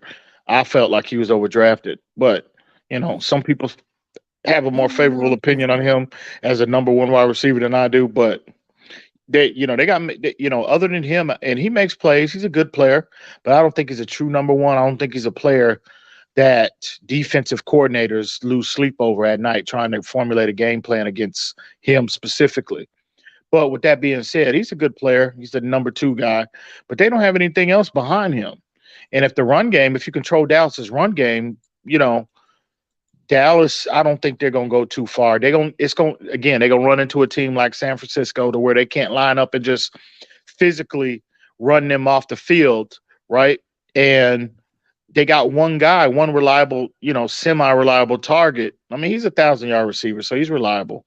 But other than that, they have nothing else offensively. And I think Dak and the offense as a whole is going to struggle.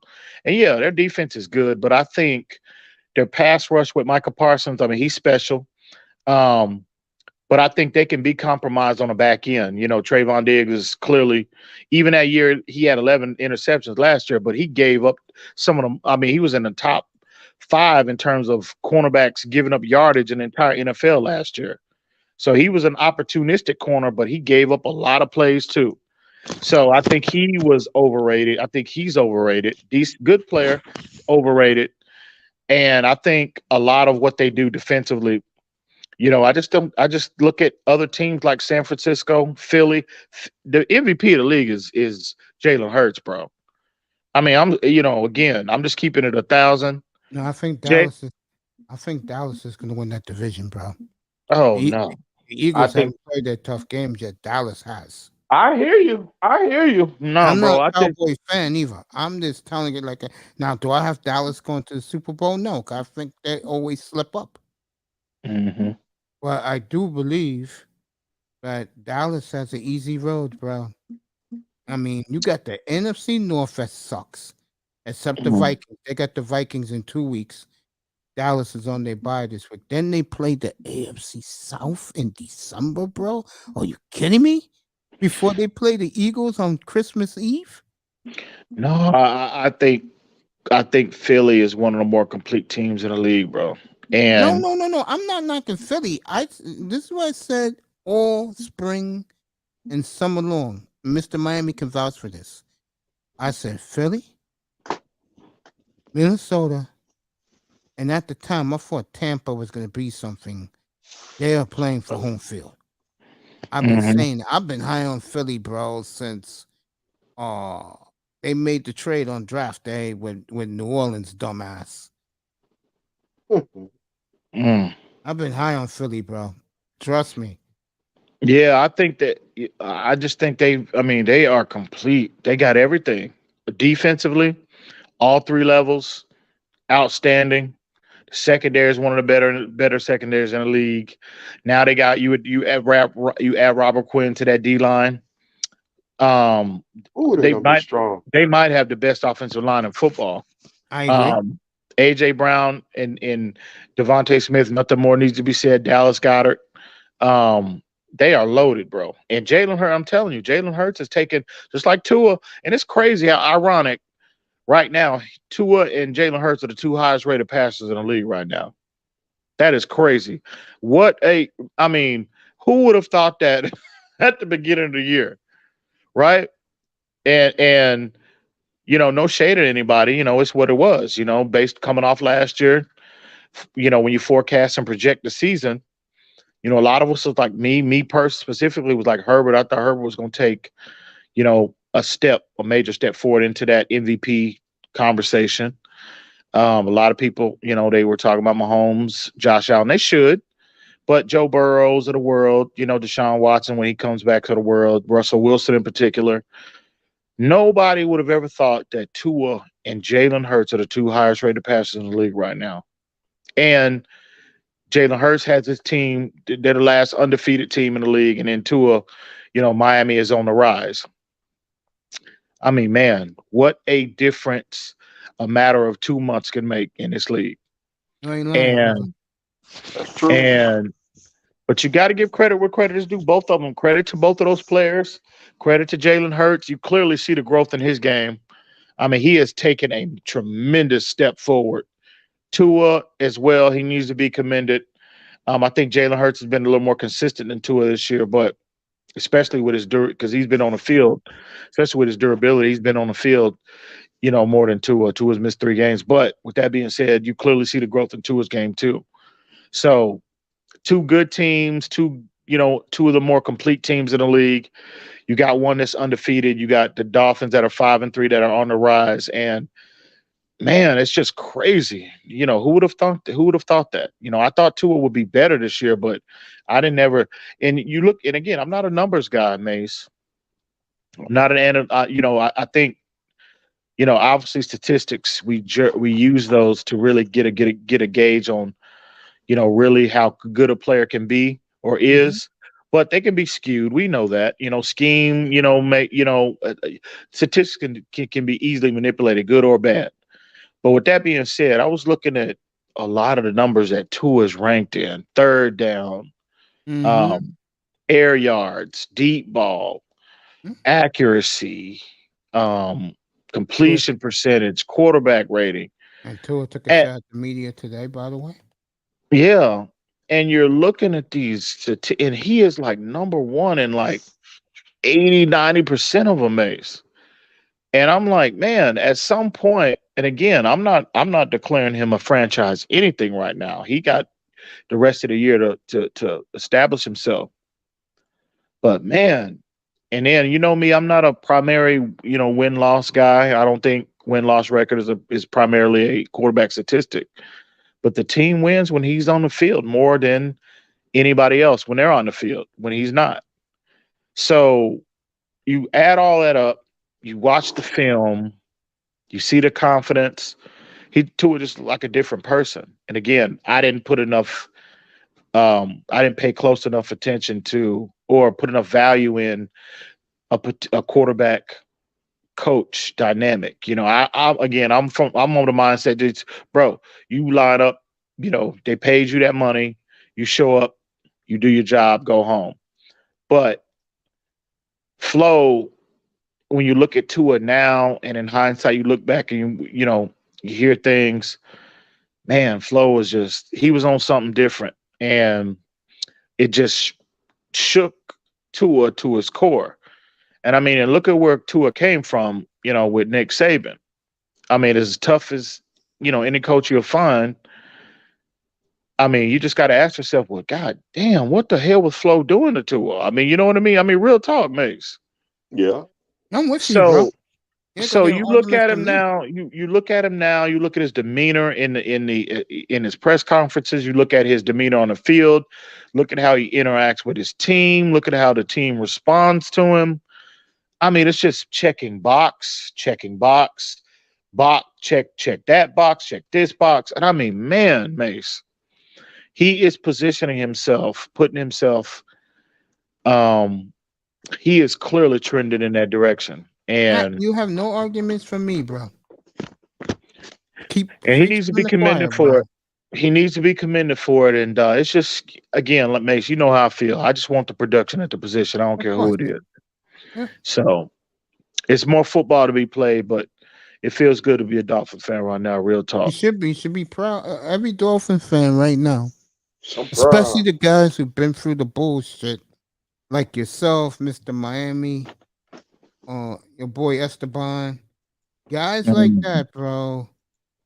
Um, you all should be. You deserve this, man. I've been saying this since I started this show. 2 years ago, I said I want to see all you guys see what holding a Super Bowl trophy and partying was over. I was what, 7 years old? No, I was 8 years old when they won their first Super Bowl, man. Mhm. I didn't celebrate. My mother did, bro. My I mother was was a waving baby. that goddamn white handkerchief, bro. Man. I think I Shout was out to mom. I was 2 years old. Mason, he pick up his little nephew. Real talk, man. Mom Mm. is mom is the sports fan of my family, bro. Not my father. Mhm. But Mm. my mom was all into it, bro. And she used to make me watch it every Sunday. And I did. Man, And I man, don't that's what's regret up. it. I don't Yeah. regret it, bro. I mean, Love this team. Love this team. yeah, man. Love I How that love my logo. boys. I'm just immune to the bullshit. That's my thing with them. Yeah, yeah, I'm yeah. immune to it. You know what I'm saying? That's I'm been the most difficult thing to deal with is them idiots in the fan base, you know what I mean? But again, if we winning, it's all them. Tua becomes a guy. We'll all be two ears at that point.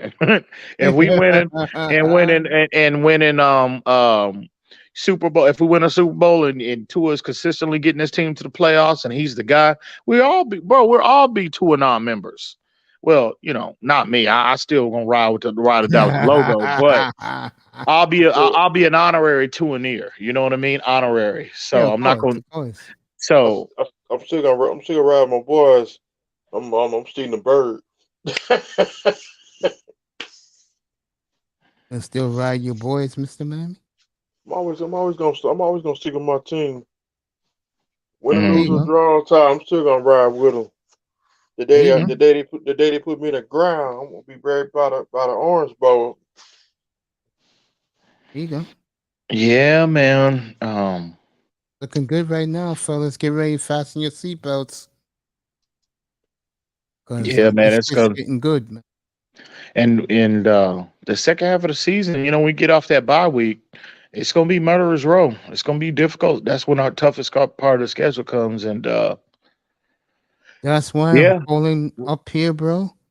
It'll be a December to remember for Dolphins up here, because every day in December, bro, I'm gonna do the Dolphins every day. Nothing else matters. mm, that's what's This is up. this is a big run for them, man. You know what the scary thing is to me about Miami? Because of their youth. Mm. I'll tell you one free agent I will sign in April, bro. I mean in March. Go get Kareem Hunt, bro. Mm. I don't know, man. They this kid they got from San Francisco. Go get Kareem. Go. I was told Jeff Wilson. Kareem Hunt. No, Kareem Hunt want too much money. This motherfucker want $10 million, bro. Dude, you know what? Dang. If let's say we win it all, right? He'll take less to come to South Beach, bro. He gonna have to take considerably less. He'll take that to be with a winner. A lot of these guys, hardly, when you think about his days, which was very short in Kansas City, he's Mhm. hardly been used in 5 years. Think about that, Yeah, fellas. that's In true. Cleveland. He has hardly been used. I was told there was definitely interest. The Dolphins were clearly trying to acquire him, but he wanted too much money. The trade compensation wasn't the issue. It was his And contract. I think And the Kareem Hunt. Dolphins are like, and this Go kid ahead. they got from San Francisco, Mike McDaniel. I was told, again, because I checked in with my brothers about him. Mhm. They love him in the 49er community. Oh And yeah, he's a good he's player. a big 261, 230, 30, 35 pound back that runs a 4.4. He's young, 26 years old. And he from North Texas too. I was like, damn, I follow pretty much all Texas players, no matter what school. I'm like, how the hell did he not did he fly under the radar with me? But he's from North Texas, and he was averaging 5.1 yards a carry. He had a productive season last year, when Elijah Mitchell went down, and Mhm. he's a dual threat. Can run it, can catch it, but he's that big physical back, man, that we've needed. And obviously the familiarity with Mike McDaniels, as well as the scheme. His transition should be relatively seamless. Um, I'm not with investing all that money in Kareem Hunt, man, or a player like that. I'm good. They just need to continue to reinforce the line, continue to stabilize the line. We can, with the backs we have in house, we will be able to get the production we need collectively out of those, out of our running back room. Kareem Hunt is not needed, I don't think. Now, if you really want to go get a player, if you want to make that comment, you go get Saquon Barkley. That's the one you get. He's Kareem going Hunt to is be a good very player. available too. Kareem Hunt is a good player, and I got nothing. No shade at Kareem Hunt, but if I'm gonna make that type of investment, that's what I'm looking for. That's a true game changer right there. Raheem Mostert to give you exactly what Kareem I Hunt gonna like give you. most. Most has grown on me, and the main Mm-hmm. reason I said this up here. I forget who gave me pushback. Foster reminds me of Arian Foster, bro. Mm-hmm. When you give him that ball, he takes off like a gazelle, Mm-hmm. bro. He Mm-hmm. gone. I like that about him a lot. I really do. And kudos to Chris Greer again to get Trace Edmonds up out of here. What another way? What a waste of $6 million. Yeah, What a Edmonds had to waste. go. That's true. I'm glad the Broncos took him off our hands. Mm-hmm. So I'm comfortable with the running back room. I really want to see what this kid does. This running back they picked up. I really am intrigued with him. And McDaniel said both of them are going to play on Sunday. So he said, now how much? Well, that's to be determined, but they'll be on the field Sunday. So Yeah, I'm intrigued by both. Obviously, Bradley Chubb, but I'm intrigued by um I keep forgetting his name. Freddie Wilson Jr. I think his name is. Yeah, Yeah, is it Wilson, like Wilson Jr.? yeah, Fred yeah, Wilson. Freddie Wilson Jr. So I'm very intrigued with him as well. So yeah. I think the Dolphins, they're the type of team that if they win one, they're gonna win another and try to win another. And you Mm, have to break that group up because of money and all the intangible things mm, that happens to championship teams. But I think Miami. I never thought I would say this, so I want you guys to hear this. 10:46 Central Time, 11:46 Eastern Time, November the 2nd, 2022. The Dolphins are the legitimate championship contender now. And I mm, never thought I would say that. mm. And I Yes, never thought I would say sir. that. Man, I'll tell you, man, Yes, something like, sir. We have come a long way, fellas. yeah, I agree, man. It feels good too. Damn right it does, because this is going to be a while. Like I started my show tonight, and I said to the audience, you Dolphin haters, get used to this, Hmm. because they're back now, and they're not going away for a while. And you know what the Dolphins are going to remind all of us of? The old 49ers of the 90s. Mm, 49ers of the South.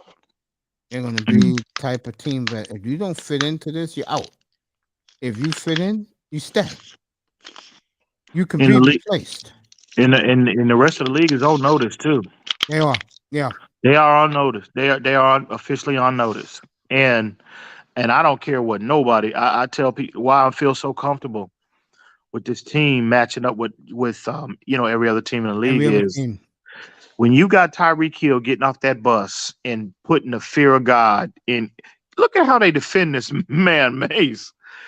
I mean, I've never seen anything like it. And I mean, they are in when they double him, how he is just absolutely destroying the double coverage, outrunning the double team. I've never seen anything like it. Never.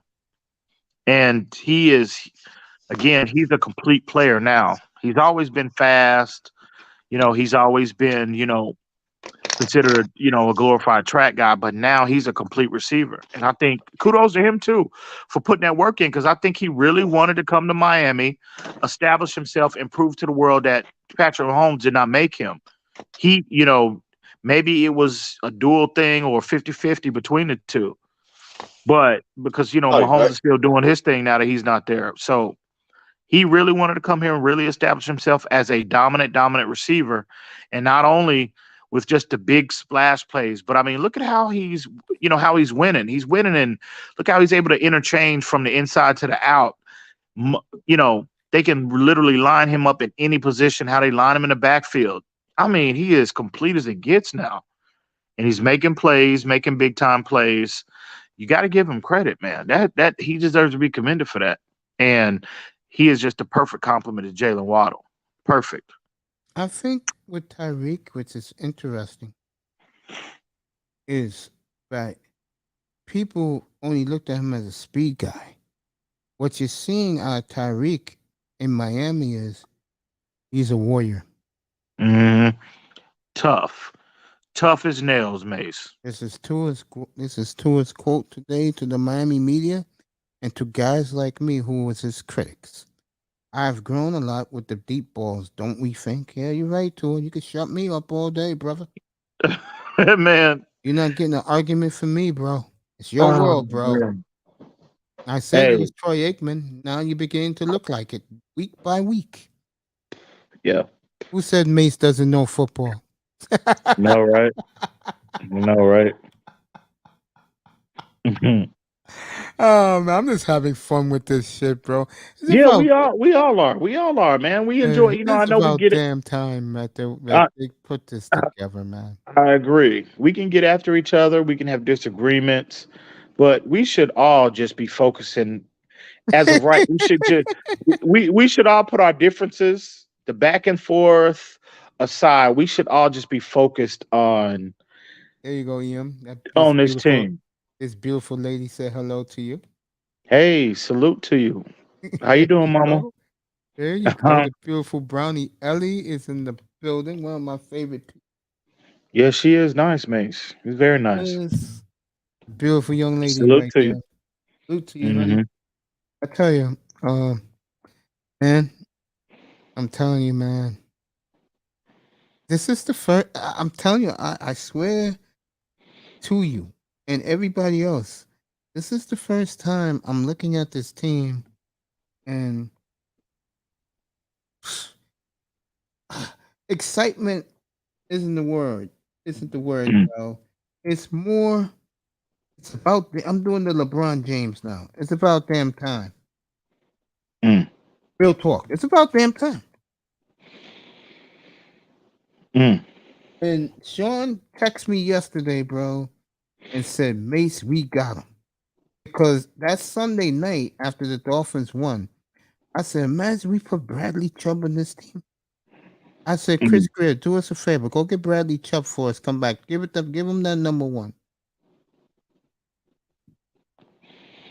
Yeah, man. And now that San Francisco they look like they're gonna be a contender this year.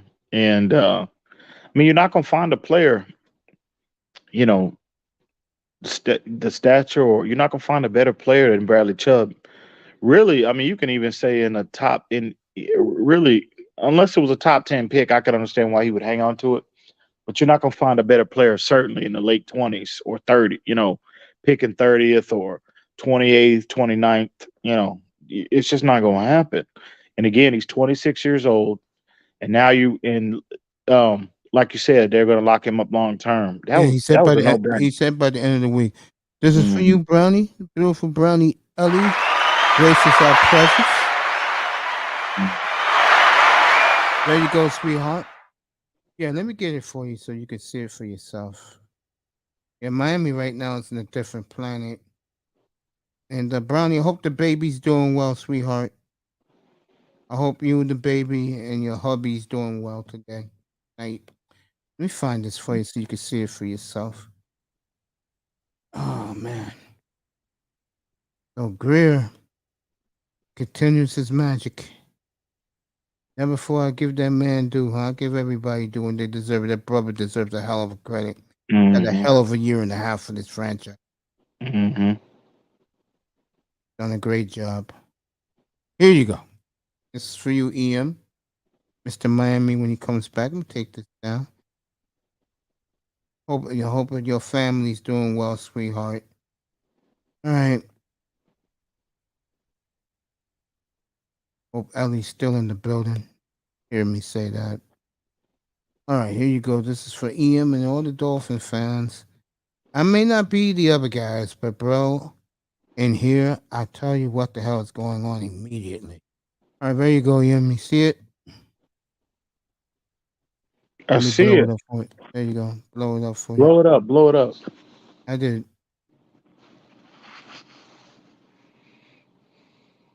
There you go.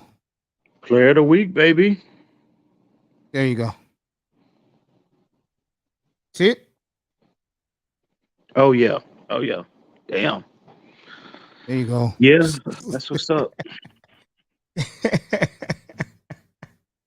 And Oh keep man. and with Jalen Phillips coming on too, him 23, that is, man, that is athletic And as don't a forget defensive.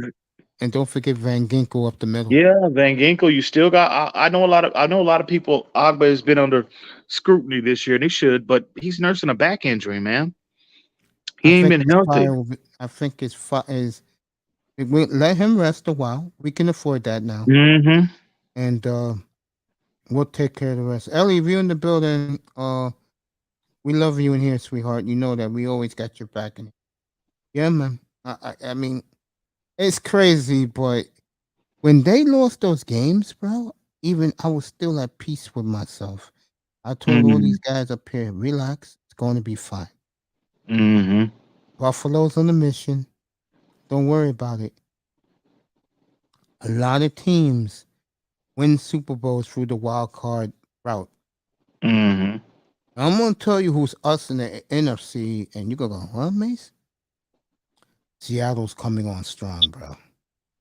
Yeah, I coming would on agree. strong right now. I would agree.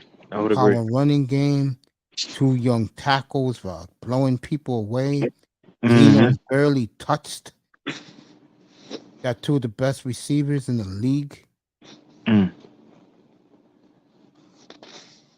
Seattle's Yeah, coming on strong, man. yeah, I like a lot what they're doing in Seattle too.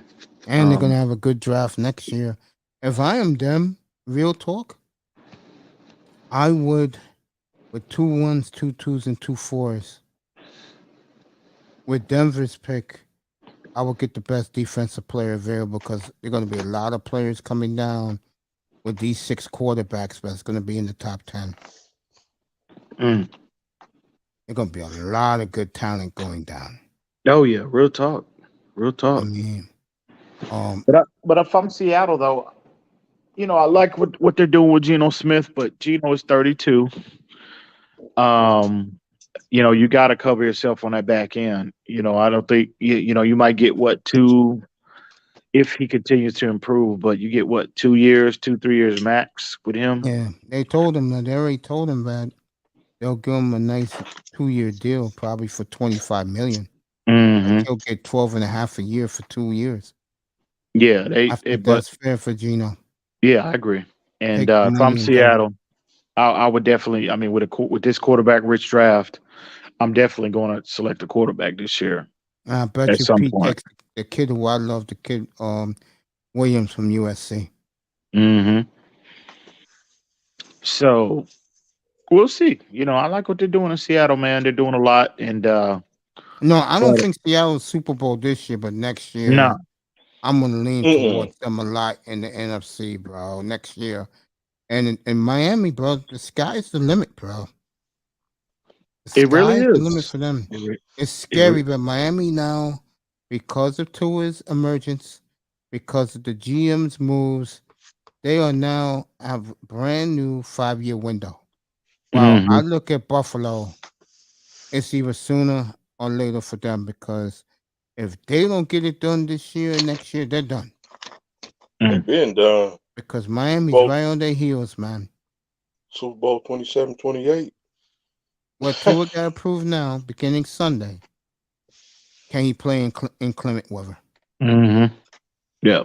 If he can do that, then you got your quarterback for the next 7, 8 years, Miami. Mhm. Enjoy it. I mean, you ain't gonna see me saying nothing. Yeah. If as long as the play on the field is where it needs to be, you'll never hear a peep from me. Never. And No, that's what you any and you know what? And I'll and that's give what you any all the player. credit. And I'll give you all the credit. Because you was the one when I first went into TD's room, you was a staunch supporter of Tua. And I know me and you disagreed. What I figured he would be after one game and what you thought of him. I think he's a Mhm. combination of both.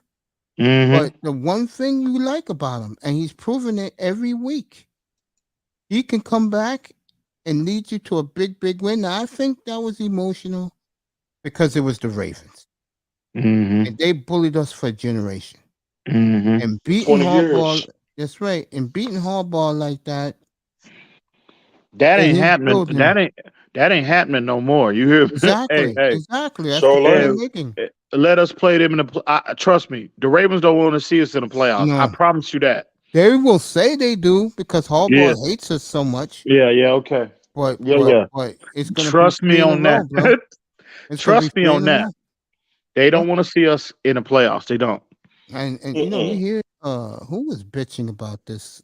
Someone was bitching in the NFL. They're saying, yo, how did Miami do all this? Yeah, simple. Miami did it because we have an owner that doesn't give a damn about the salary cap if it comes down to it. That's the one thing I give Ross. Yeah, Shout out to eye test. and He's like the Knicks owner here in New York.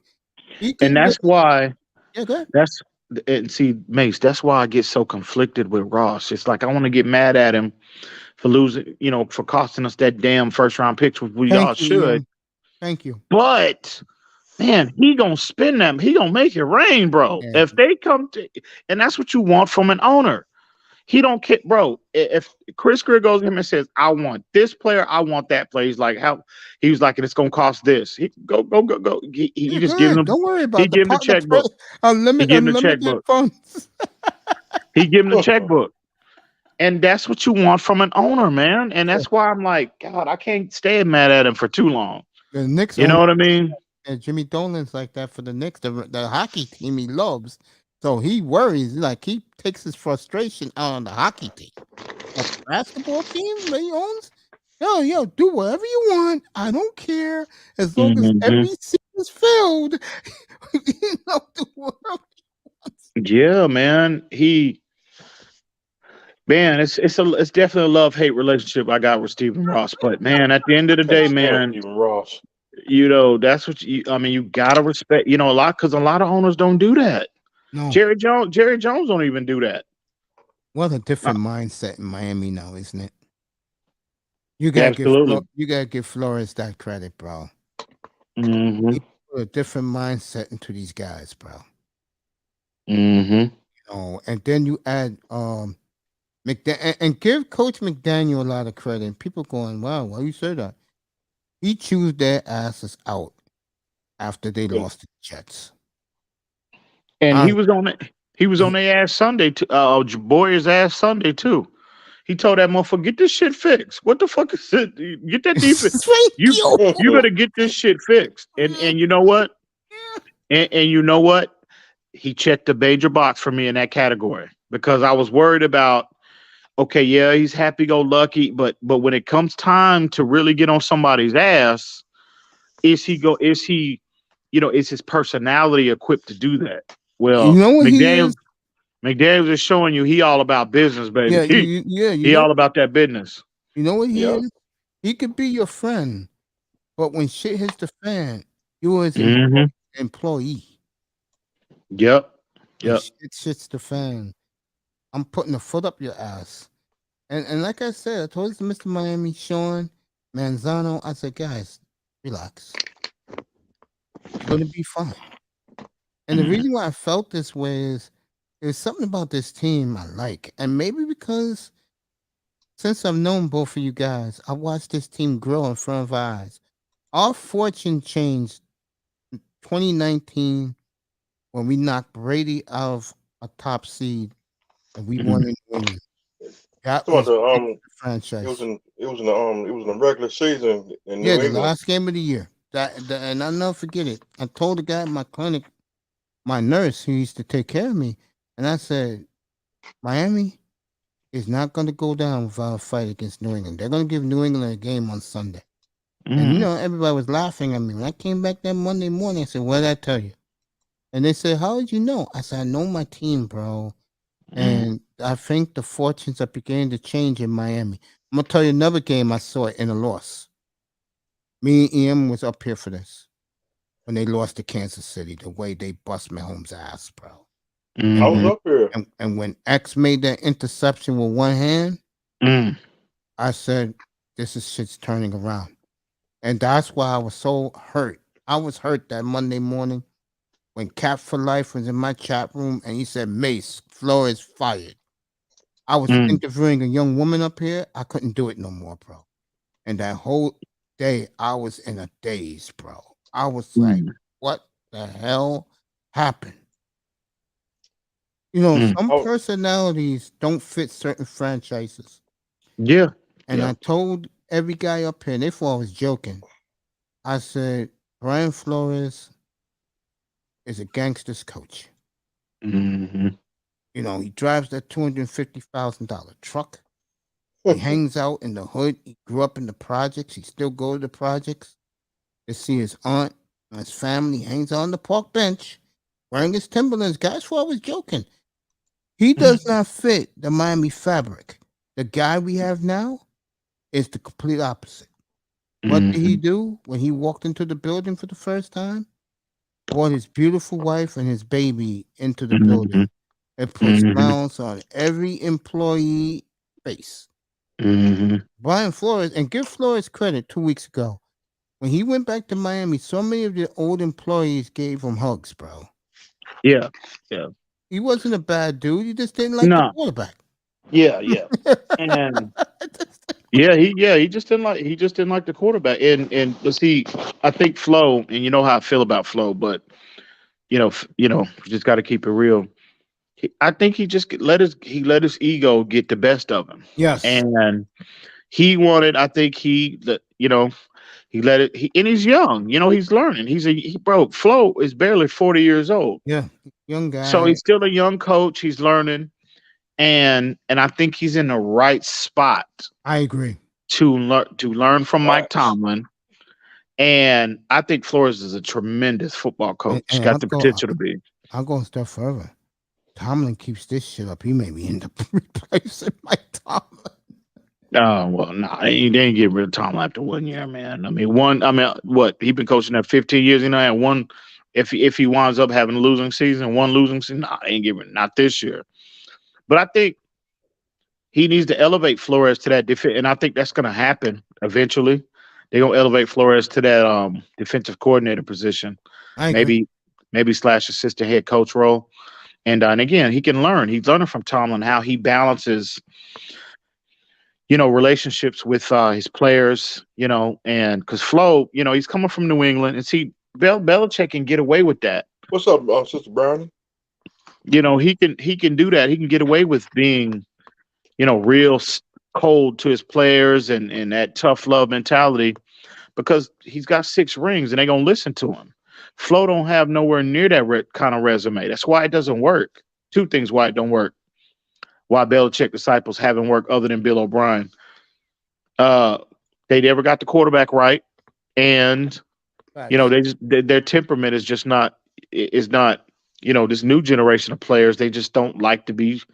They don't like that aggressive nature, and Bill O'Brien got away with it because he found Deshaun Watson. He got the quarterback right. So yeah, that's gonna give him. If you got a top guy, you can win games in the league. So, but Flo, he was just immature in a lot of ways, and he, his ego got the best of him, and he just, hopefully he learns from that because I think he's got the potential to be a tremendous head coach. He's just got to get out of that because I heard that it was all about him. He wanted to take the credit. He wanted to be the guy. He made a power move, but I just think it was too soon. I think You the know. thing I didn't like about him is that he's another coach that didn't like alpha males, Mm, and that yeah. bothers me. While the guy Yeah. we got now, he embraces alpha males. Right. I agree. I Yeah, agree. yeah, because to me, how can I say this? First 3 coaches this clown hired, they all have one thing in common. They did not like alpha males. Mm-hmm. How the hell do you get rid of Minka Fitzpatrick? Like I he know, did? right? And think about it. He's You could working have right Mink. now. Think about it. You could have Minka and Javon Holland, bro. Can you imagine that? Minka and Javon Holland in the same secondary. We'll be unstoppable. I mean, that's ridiculous. Yeah. But yeah, Flo needs to get over. And Bill Belichick is like that too. He's bro. What he shies away from big name superstar type players too. But again, bro, you got to have stars to win in this league. You have to. And Flores, I hope he just again he learns from Tomlin because Tomlin don't shy away from stars. He don't. He embraces them too. It's just you had one fool act up. He was just unbearable, and that was Antonio Brown. Nobody can deal with him. But Mm-mm. for the most part, Well, Mike Tomlin don't have a problem with star players. hey, let me tell you this, and I want to hear. I want to see if you agree with my theory about that. Is when I used to be on satellite radio, I said that Pittsburgh had 2 of the top 3 players on the planet back then in 2016. AB and Le'Veon, and then you could put Brady right there. Mhm. Now, Roethlisberger couldn't say a damn thing with his past. What Tomlin Mhm. did was he let the inmates run the asylum, but Mhm. he didn't know how to handle it because he didn't have, let's just say that Antonio Brown effed everything up for Tomlin when he let everybody hear what he said about Belichick and the Patriots. That Mhm. going up to New It was on. England, you beat the white boys' ass. I'm tired of losing to Mhm. white That was guys. on Facebook. And you don't do that, man. Yeah. And, Yeah. And Who's that? Tomlin lost that locker room too. I know it sounds crazy. He did lose him. I'm gonna tell you why. Mhm. You had the brothers running the room. You're talking Marquise Pouncey. You're talking Cameron as Haywood. Okay, Mhm. you Mhm. got real alpha males of men. These are big men. And that goddamn quarterback that they love in Pittsburgh so much, he had a past track record of doing something that wasn't good. Mhm. He had to keep his mouth shut. Mhm. Because if he would have started talking, I'm telling you, one of those alphas in that locker room, one of those brothers would have did a Geno Smith on him, bro. Mhm. No doubt about that. Now, the complete opposite of Pittsburgh is Pete Carroll. Pete Carroll ran an asylum, but the difference is those young kids won a Super Bowl and should have won a second. Mhm. And it came out this weekend that everybody threw Russell Wilson on the bus, that Russell Wilson called the audible that threw the interception in the Super Bowl. And they just kept it hush hush. I'm going to tell you right now. And I said this Mm. when all this shit went down years ago. Russell Wilson will never get his number retired by the Seahawks organization. Mm-mm. Mm-mm. Dang. He'll never get his number retired. Mm. And then this clown is doing knee lifts for 4 hours on the plane while the players are sleeping. Nigga, are you serious? And you expect us to be impressed by you? Mm. I'm glad he's not on the Dolphins, bro. I'll take I Tua. know. And I hope Tua don't end up that way with some success, bro. Man, I'm Don't, so glad we didn't go get Russell Wilson, dude. He I looked like ain't he know was. he, True. I didn't know he was this bad, bro. There you go, Mr. Miami. Miami expects to extend Chubb. There you go. I Very see it. shortly. There you go. I see it. Mm. There you go. Yeah, man. I told you guys. Sean is the best in the business, bro. I'm telling you. It's like I tell everybody, I don't need Schefter. I don't need my man Ian Rappaport. I got Sean, bro. Gives me everything I need way Oh before yeah. everybody else. Oh yeah. Imagine Shout out to the homie. I mean, shout out to brother Sean. Like I told Manzano up here late last night, Sean was up here. I said, so if you don't believe me, then you're calling me and Sean a liar because Sean's the one who gives me the information. He's right. Mm. See, what guys have a problem with me is up here. That's why they're not here no more. Mr. Miami's one of them. He don't lie. Guys hate when I'm right most of the time. Mm. And I don't know why. Mm. It's not like I'm patting my back everywhere. Right. You know what I'm saying? Mm-hmm. I let TD and do wrong and these guys get their glory, you know, and I don't touch it. I just say, okay, TD's on it, right? Let him get his due. I never seen him so happy when the Dolphins made that trade last year for those 3 number ones. He lost his mind. And you know what? He was right. Mm-hmm. I mean, Zach Wilson putting on that display at the combine, at the workout. I mean, to us up here, that was secondary. We were all talking about what the Dolphins were going to do with those picks. Mm-hmm. Well, we know what they did now. Chubb, Exactly. Hill, Waddle. Mm. All will be in the Pro Bowl this year, I guarantee you. Walla Yeah. walla walla. You think Tua gonna be in the Pro Bowl this year? Definitely. Mm. It's like I told these guys, Ian, I think you're going to agree with this. If you have a fandom from college, the Tuanons, okay, Burrow, Mahomes, unfortunately, is NFL stardom. Because to me, when people saw you do it in the big stage, Deshaun Watson, another one, but he's tarnished. When people see you do it in the big stage, they're going to follow you. Joe Burrow's another one.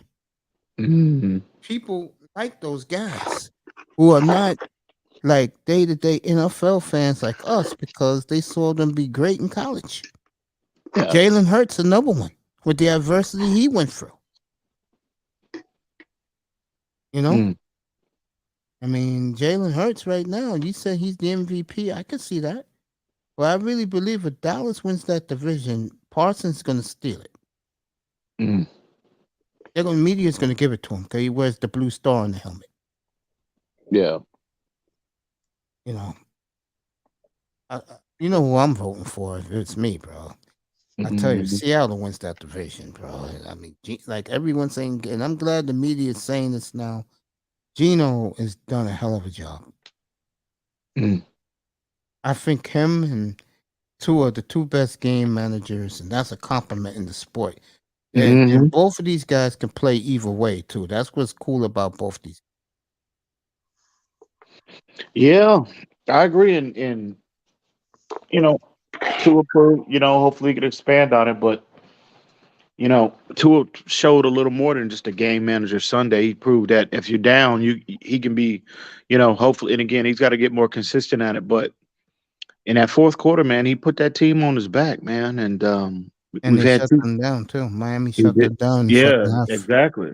So we've Sure had two. did. We've had two sample sizes of Tua putting the team on his back. First it was Baltimore in the fourth quarter, then now it was a complete game. That's another reason why I felt like that's the best game I've seen Tua play because it was from start to finish. It wasn't, the first quarter and then it was a drought. No, he didn't struggle against Detroit. No, he was phenomenal. He was as good as he played the. You can't a quarterback cannot play that game any better. The throws he was making, the reads he was making, uh, you just can't play the game any better than that. Now he did leave some, and I'm not saying it was perfect, but and it was some underthrown balls or whatnot. But I don't. One of them, uh, I don't.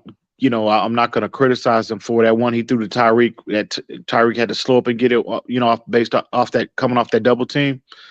And but Tua had pressure in his face, and he had to throw off his back foot. He couldn't even step into the throw. So, but with that being said, you just couldn't play a better game. And hopefully, again, he needs to expand upon that, and we need to see it more on a week to week basis. But, You like what you're seeing, right? oh yeah, There loving you what I'm go. seeing. Yeah. And like I said, you're the one that gets vindicated by me because you was a staunch believer. You in reasons from day one. Yeah, I ain't gonna lie though, it was a stretch there where I was like, Sure was. You was on my side for a while, bro. I was like, I don't know about. I don't know about his ceiling because I always said that you could win games with him, but it's just where his ceiling was going to be. You know what I mean? And I think nobody knows if anybody sits here and tells you that they had a good idea where Tua's ceiling is and what we're seeing now is what they thought his ceiling could potentially be, they're lying. And cause see, you talk about the health Mm-hmm. was a major issue with first 2 years, and that's primarily why I had so much concern. Said, man, bro, if he can't get back healthy, I mean, how can you say his ceiling is the same based off that Alabama evaluation when he's not the same player physically? That's not possible. And So, honestly, and so, I agree with you. Go ahead. so now he looks, he might be even be a better version athletically than what he was at Alabama, and credit to him. I think the biggest step he's taken is how he sees the field. Like you saw that, I don't know if you saw that video that Dan Orlovsky and Ryan Clark, they broke his film Yeah, I down. saw that. I saw it. You hear what they said? They said, I don't know if a quarterback in the league is seeing the field faster and with better timing than Tua Tagovailoa right now. That's Hey, what they hey, said. hey, the media's changed their tune on him now. And And Mace, what did I say the biggest area of growth that I need to see from Tua this year? It's timing and how he saw the field. yep, facts. And I said So, it along. That's what Troy Aikman did. mm-hmm. Took Troy Aikman So, 3 years to finally come to who he was. mm-hmm. So we'll see. He's got to be consistent, man. And I'm not ready to anoint him anything yet, but I'm pleased where he is, and I just need to see it more. We all have to see it more, And Facts. he's embraced it, and Tua looks to be in a better place now. He seems more mentally equipped I to agree. handle. And the You know what I reason is, mean? Flores is gone. Yeah, and you got to give Mike McDaniel tons of credit, bro. In that regard, you got to give him credit because that whole offseason of rebuilding the confidence into that's what was needed. I mean, Tua was broken, damn near broken. I don't think he was broken, but he was close to He it. was very close. Yeah, Flores must have just been, wow, man. He must I have heard just he been, did some crazy shit with him, bro. yeah, man. And there's no place. I get you don't believe in him, but again, that's why I'm frustrated with Flores. There's no place in the NFL for that type of treatment of a player. You They know Mm-mm. what I say mean? he's destroyed the Noah kid too. Mm. That was his two whipping boys. They said, according to Omar Kelly. Well, I didn't hear that about Noah. Yeah, Omar Really? Kelly I ain't said heard. that. I ain't heard nothing about that. Yeah, Omar Kelly said that back in the spring. He said that Noah don't even matter on this team, but he wouldn't be surprised if he's cut. Mm. Well, Omar was wrong. What else is new? That's why. That's why we don't listen. That's why we don't listen to the Omar, I love media. you, man. Now, Omar's my dog, man. Leave Omar Kelly alone. That's my Yeah, I dog. fuck with Omar. Omar's my guy, man. I mean, I talked to him on I talked to him on QAM over 100 times, man. I used to Hmm. talk with him with this guy's crazy wife, and I loved her, but she was wacko. Um, Talking about Nico Grimes, bro. yeah, I Rico can't stand Grimes. her, bro. I was on those shows back in QAM on Sundays. Remember when Nico Grimes. Rico? I remember Rico. What's her What's up, name? Joey? Rico Grimes. She got arrested at the Dolphin Stadium. Mm-hmm. That girl's pure ghetto, bro. I can't stand Miko Grimes, bro. What turned you off Mm-mm. about her? It's her mouth, dude. You know, Yeah, I she know, I just know, I know. Good. she in uh what's his name? Brent Grimes. First off, she ain't even cute. That's to begin with. And I'm like, Yes, it's not. bro, she is toe up, one. Two, Brent, you a high profile at the time. You a high profile, multi-million-dollar player, bro. So, bro, come on, man. That's like you can go down on the street, you know, in any city in America, inner city, on Friday night and find some women walking the street a lot that look a lot better than Rico I Grimes. would agree with that. And then on top of her mouth too, bro, she's ridiculous. I can't stand a big mouth, trashy mouth You can say female like whatever that, you want. bro. Say up here, bro. You can say whatever you want. You know what I'm Mm-mm. saying? I She know is, exactly. That's why I don't date now. But yeah. that said, real talk. Miko was. I remember when Miko did an interview. I had a good day today, Mace. That's why I love you, honey. We all love you up here, Brownie. Don't you ever forget that. Come on, Rico And Brownie, Grimes. don't worry. I'm gonna get Goldilocks. It's coming. That's coming. I'll get her. But getting back to what we was talking about, fellas. Um, yeah, man. Um, I'm gonna skip Miko. Getting back to what we was talking about. Yeah, man. Sky's the limit now, fellas. You got a 5-year window. Take advantage of it. It's true. Yeah, they've yeah, it's definitely. I think Tyreek. They asked him about that today, and he said that the window is now. That window was wide open, and hey, man, it's all about coaching and execution now because the talent is there to do whatever you want to do, and yeah, it's about execution now. So we'll Time to get see, it. Mace. How about them Spurs, though, baby? I guess Pop didn't get the memo that they supposed to be tanking, bro. I guess he didn't get the memo. You know, I'm like, bro, it's too, bro. I'm torn because I love to see him win, but I'm mad as fuck too at the same time. I'm like, what the hell are you doing winning I'm the games? I same know way it's with early. I'm the same way with the Blazers, man. I'm like, what the hell are you doing being 5-1? Come What that's on, man. Blazers rank fourth, Spurs 5 in the NBA rankings. And see, the Lakers, they the one that got the memo. Them they clear, and they don't even have their first round pick, and they still tanking. Yeah. And I hate this goddamn beat them Golden State. Now, Mr. Miami, why didn't you tell me? I just found this out, bro, like 10 minutes ago. Why didn't you tell me the Astros threw a no hitter tonight? They did. I did announced it. Mm. Well, I must have not been hearing you. Congratulations to them. I did say something if I write it down. Congratulations to them. See, you gotta show courtesy. See, I don't leave that alone, but boy, it feels it feels damn good. Not only that the Dolphins are legit relevant again, they have a nice 4 to 5 year window to get at least one, two championship banners. They could do it this year, man. I You know believe what? that. I really They believe they that. they have the team to do it. But I think I would love for them to really. But I think really next year, Mace, is when I think everything potentially could come together, and this team could really be like offensively, they would just absolutely take off. They'll.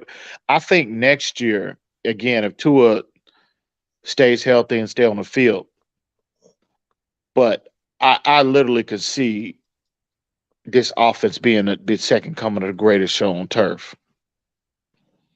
I mean, real nice. talk. I mean, real talk. I mean, but I think, and again, hopefully, they're ahead of schedule. But I think next year is when it's Tua's fourth year. He's completely settled in and he's completely acclimated to the NFL game.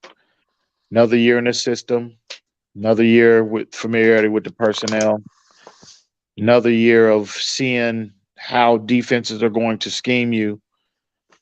That's when, that third year and then that fourth year, you know, that could truly be a special season. I'm talking about like again, if Tua continues on his trajectory, I'm talking like with these weapons and and and if they get the O line completely stabilized and get the run game where it needs to be, you could talk like a 40 touchdown season with this weaponry. I mean, Yeah. real talk, Mace, and you get the defense too, still giving you extra possessions, and but hopefully they're ahead of schedule, and that happens. Well, I mean, a lot of those being historically, statistically now, I think is not a possibility or anything like that because they got off to a relatively slow start. But yeah, man, I think you could see them be last year's. And I said that, Mace, at the beginning of the year. I said when they started acquiring all this talent, I said if Tua hits that top 12 status, this team could potentially be last year's version of the Cincinnati Bengals. You may be right, bro. And it looked like There's a good Tua, chance. There's a good chance you can be right. yeah, and it looks like Tua. I mean, he's exceeded that 12th ranking, those expectations. So yeah, could be, and I think we're a better team than Cincinnati, better team than what they had last year, especially now. Um, we just gotta wait and see, man. It's about execution, bro. You know. Yeah, man. You're right. I listen to you Facts. talking. You talking facts, bro. Hey, look. When it comes to this team, I was already composed. When they got Chubb yesterday and the backup running back for the Niners, I said, you know what? I said next year's draft. Um, I asked everybody up here. Let me ask you: a 2 and 2 threes. What you do with that next year's draft? Our 2 and 2 threes. I think the priority is going to be corner, I agree. and you got to continue to build O line, reinforce the O line. Get a dominant. Well, if you don't have the solution, if because oh yeah, Brandon Shell too, Mace. That right tackle they picked up, Yeah. he has been a godsend. I mean, like real talk, bro. He has been again potentially. Um, if he continues to play how he's played the last 4 weeks, 3 weeks. See, he'll go that pickup will go grossly, I undervalued, as agree. we move along, and he might wind up. And I love Chubb, obviously, but Mm-hmm. he might turn out to be the biggest pickup for this team, Mace. Because if that right tackle spot was it was a glaring hole for us. Greg Little, Austin Jackson. even when Liam Eichenberg played there, obviously going back to Jesse Davis has been a problem for some time now. And he has come in and he has completely stabilized that position. And again, if we're able to get where we need to be offensively, Brandon Shell is a big part of that.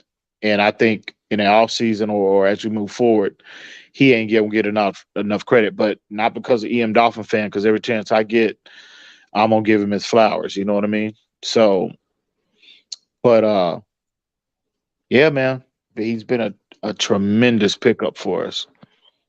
So, but yeah, there's so much more football to be played. So we'll see. We'll see how it turns out. Got it, man. Mm. And on that note, Facts. Yeah. I think it's time to close it down, man. So I'm gonna get up out of yeah, here, man. man. Hey, come back whenever, man. Oh Know yeah, how I yeah, do. yeah. Yeah, you know how I move, bro. You know how I move, and And in December, you better be up here almost every other night, bro, because it's all Dolphins in December up here because the schedule, who they play. man, that's what's up. Oh yeah. And, Mhm. Once don't forget things about slow get. down for me, one thing slow down for me in December, after Thanksgiving, I'll be able to, because I ain't really been on. I'm not consistent on any particular platform now. I kind of hop in here and there, especially when I'm hearing some foolishness going on. But but yeah, I'll definitely be able to be more consistent, on these streams, on these platforms. So yeah, Yeah, anytime. man. You already know. I appreciate you, homie. I appreciate Mr. you too, Miami, man. it's always respect. Always respect, homie. And You have a good yeah, week, yeah. bro. Yeah. Much love, respect. We'll chop it up. We'll chop it up real soon, Mace. We'll tap Whenever in you probably want on to, man. Sunday or Monday. Tell TD and Vinsanity, and I said hello, and don't be a stranger in here. Yeah, All yeah. you have to do is pop up, bro. Uh, We'll change any topic you're talking about. That's what's up. Appreciate you, man. Always respect. Y'all be good. I'll holler at Hey, y'all, man. man. Good night, family. All right, my brother. Till Right, next bro. time. Later, my Great brother. Ian Dolphin fan. Ronnie A, you're gorgeous. We love you in here. Always know that. I'll get Goldilocks next week for everybody. That's gonna be a warfare with me. With Pearly Things, whatever she's called. All right, everybody. Chia little flip. There you go. Yeah. I want to thank Joey the Serpent. Manzano wasn't up here tonight. Um, Walter Mahoney. Walter was one of my D1s, believe it or not. I remember he was a big Hawks fan, and he didn't like the way the Hawks played in the bubble. Um, Relentless was here tonight. Thank you, family. I'll be back on Friday night, 7:15 Eastern. Derby Friday night. 501 first. Thank you for coming, family. Um,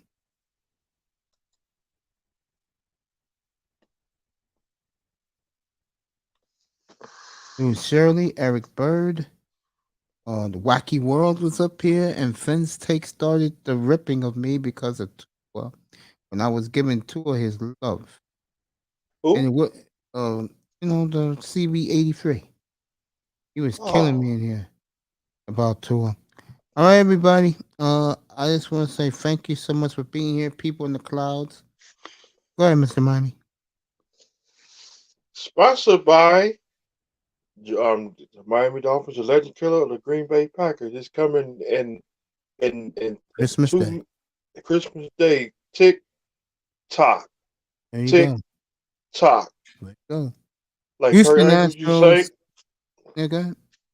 like Kurt Angle said, it's damn real. Houston Astros threw. There you go. Houston Astros threw a combined no hitter, third no hitter in the history of the World Series and postseason.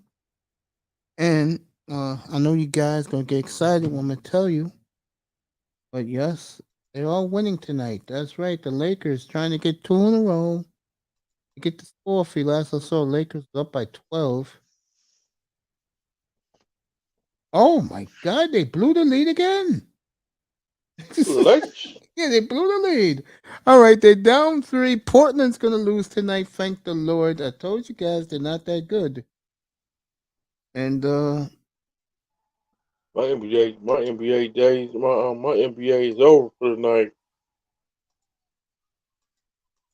Memphis just beat Portland 111, 106. So I told you guys what Portland really is. Don't get too excited. All right, that's it, folks. I will see you as Milwaukee. I love those new black Spear the Deer jerseys that they have out now. And when it gets a little more colder in here, you'll start seeing me rocking my Dolphins and Blazers gear up here. In your law? Tyler Hero with the game-winning 3 for the Miami Heat with less than a second left in the game, as the Heat won in overtime over the Sacramento Kings. Oh, So we yeah. we a world champion, and we just got done beating the Kings. Popovich had the worst loss of his career tonight, 143-100. Damn! Toronto Woo! stomps the Spurs. You heard what EM said, start losing.